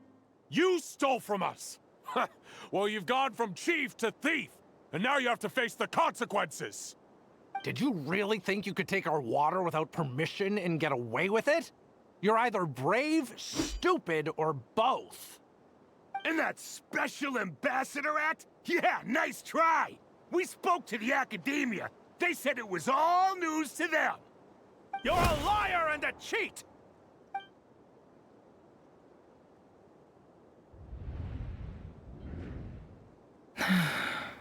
I heard Yehuda get corpses strewn across the ground. The wounds are clearly from scimitars and daggers. The desert dwellers' weapons of choice. There's a handwritten note. Halil, this is Sinuhe. This is my second. I'm writing to you because I need some help. Praise the gods. You told me to write. I urgently need you. This is an emergency. Looks like this letter never got sent. The writer died a grisly death, and the letter was... What a ridiculous lie the surviving...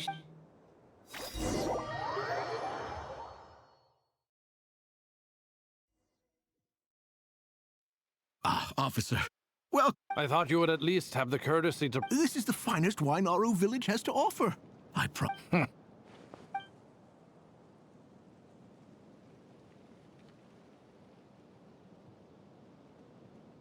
The Academia has agreed to reserve a single space for a candidate from your village.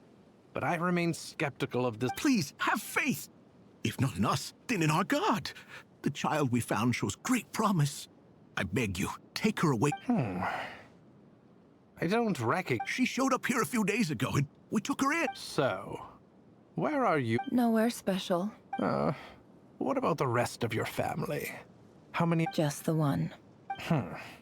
Correct. So, no bro... Any who have slept on a bed of sand, I call my brothers and my sisters. Apart from that, I have no family.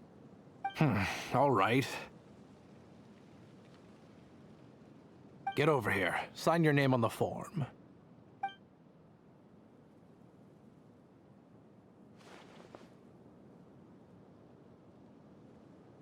Never? You're rather fair-skinned for a desert dweller.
Emotions are like a raging torrent that surges through the mind. Can't hide the truth.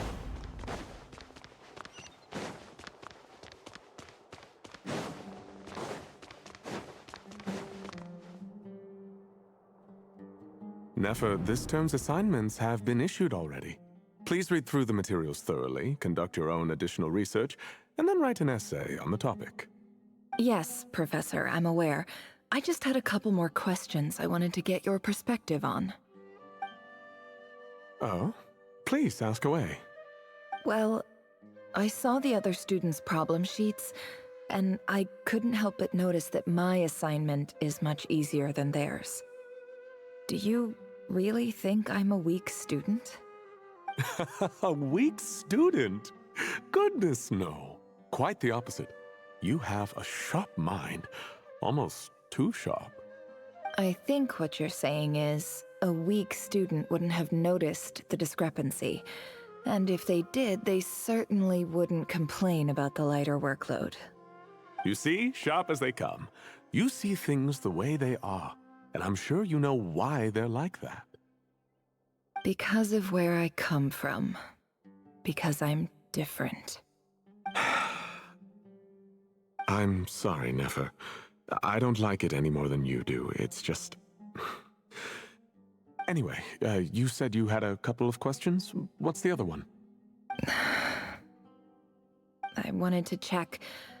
If someone sent me a letter to the academia, where do I go to collect it? Ah, your family wrote to you. Well, as long as they put your name on the envelope, someone should hand it right to you. Not exactly. It's not even a recent letter. I was just curious where the mail would end up if no one collects it. The House of Dana, I expect. I know there's a box for unclaimed mail somewhere in there, probably sitting on a shelf. Whatever you're looking for, that'd be the place to start. Okay, got it. Thank you, Professor. Oh, don't mention it. Honestly, I feel like I failed you. I'm supposed to be your teacher, but I haven't taught you anything. Hey, don't say that. You're a great teacher, and you do your best for all your students. But the rules are the rules. You're not allowed to teach students like me. It's not just the academia either. The whole world bends over backwards for the successful, and leaves the losers to suffer and die. Oh, my dear child. Don't tell me you've given up on life already. I haven't. I just think that if you want to make it in this world, you have to find a way to become successful.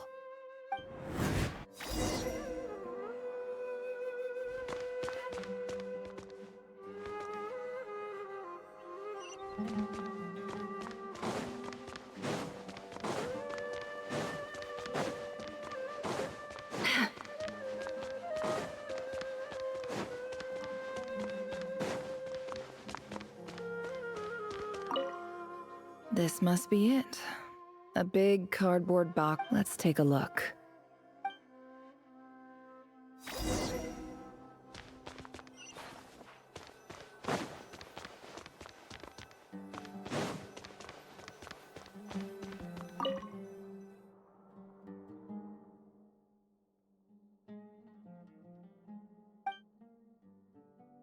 A dilapidation survey from Port Ormos.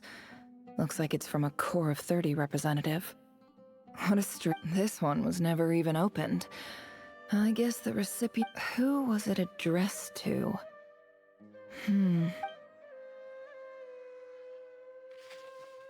This one is addressed to the Immorta Sage. The title is... Guided by the incense. We became lost somewhere in the forest. In clinical terms, these symptoms fit the description of incense poisoning. The Immorta Darshan strictly prohibits the use of For example, my neighbor who always breaks out into song and dance after using incense. This seems like something the academia would want to know about. Why wasn't it collected? Wait. What's this written on the back? The note says, the sender authored this letter while under the influence of mushrooms. I would send it back.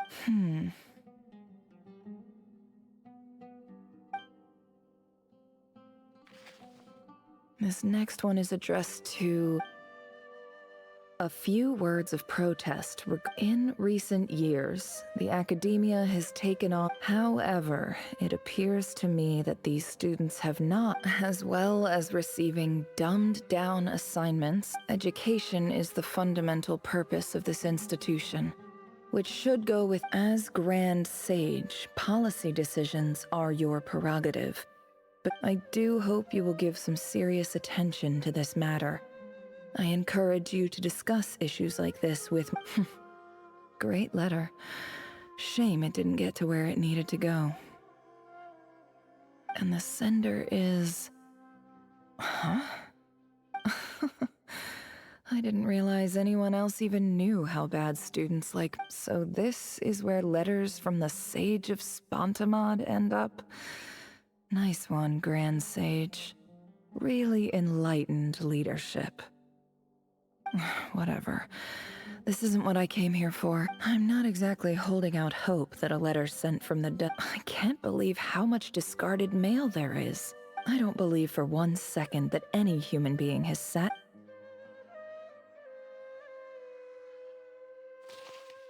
Wait. Could this be...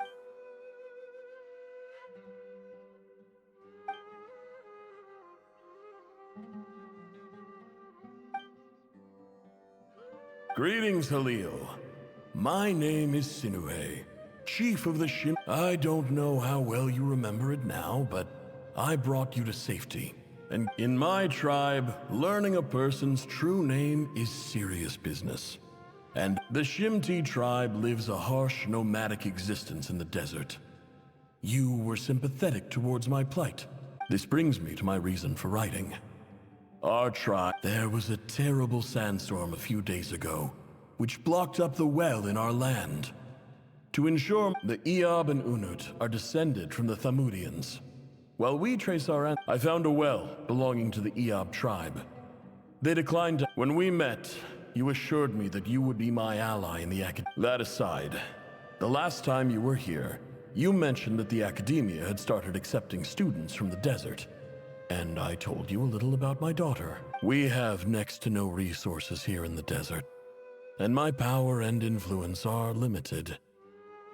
Would you consider enrolling my daughter at the academia? She is a smart girl. I know she won't disappoint you.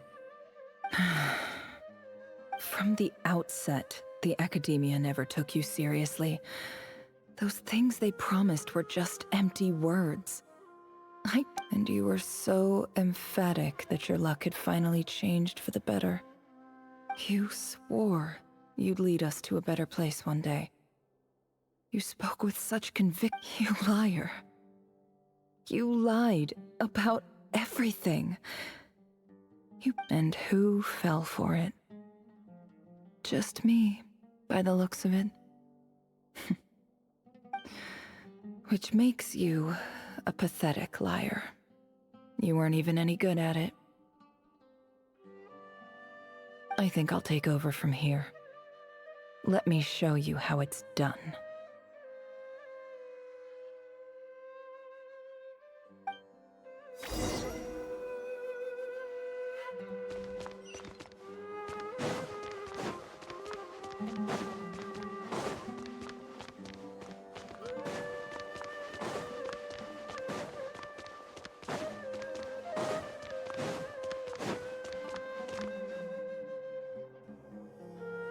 I just came to say goodbye. Thanks for everything you've done for me in my time here. Nefer? You packed your bags. Where are you I'm quitting. Something's come up in my hometown. Gonna head back and deal with it. Huh? But this was a hard-won opportunity for you. It was. But it doesn't matter. I have more important things to deal with, and and I didn't want to overfill my bags, so I left some incense. What's wrong? I thought you liked incense. Although, I did read somewhere in the House of Dana that it has hallucinogenic effects. Isn't this the stuff you brought from your hometown? You're just letting me have it? But you said it's a rare and Yeah, I lied. It's not rare at all. There's this bunch of ruins near my hometown that are practically overgrown with this plant. It's not worth much. Keep it. It's fine. But never... All right. That's all from me.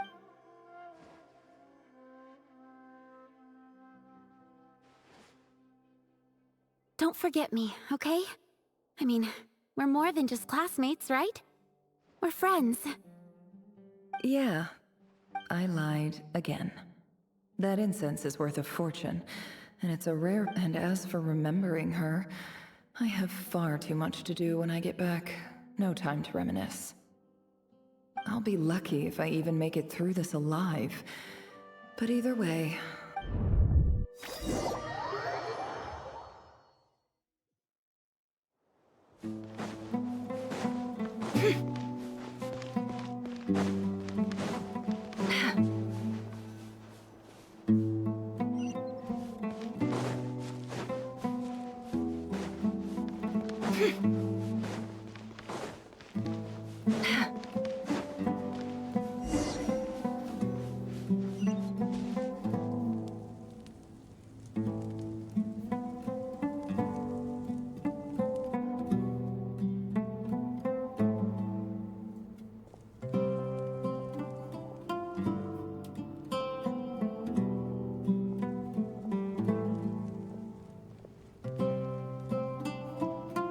It's a pleasure to meet you, Mr. Arif.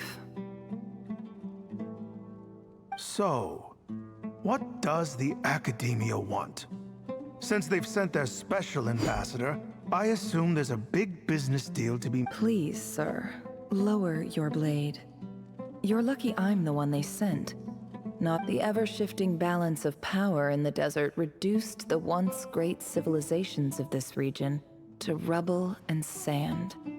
But the story of the Eab has a So, you do know who you're This well is the perfect symbol of your strength, is it not?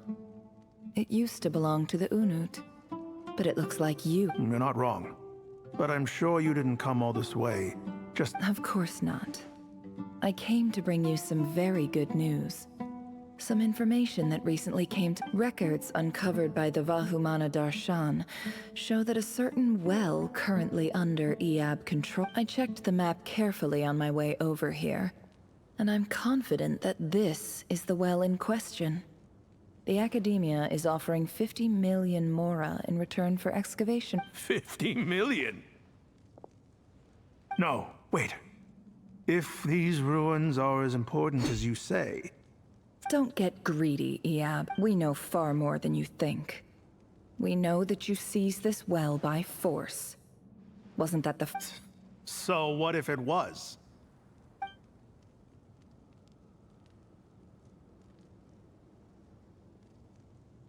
Don't worry.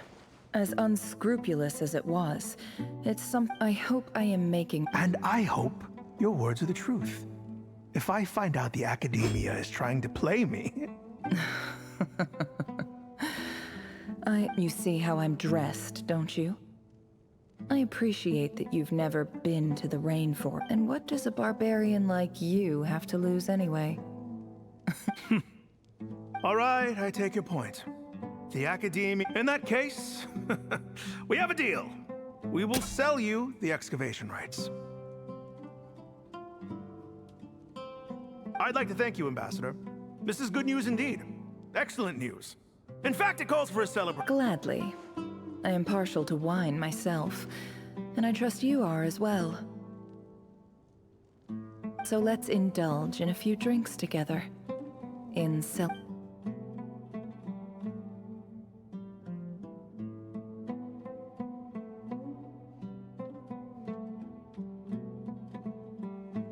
Chief! Chief, it's an emergency! It's the Unut.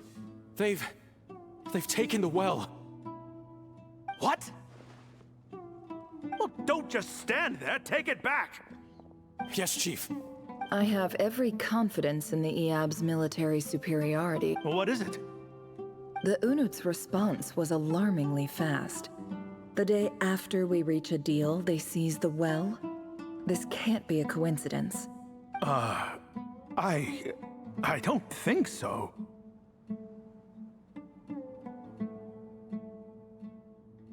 I am obliged to remind you, Chief, that the Academia will only deal with the de facto power holders. If you cannot regain control over the well— No! Please, Ambassador, just give me some time. I swear the Unut will not get away with this. That well is ours, and so is the Mora. Glad to hear it. I will wait here. If there is a traitor, I will find them. In the meantime, make yourself at home. Much obliged. Wow. All it took was a few words, and I've got him wrapped around my finger. So, in summary, Ambassador, the Academia would rather negotiate with— The Eab are ruthless murderers who don't listen to reason. And now they have the gall to interfere in our research. So let me ask you, Chief, if you— Kill them all, of course. Precisely.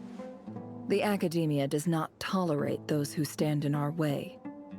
The Eab have held back our academic pursuits for too long, and our patience is wearing thin. At the same time, there is simply no way that the Academia can be seen to be intervening. We have our own rules out here. If the rainforest dwellers raised arms against— Right. We can't confront them ourselves, but we can support their enemies. The Unut, natural allies. Weren't the Eab your allies once? You were quick to send them after us to protect your interests back when we stole that water. Let me be clear. The Academia wishes to collaborate with the legally recognized— Say no more. Good. Then I suggest you see, Dad?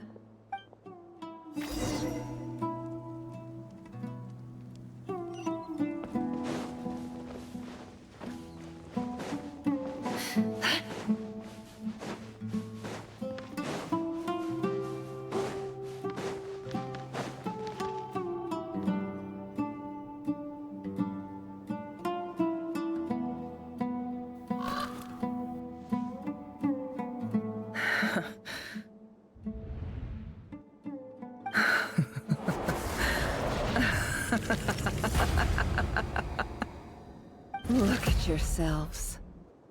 You may be vile, savage monsters, but your butchered bodies bleed like any others.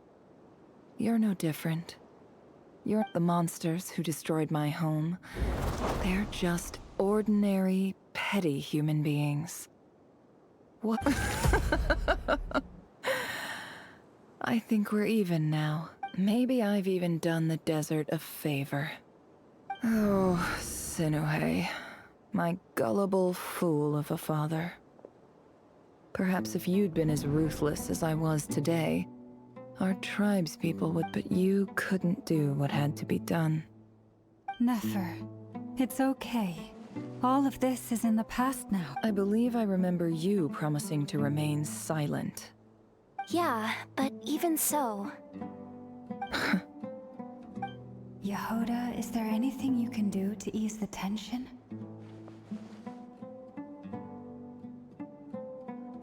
Alright, time for a sharp turn onto a completely different topic. So, anyway, that's enough of that. When are we getting out of... Feels like we've been walking forever.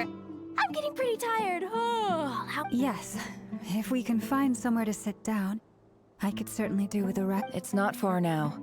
There should be a temple just up ahead. Yes. Really? A temple? That's where this story... I guess that's how things go in the desert. Desert dwellers can never escape their destiny. Or so everyone's... You mentioned a temple. My biggest trades... Ah.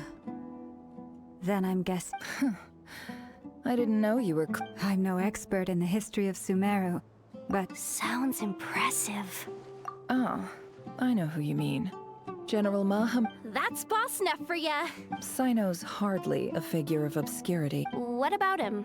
Well, he's not a small deal. Please, this is... Thanks for your patience, everyone. I'm sure it's been a lot to take in.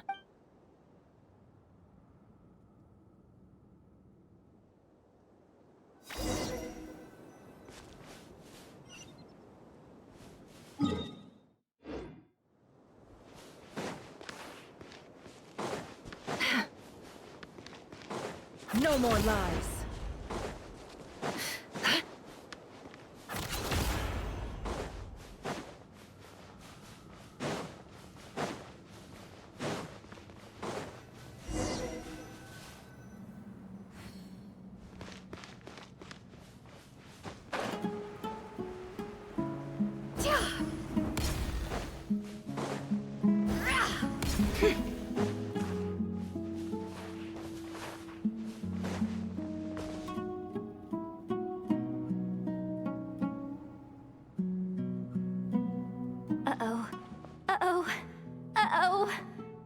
I'm totally out of my depth here.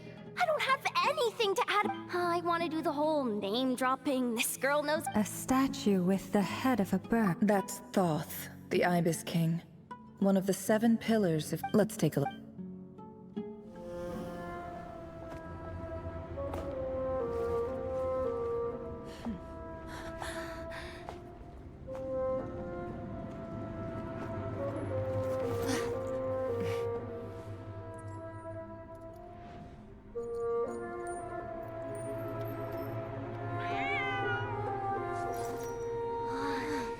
It's just Ashru. So, all is well?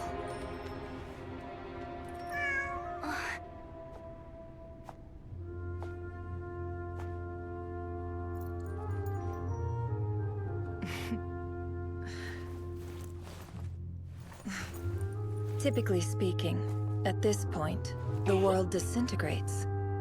Then we find ourselves back in the outside world. Besides, these are my memories. There's nothing to fear. You're sure? Of course. It's almost over.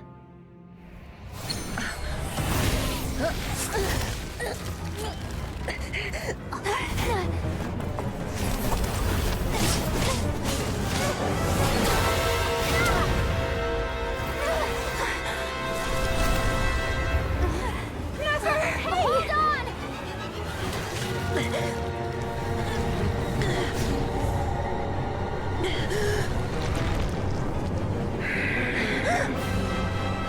Knowing too much is always a death sentence. Speak for yourself.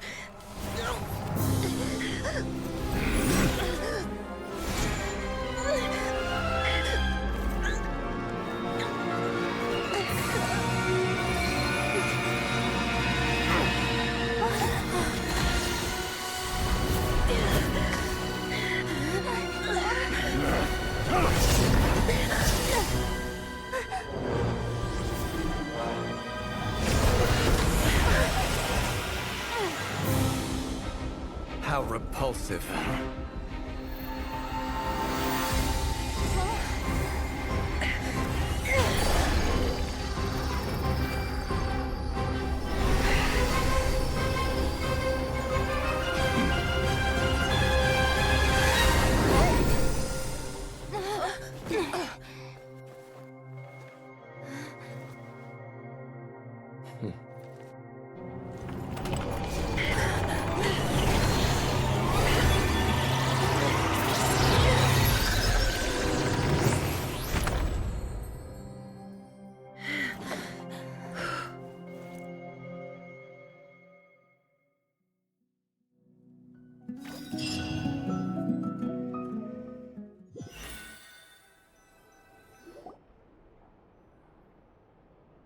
Timed that pretty well, didn't I?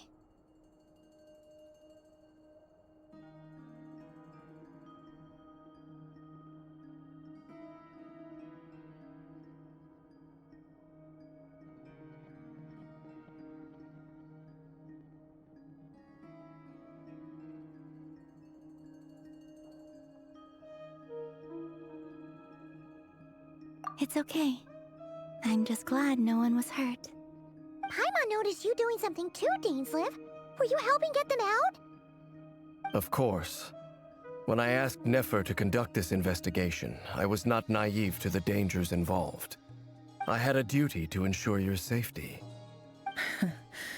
Good to know your sense of justice is still intact after all these years. I take that to mean that you saw the truth. That comes as a great relief. I certainly did. And thanks to your help, I also managed to trap Rerir inside the chess set. Whoa, really? How'd you manage that?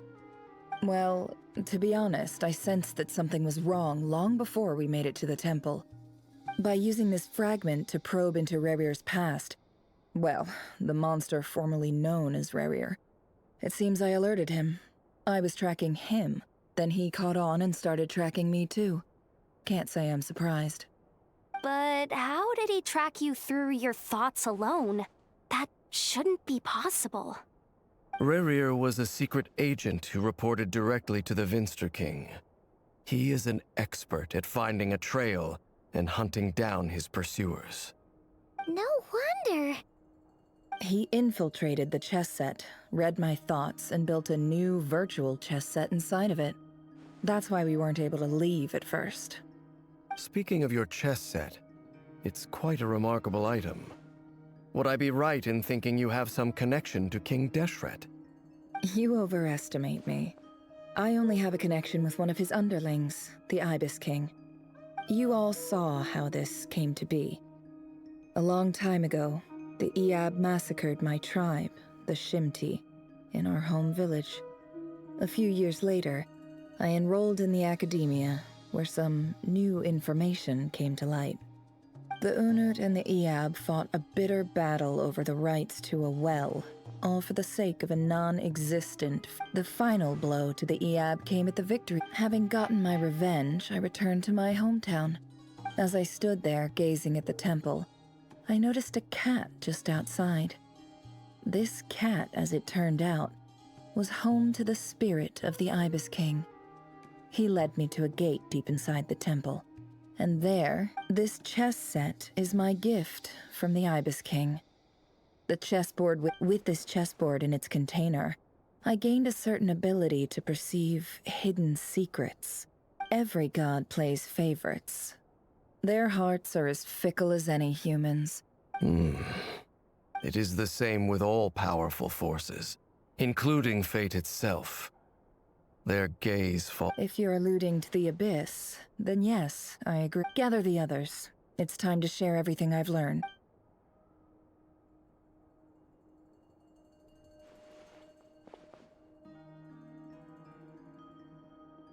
Thank you all for being here. As promised, I did some further investigating into the Reicher of Solnari's back. The Reicher of Solnari, real name Rerir, was once a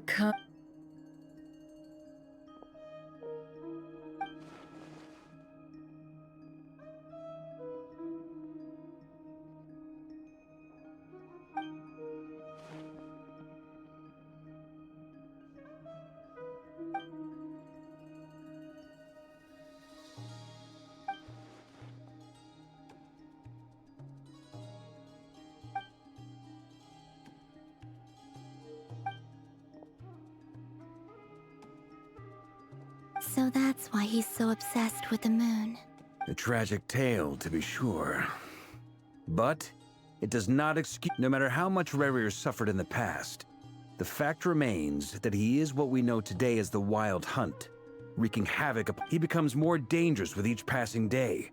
If left unchecked, it is simply a matter of time before all of Teyvat suffers the consequence. A question for Miss Columbina. Forgive me if this is presumptuous, but have you ever— Never. But I have heard stories of something called the Moon. Miss Lama, any thought? In the lore of the Frost Moon Scions, the moon is believed to hold many. The term Moongate is one I have heard before. But then back to Miss Columbina. As a moon goddess yourself— Not at this stage, sorry. I do hold the power of the Frost Moon. But there's more to the power of the Frost Moon than that? Yes. A moon goddess has the right to open the moon gate, since it is a path to the moon. And right now, I need to conserve my energy to fight the Reicher of Solnari. I'm afraid this is one mystery we may have to leave unsolved for now. I agree. Better to save your strength. But if you'll humor me for a moment, I have a bold conjecture of my own regarding the world beyond the gate. I highly suspect that neither Tholindis nor Rerir made it through unscathed. With the abyssal power he wields, no ordinary foe can touch him, let alone tear him to shreds. And yet, So your theory is that Rerir was physically torn to shreds by some powerful force? Makes sense to me. Explains why the wild hunt is so pervasive. Without the power of the abyss on his side, he almost certainly would have perished the moment he was torn. I could not agree more. The power of... It is a compelling explanation, and one that accords with my present understanding of abyss creatures. This raises some interesting questions. That being said, regardless of whether my research bears fruit... My pleasure, Mr. Albedo. I too... Hey! What is it, Dainsleif? You look really upset! It's just... when I think of the man I once knew... The two of you used to be friends, didn't you? I don't know if these words will bring any comfort, but... Mine too. We can never know all the hows and whys of the way things are. Those are the first comforting words I've heard in a long time. Well, I think this is a good place to end today's meeting. That's very thoughtful of you. Of course. Sounds good to me. Take some time to rest and digest.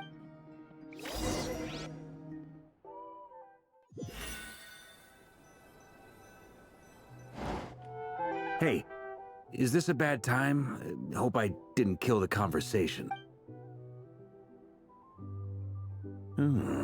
Nice room. Oh, I'm not Why not? It's just a hotel room. If it's all the same, I'll just stay out here. I might not look the part, but I'm technically...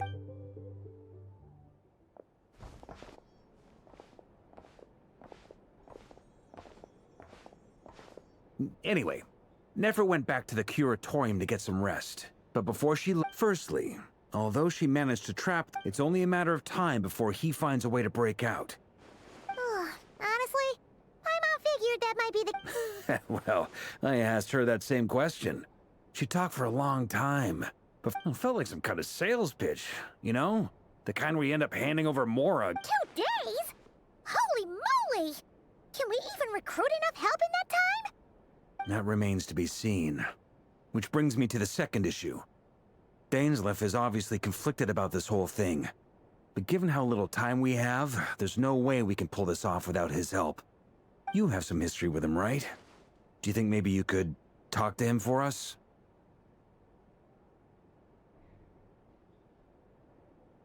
Great. I appreciate it.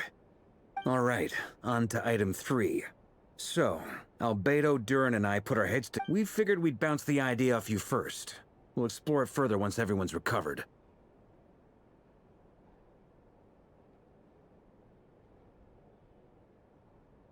Oh, Paimon's dying to hear this. All right, so...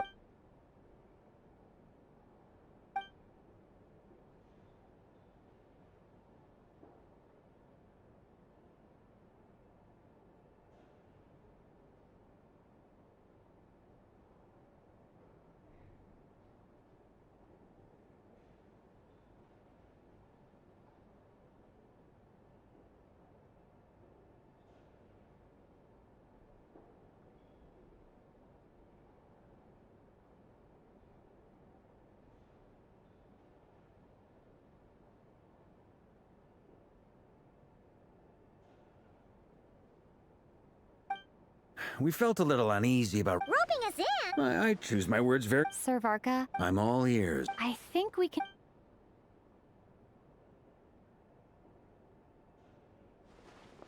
I see your point, yeah. To be clear, I don't doubt your abilities. Far from it. I just want to make sure. Are you really willing to take all this on? I want to do everything within my power. The Rehyr of Solnari is a truly fearsome opponent, and if I do my part, it'll greatly reduce the risk for everyone else involved. Well, that tracks with what I've heard. Jean's mentioned in her letters that you're so diligent it's almost abnormal. As in, Most people weigh up the risks and rewards in situations like this. But you seem to just mark. Of course, everyone appreciates. Thank you, Sir Varka. I should be the one thanking you. It means a lot to have you on board. I'll give some serious thought to your...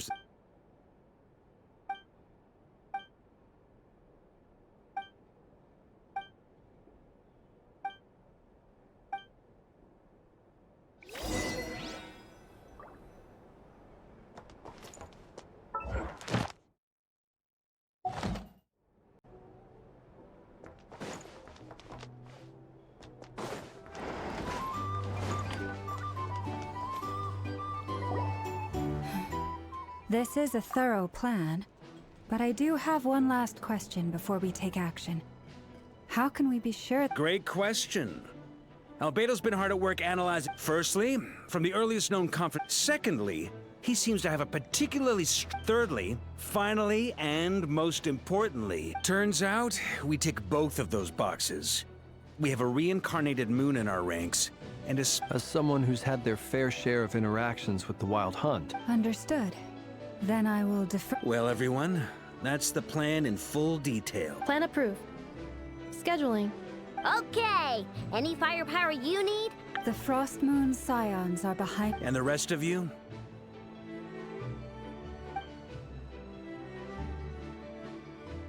No objections? All right, then it's settled. This is the plan we're going with. Next up, an old tradition of mine. Anyone who wants to back out, now's your Wait! We can still back out of this? Everyone says things they regret, right? I don't want anyone feeling trapped because... A very people-first approach. I hear that's common practice in the Knights of Favonius. Heh. Who'd you hear it from? D-Luke? Shh.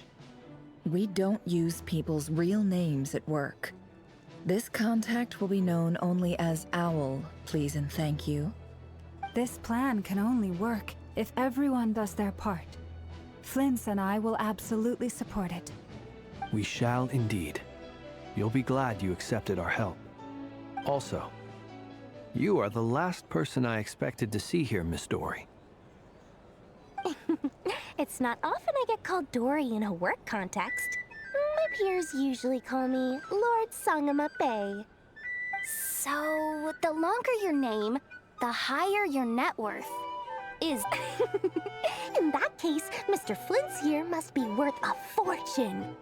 That's right, I know your full name. It's... The walls are thin here. I'd appreciate you keeping that a secret. Okay, fine. I'm actually only here as a... Oh, does this mean something? It most certainly does not. We have a long-standing and mutually beneficial business partnership. Said Mom supplied me with a great little trinket, but now that lady's ruined everything. If I don't start building... Okay. So what exactly is so special about this pendant? It's a lucky charm that a great mage made for me.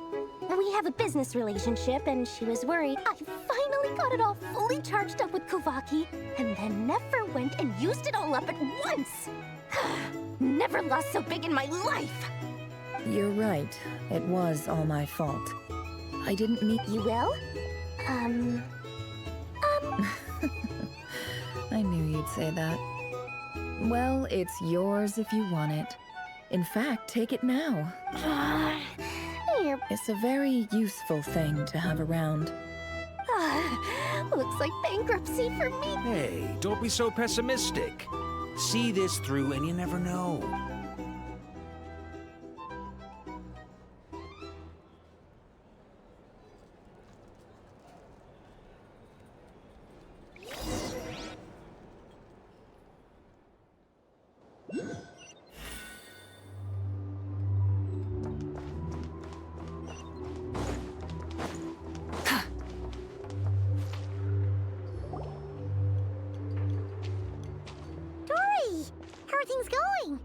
Ready?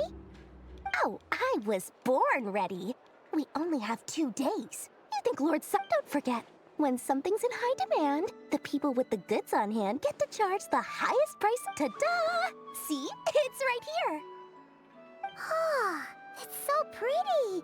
Did you make it? No. Aha! No wonder. That's not the full story. It actually started a while back as a project between me and the Dendroarchon. Mage Alice once warned me that this world won't stay safe forever. There may come a day when everyone faces a great crisis. I passed this on to the Dendroarchon, and she secretly brought together a research team made up of Sumeru's top scholars to invent a technology that could... Anyway, point being, it was the Dendroarchon who asked Kaveh to build this little... Took him long enough. He stressed over it for ages. Must have gone through at least a dozen designs before producing a final product. But that's Kaveh for you. Marak delivered it to me a couple of days ago, along with a letter from Kaveh. Could I ask why I'm sending this technology to you? And what's your proposed use case? Has it been approved by the relevant authorities? So nosy. My fault for sending him the research permit to begin with. Surely Nahida must have told him you were involved in this project. He was probably just nervous because you're always so secretive about your business. Could be. Anyway, I just replied, let's hope there never has to be a use case, because it would involve grave danger. Fair enough. But it sounds like he was just being cautious. He probably felt responsible as the one who made it. Or maybe he was asking as a favor for his housemate. He's done that before. Not sure why, though. His housemate doesn't seem to really care that much about this kind of stuff. Either way, all's well that ends well. I'm just glad to finally have my hands on the product. I wouldn't want to be without it, given the potential dangers that lie ahead. Huh? What does that look mean? Paimon's just super surprised. Well, a long time ago, I made a promise to myself. I promised that I was gonna live every day of my life with a big beaming smile. Obviously, Mora plays a big part in that. But there are always gonna be times in life when you have to give something back. That could mean paying back a debt, returning a favor, or showing some kindness. Alice has been a huge help to me over the years. She was the first investor I ever had. And I want my investors to know that Lord Sangama Bay is the best in the business. And more than that, no one knows what the future will bring. Whatever happens, I want to make sure the Dendroarchon and all of Sumeru is prepared. Oh, that? I was just making sure Nefer and I are square. Don't be thinking it was some sort of benevolent act. I'm no saint, so don't treat me like something I'm not. My priority is doing the business that I want to do, so long as my conscience lets me, but it usually does. That's the Lord Sangama Bay business model. All right, if you say so. I do say so, and that's the whole point. I'm a businesswoman.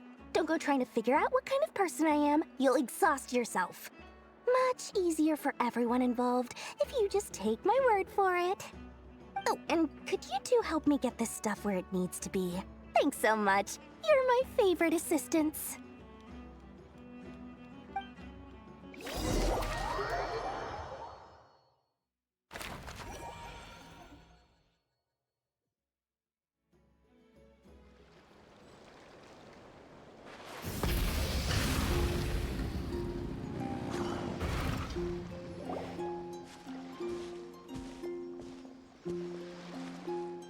Traveler, Paimon, it's good to see you.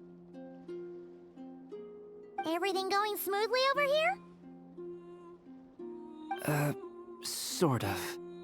As you're probably aware, Varka, Diren, and I captured some abyssal creatures from the Wild Hunt. Per the plan, we dissected and analyzed some samples of these creatures. The process went very smoothly. The findings, however, come with some troubling implications. What? You can actually dissect the Wild Hunt? That depends on your definition of Wild Hunt and dissection. Harmless, lifeless. These words are accurate descriptions.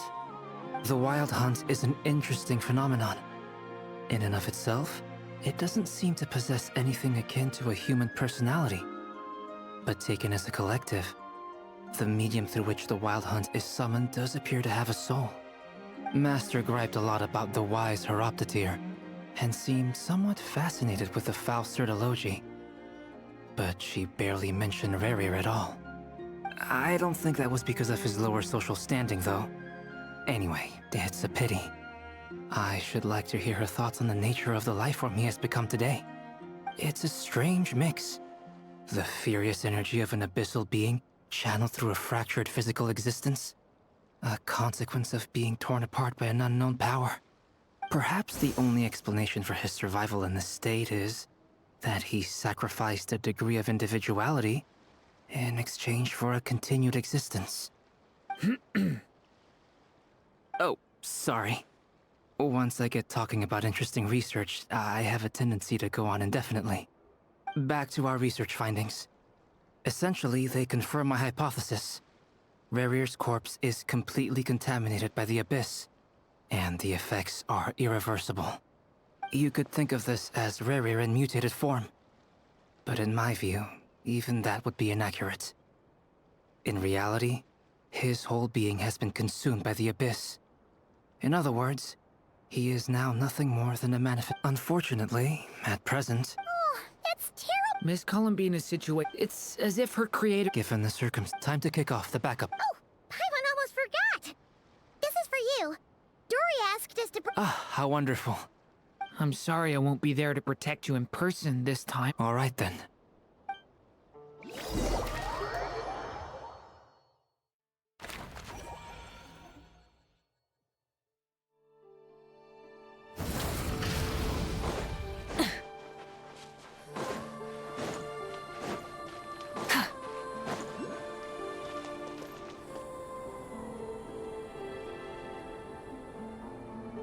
Miss Lauma, is everyone here? Yes. The fate of... My lady. What are you... Within the next 24 hours, we will fix... This is not a burden that we deserve to bear. But I believe that we reap what we sow in this life. So I intend to act. I must do what I think is right. For me, that means fighting for the future of Nodcry. This gentleman is the Grand Master of the Knights of Favonius, Varka, Knight of Boreas. In my absence, please follow his lead. Hey, everyone. Guess I should introduce myself. Well, to start with, biggest strengths are honesty and hard-workingness. Anyway, point is, I don't intend to let Lauma down. I'm gonna do it.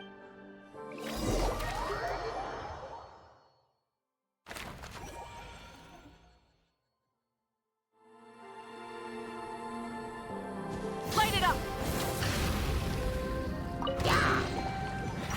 Hey, not a bad haul.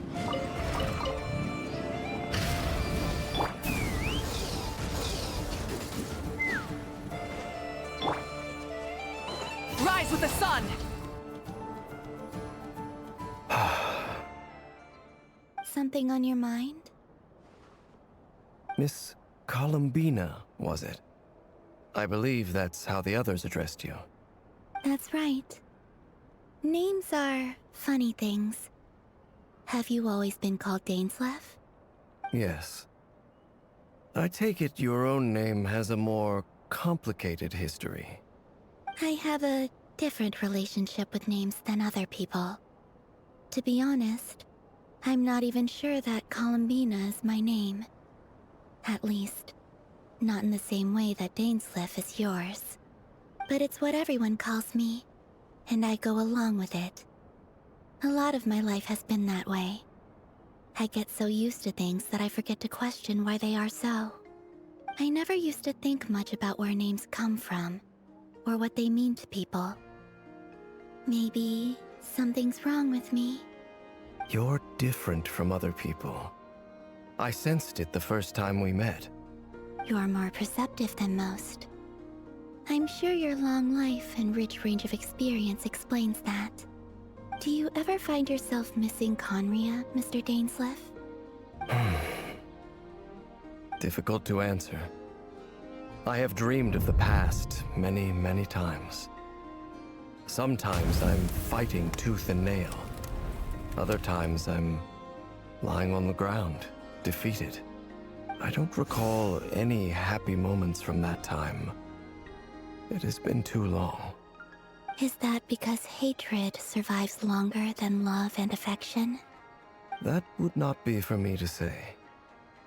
I make no excuses for the grudges I bear. But whatever the reason, I remember little that was beautiful or sentimental. Thank you for your help with the Rerir situation. Without your efforts, I never could have learned the hidden truth of his story. You're welcome. I know he's your friend. Friend? He betrayed me. And I never really understood what he was going through in life. Some friendship, that is. Okay. So, do you plan to fight him with us? You see, you're torn. Now you know what really happened. You see the things he's done in a new light. I need some time. Of course. I completely understand. Anyone else in your position would feel conflicted too. Actually, I went through something similar myself recently. Something happened that changed my perspective on a situation. A situation I took for granted at the time, but now I feel very grateful for it. You mean the Harbingers who still support you, even though you've left the Fatui? Yes.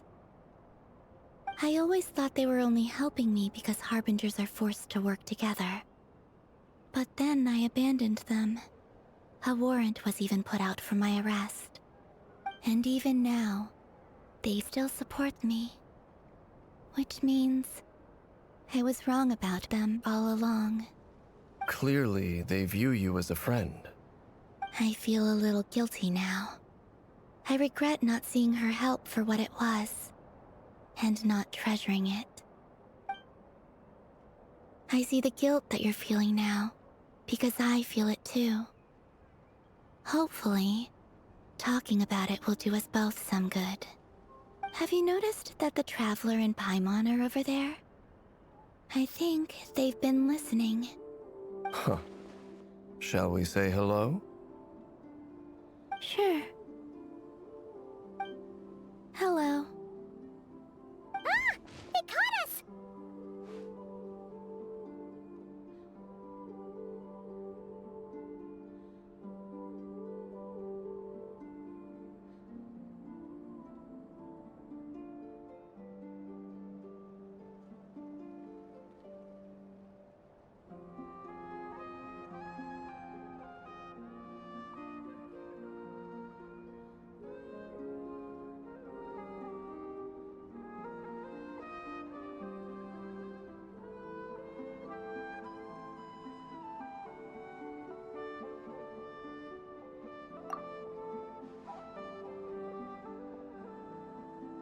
I apologize for making you worry. No doubt you wish to know where I stand on the plan to take down the Rerir of Solnari. I'm afraid I need a little time, but I will seriously consider joining you. You will? Oh, thank you so much! Everyone will be so grateful to hear that! They needn't be. This was something that I was going to have to face up to eventually. That doesn't matter to them. They're grateful to you regardless. You can't control their gratitude, so just accept it. And then, have a think about whether you're willing to join us.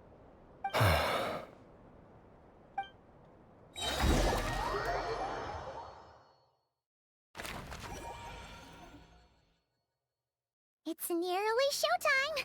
Let's go rendezvous with the others. You know the place.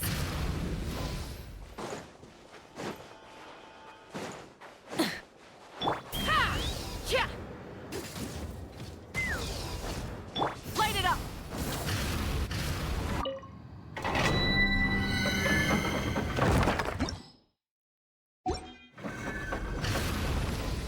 Take me up!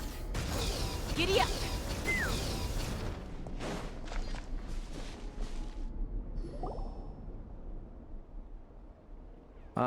You're earlier than I expected.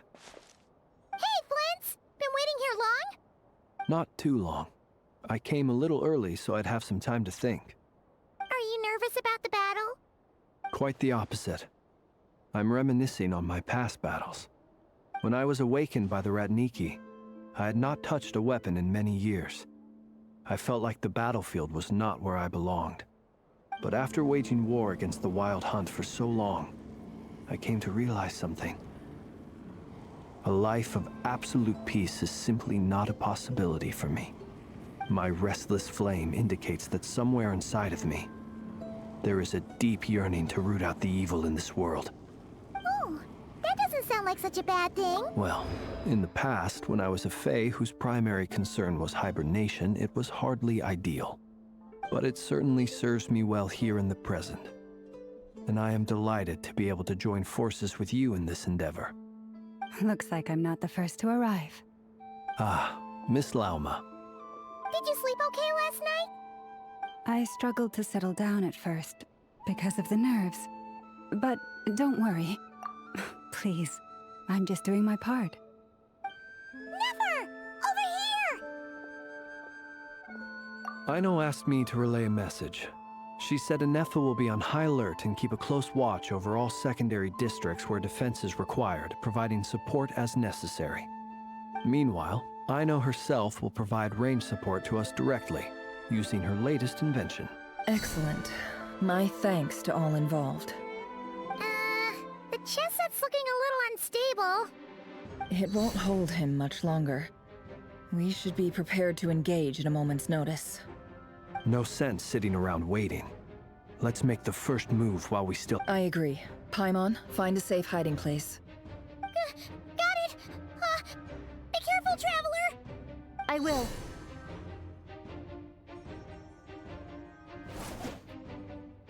Everyone, take your positions as soon as the battle. Every ounce of strength we have in our— Ready? Let's go. I've seen all your futile ploys before. You have become the authors of your own demise. I wouldn't be so sure about that.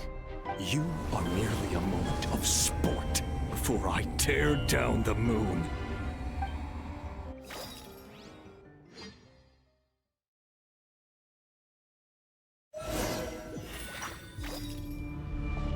Stay on— Moonlight betrays you. You too! The deception ends here.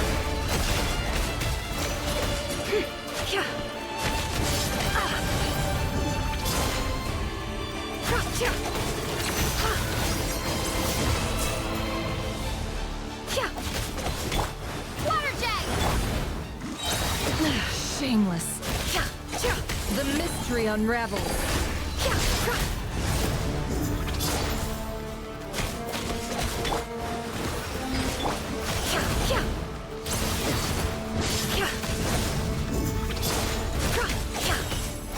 No more lies. Absurd. It all adds up. No more lies. Seek within. How unfortunate. It all adds up.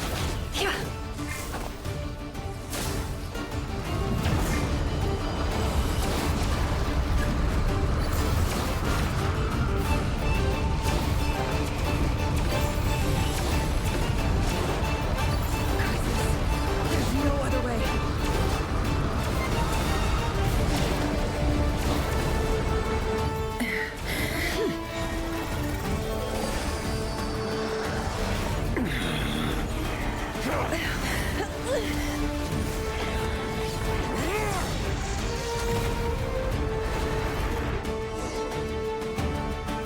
The only way to defeat Rarer is to borrow his own power. That means Columbina will have to disappear while you two bear the brunt of his attacks. You have to hold on.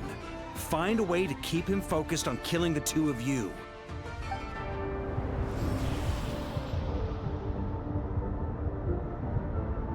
Never! Your eyes are bleeding. Soon you will be powerless to resist.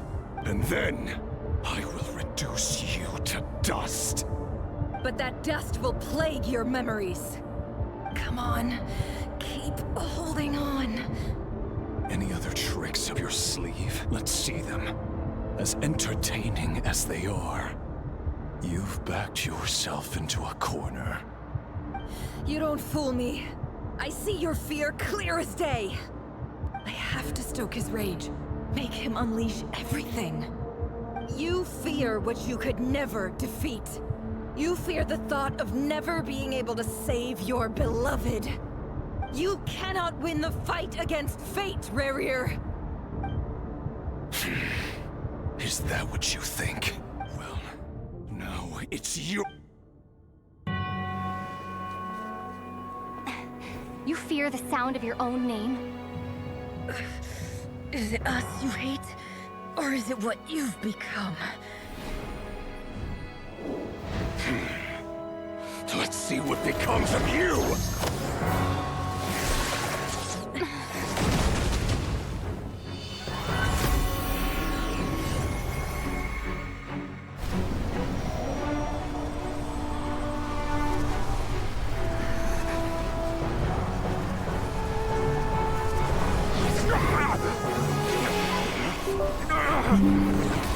What's happening?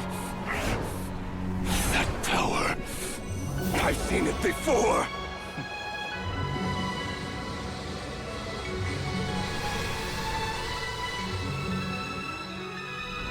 His power is on another level. We'll need to use an alchemical array to convert his power into a usable form. Then quickly channel it into Columbina, rendering her powerful enough to compete with him.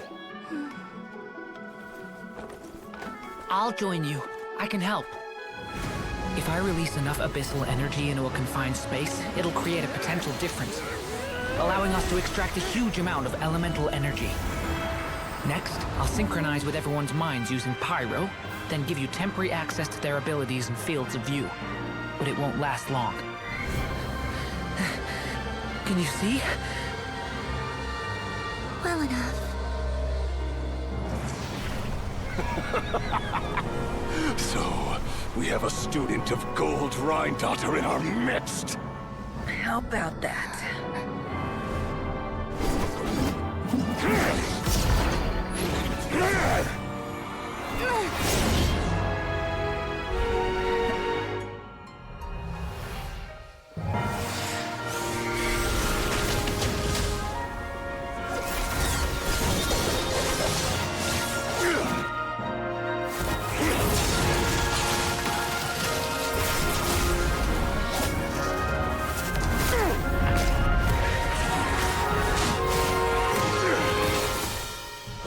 You use my own power against me?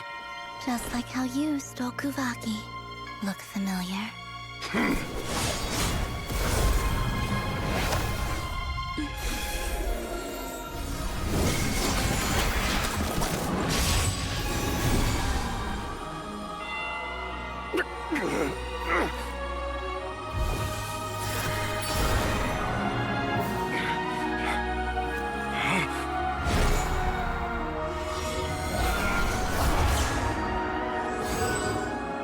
Don't you realize? You don't have the power to hold that gate open. I don't, but someone else does.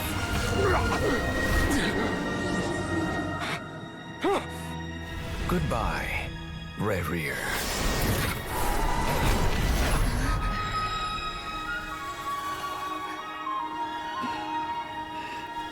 We won.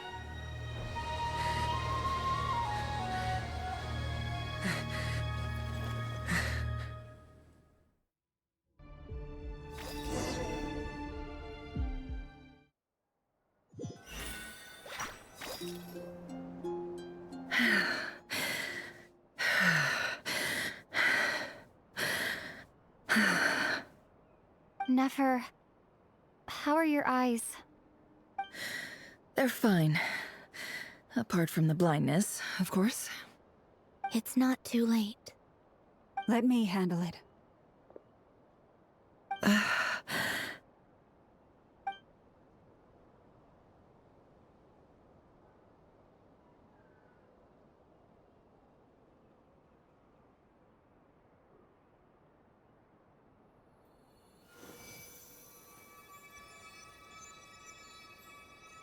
Miss Nefer.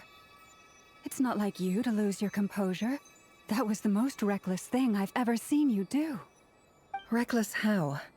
The situation was critical. Our lives were at stake. We had to do something. Even so. Okay. I guess you're right. In business terms, I suppose that's a huge return on investment. I'd be hard-pressed to argue otherwise. Still, I don't like this outcome, and I don't want you to lose your sight for good. People suffer when they make sacrifices they shouldn't have to make, whether that means faith, strength, or in this case, your ability to even see. I had hoped you could win without sacrificing so much as a single hair on your head. Thank you. Really. All done. Don't try and open your eyes just yet. We'll see how you're doing in a couple of days. And I'll send full details through Yehoda. For now, my dear friends, we have fought bravely and achieved a spectacular victory. A dark cloud. The moon will remember this day. Thank you.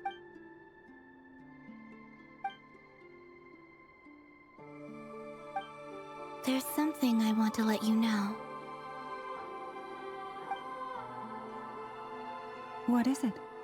When Durin connected everyone's minds so I could access their powers, and since Nefer's eyes were injured.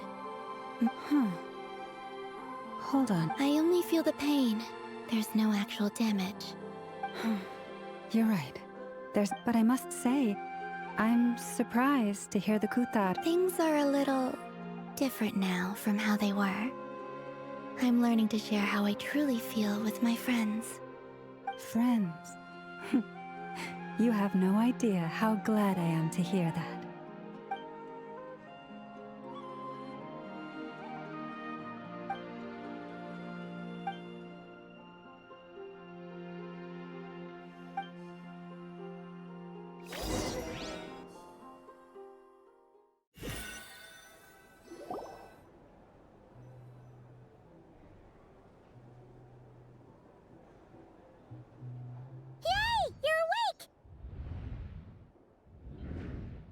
How are you feeling?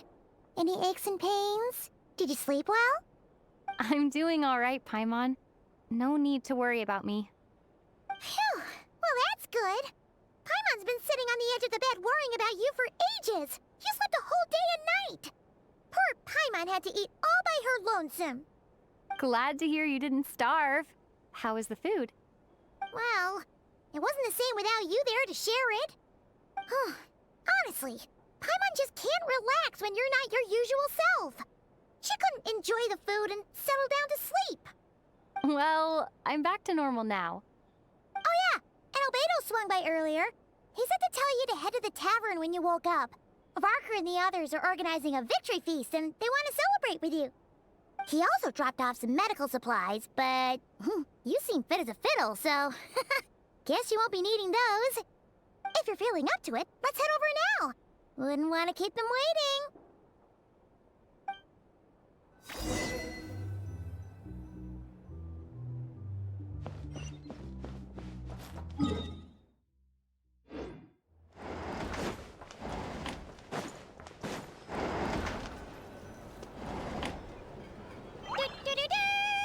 We're here!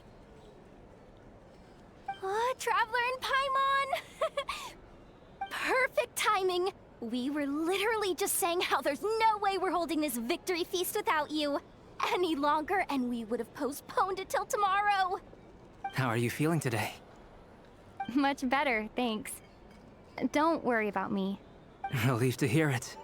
If that changes, just let me know. Happy to check you over at any time. Yep, we're here for you. Anything you need, just let us know. Oh wait, where's Nefer? How are her eyes doing? Nefer's right over there. I'm sure she'd love to catch up with you.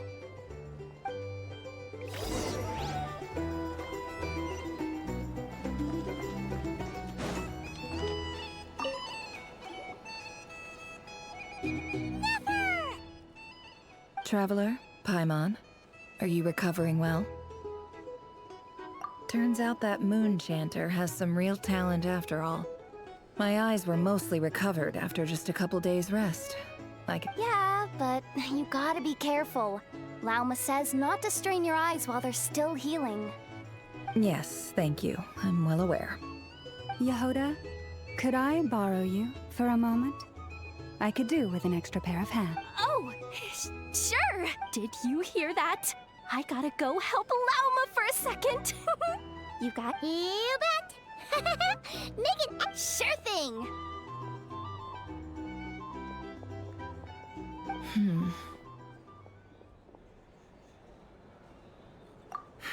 The Raker of Solnari. Kind of a snake, don't you No, definitely a snake. A poisonous... Anyone who seeks revenge out of hatred for other people has become a snake. That's something Perhaps. I'm sure it sounds like a very wise and open-hearted perspective to your ears. What else is left when everything you depended on in life gets stripped away? Something's gotta fuel that drive to keep on living. If you're worried about me, you can nip that in the bud. I'm not someone who gets stuck in the past. It's just... I suddenly feel like I was wrong to call my father a liar. He was just a fool. Oh, Father. How much better things could have been if you were a skilled liar. Look at the Ibis King. Thoth is a fiendishly cunning liar. And yet, strangely, he feels more like a father to me than my real dad ever was. He's never brought it up, but I'd bet he feels the same way. Why else would he give me the power to perceive the truth, while at the same time training me in the art of deception?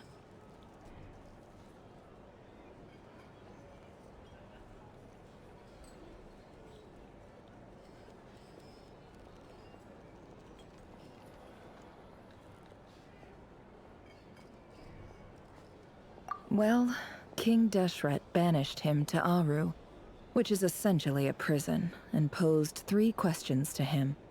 He promised that he'd have his freedom if he could find the answers. His response was to take on a physical form and approach me, hoping that I could become his envoy and search for one of the answers on his behalf. Did he really think I'd fall for that? He's stuck there. He can't make me return what he gave to me.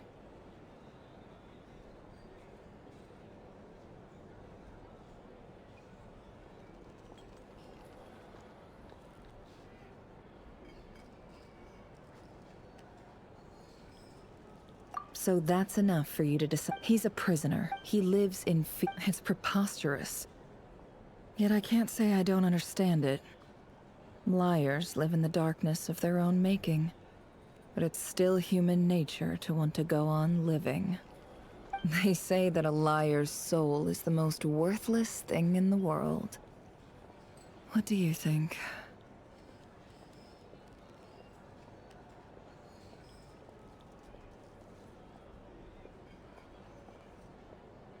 Good. If you ask me, for example, when... So be it. They have sharp ears. I can't keep anything from them. Oh, is that what it looks like? Well, you all know my past now. When you find yourself in a situation you can't control, if you understand what's at stake, please ensure my secret... Very good. Oh, wait! Now that the panic's over and we've all calmed down, after all that build-up, our mystery ally never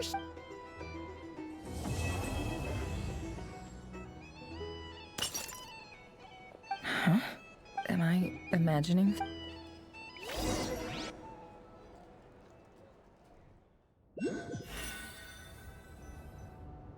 So, that close colleague who stayed behind with you? Don't know, don't care. I get more normal human interaction from him. Although, now you mention it, he hasn't bothered me in a while. If he's disappeared without a trace, it's the biggest gift he ever gave to the... He won't lie low forever. So we'd better.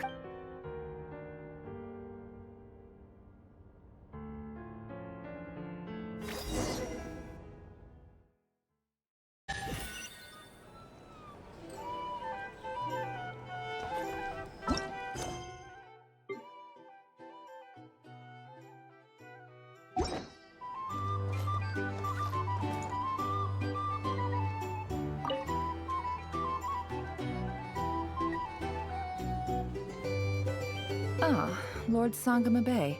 How lovely to see you. I must thank you for the device you provided. It was an enormous help. Would I be right in thinking that it was developed by the Academia? Why come and ask me when you clearly know already? I mostly came to thank you. That's more like it. A little gratitude goes a long way with Lord Sangama Bay. Play your cards right, and you might even stand a chance of becoming my long-term supplier. The chance to work with such a kind and charitable investor as yourself would be a great honor for the Curatorium. Huh? Charitable? Who said anything about charity? First time hearing about it. Let's see. The first plot of land you purchased in Nodcry, your desert interests, and... Stop! What do you think you're doing? Exposing my investment history!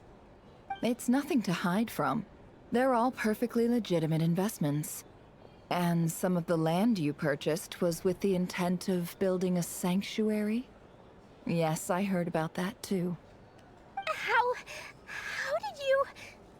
You're a curious case, Lord Sangama Bay. You don't like people finding out about your good deeds, do you? But I'm afraid no matter how hard you try to keep things under wraps, where there's a will, there's a way. You did it for Sumeru, didn't you? It was empty land that was gonna go to waste otherwise. I figured if I built something there, it might at least get some use in an emergency. Disasters are capricious things. They strike without any warning. I've lost family to a disaster before, and I don't want to lose any friends or business partners if I can help it. My elder sister used to dream of finding a sanctuary. Somewhere with plenty of food, water, and medicine. Where everyone could live happy lives. It was something I looked into, but after discussing things with the Dendro Archon, I decided on a more effective strategy. The tech people handled the tech, and Moneybags provided the Mora. It just made the most sense. It's a pity that so few people know the truth about you. Everyone says that you view everything in terms of Mora, and all you care about is growing your own wealth. So, what's the problem with that? Everyone wants to be rich. It's human nature. So yes, I love Mora, and it's nothing to be ashamed of. But surely you have dreams of your own beyond just making Mora. You don't get it, do you? My dream is to invest in other people's dreams. And, you know, make a nice little slice for myself along the way. Just thinking about it makes me happy. That sweet, sweet sound of Mora. Thank you. For the device? And the pendant. Oh, that. I was just returning a favor. Don't worry about it. Seems like we've both been away from home for a very long time. Yeah. So long that I barely remember what my family even looked like. That would be your mother, father, and sister? Yeah, though it's been years since my sister passed away. It's not like I want to forget them, obviously, but memory can be even more ruthless than the most calculating business person. Beyond a certain point, if something isn't helping you, it just gets rid of it. My sister can't help me now. Slowly but surely, her face is fading from my mind's eye. It's become a vague impression. Not everything will fade. When loved ones pass away, the beautiful memories are the ones that last the longest. Yeah, that's true. If you ask me, that's the one silver lining in all of it.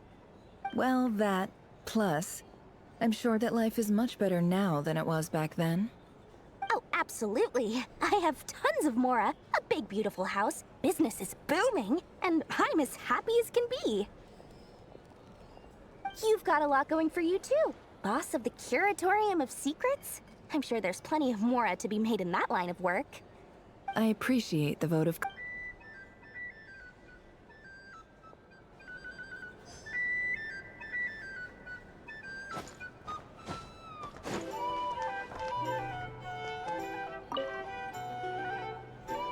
How have you been holding up? Any adverse reactions? If you start to take a turn for the worse, Make sure you tell me right away. You don't need to worry about me, Grandmaster. I'm fine. I mean, I barely did anything, so... What? You're too humble, young man. You played an indispensable role in the battle for Nodcry. We can't thank you enough for your support. Sometimes, when people praise you, it's because you deserve it. The best thing is to accept it calmly and with grace. It's important to learn how to respond to words of admiration. Let's do a quick demonstration. Albedo, that was an incredible feat of alchemy. The pressure was on, but you worked flawlessly at lightning speed to get the job done. Thank you. I can't take all the credit, though. Durin played a big part in forming the alchemical array. See? Did you catch that? A masterclass in how to take a compliment. Okay, yeah. I did work pretty hard to help prepare for the battle. No point denying that. Hey, you guys!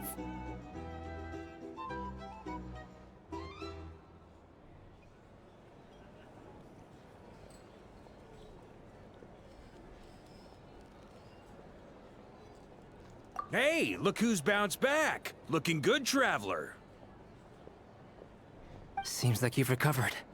You won't need to take any more medication. Can I get you a drink? Huh? You know how to order at a bar now? You've sure learned a lot recently. Handling a drinks order is ridiculously simple compared to alchemy. Don't worry, I'll blend into society yet. Paimon believes it! You're clearly a fast learner, just like your brother. To be totally honest though, Paimon didn't quite follow all the details when you first explained the plan to us. Don't worry, that's completely understandable. Unless you're a student of alchemy, it's hard to grasp the principle and how the process works. To put it in the simplest terms, we saw how our enemy stole the power of Kuvak when facing an enemy you have no hope of defeating. It's best not to engage them in battle. So, instead of looking for a way to overpower him, we decided to help Columbina get strong enough to at least stand up to him in a fight. For this to work, we had to analyze his modes of attack, confirm who his main target was, and make sure that he wouldn't go beyond the range of the alchemical array. For added security, we prepared a total of 4 arrays. But to mitigate the impact of the battle, we identified one location in particular as the ideal spot, which is where the confrontation took place. The alchemical array absorbed his abyssal power. Then Durin processed it to render it usable by Columbina. That power enabled her to do what would otherwise have been nigh on impossible. What surprised me was that Dainsleif actually agreed to join us. Given his history with Rerir, he had every right to sit this one out. But we're extremely grateful for the decision he made.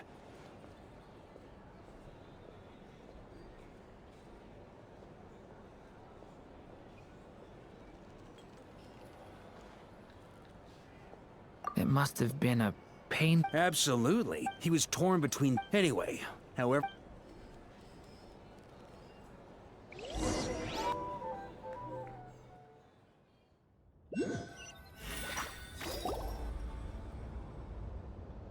That's the only reason you're here. Yes. I've thought a lot about it. And I've realized that you, me, and Arlecchino should be friends. I think this is very important.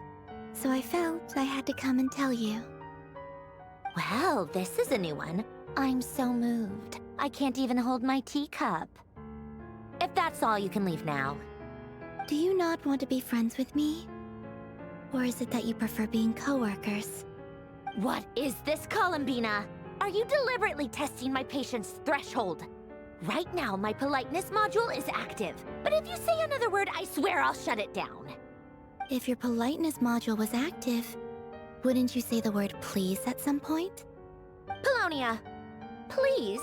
Will you still invite me to your next... What? Yes, I think you will. Bye-bye, dear Sandrone.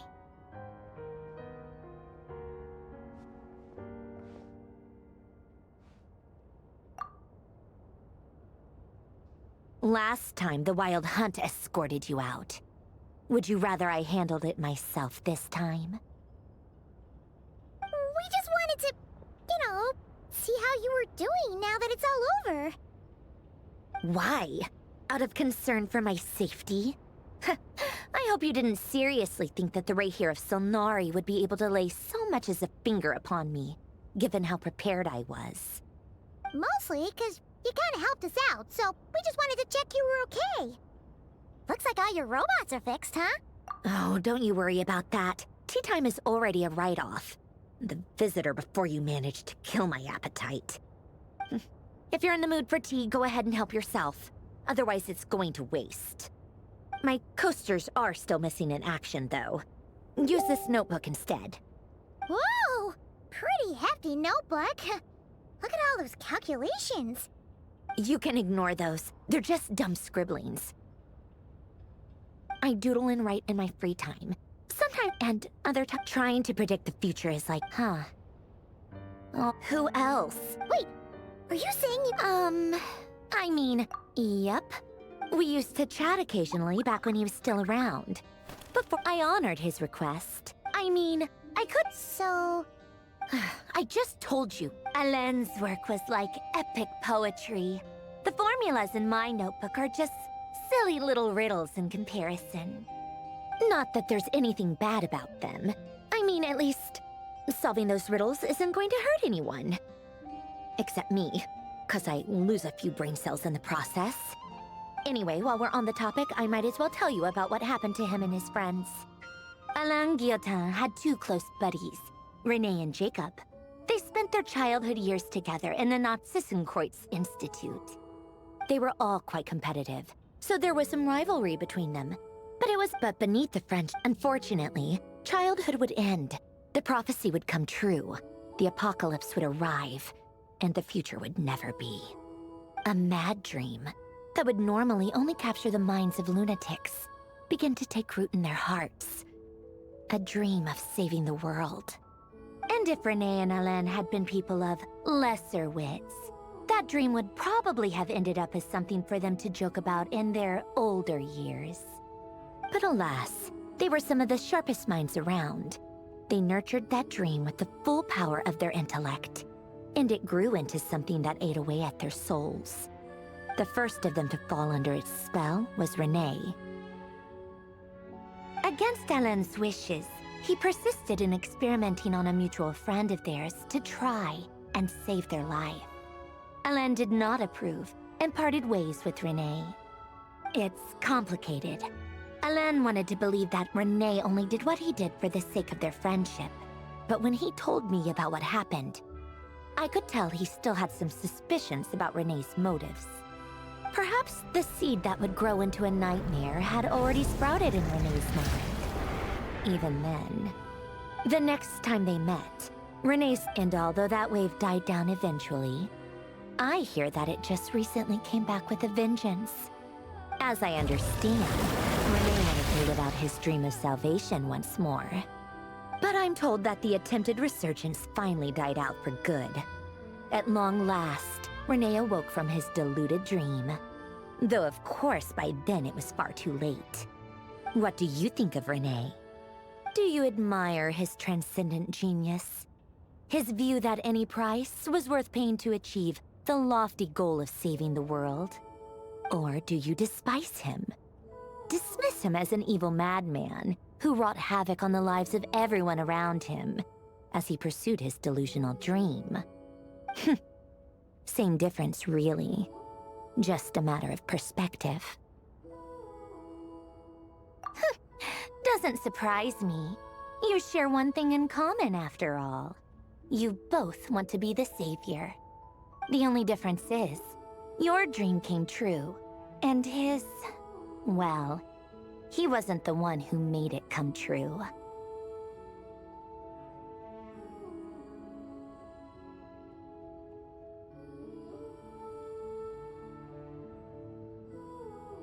I don't like fanatics who give up their whole lives for their ideology.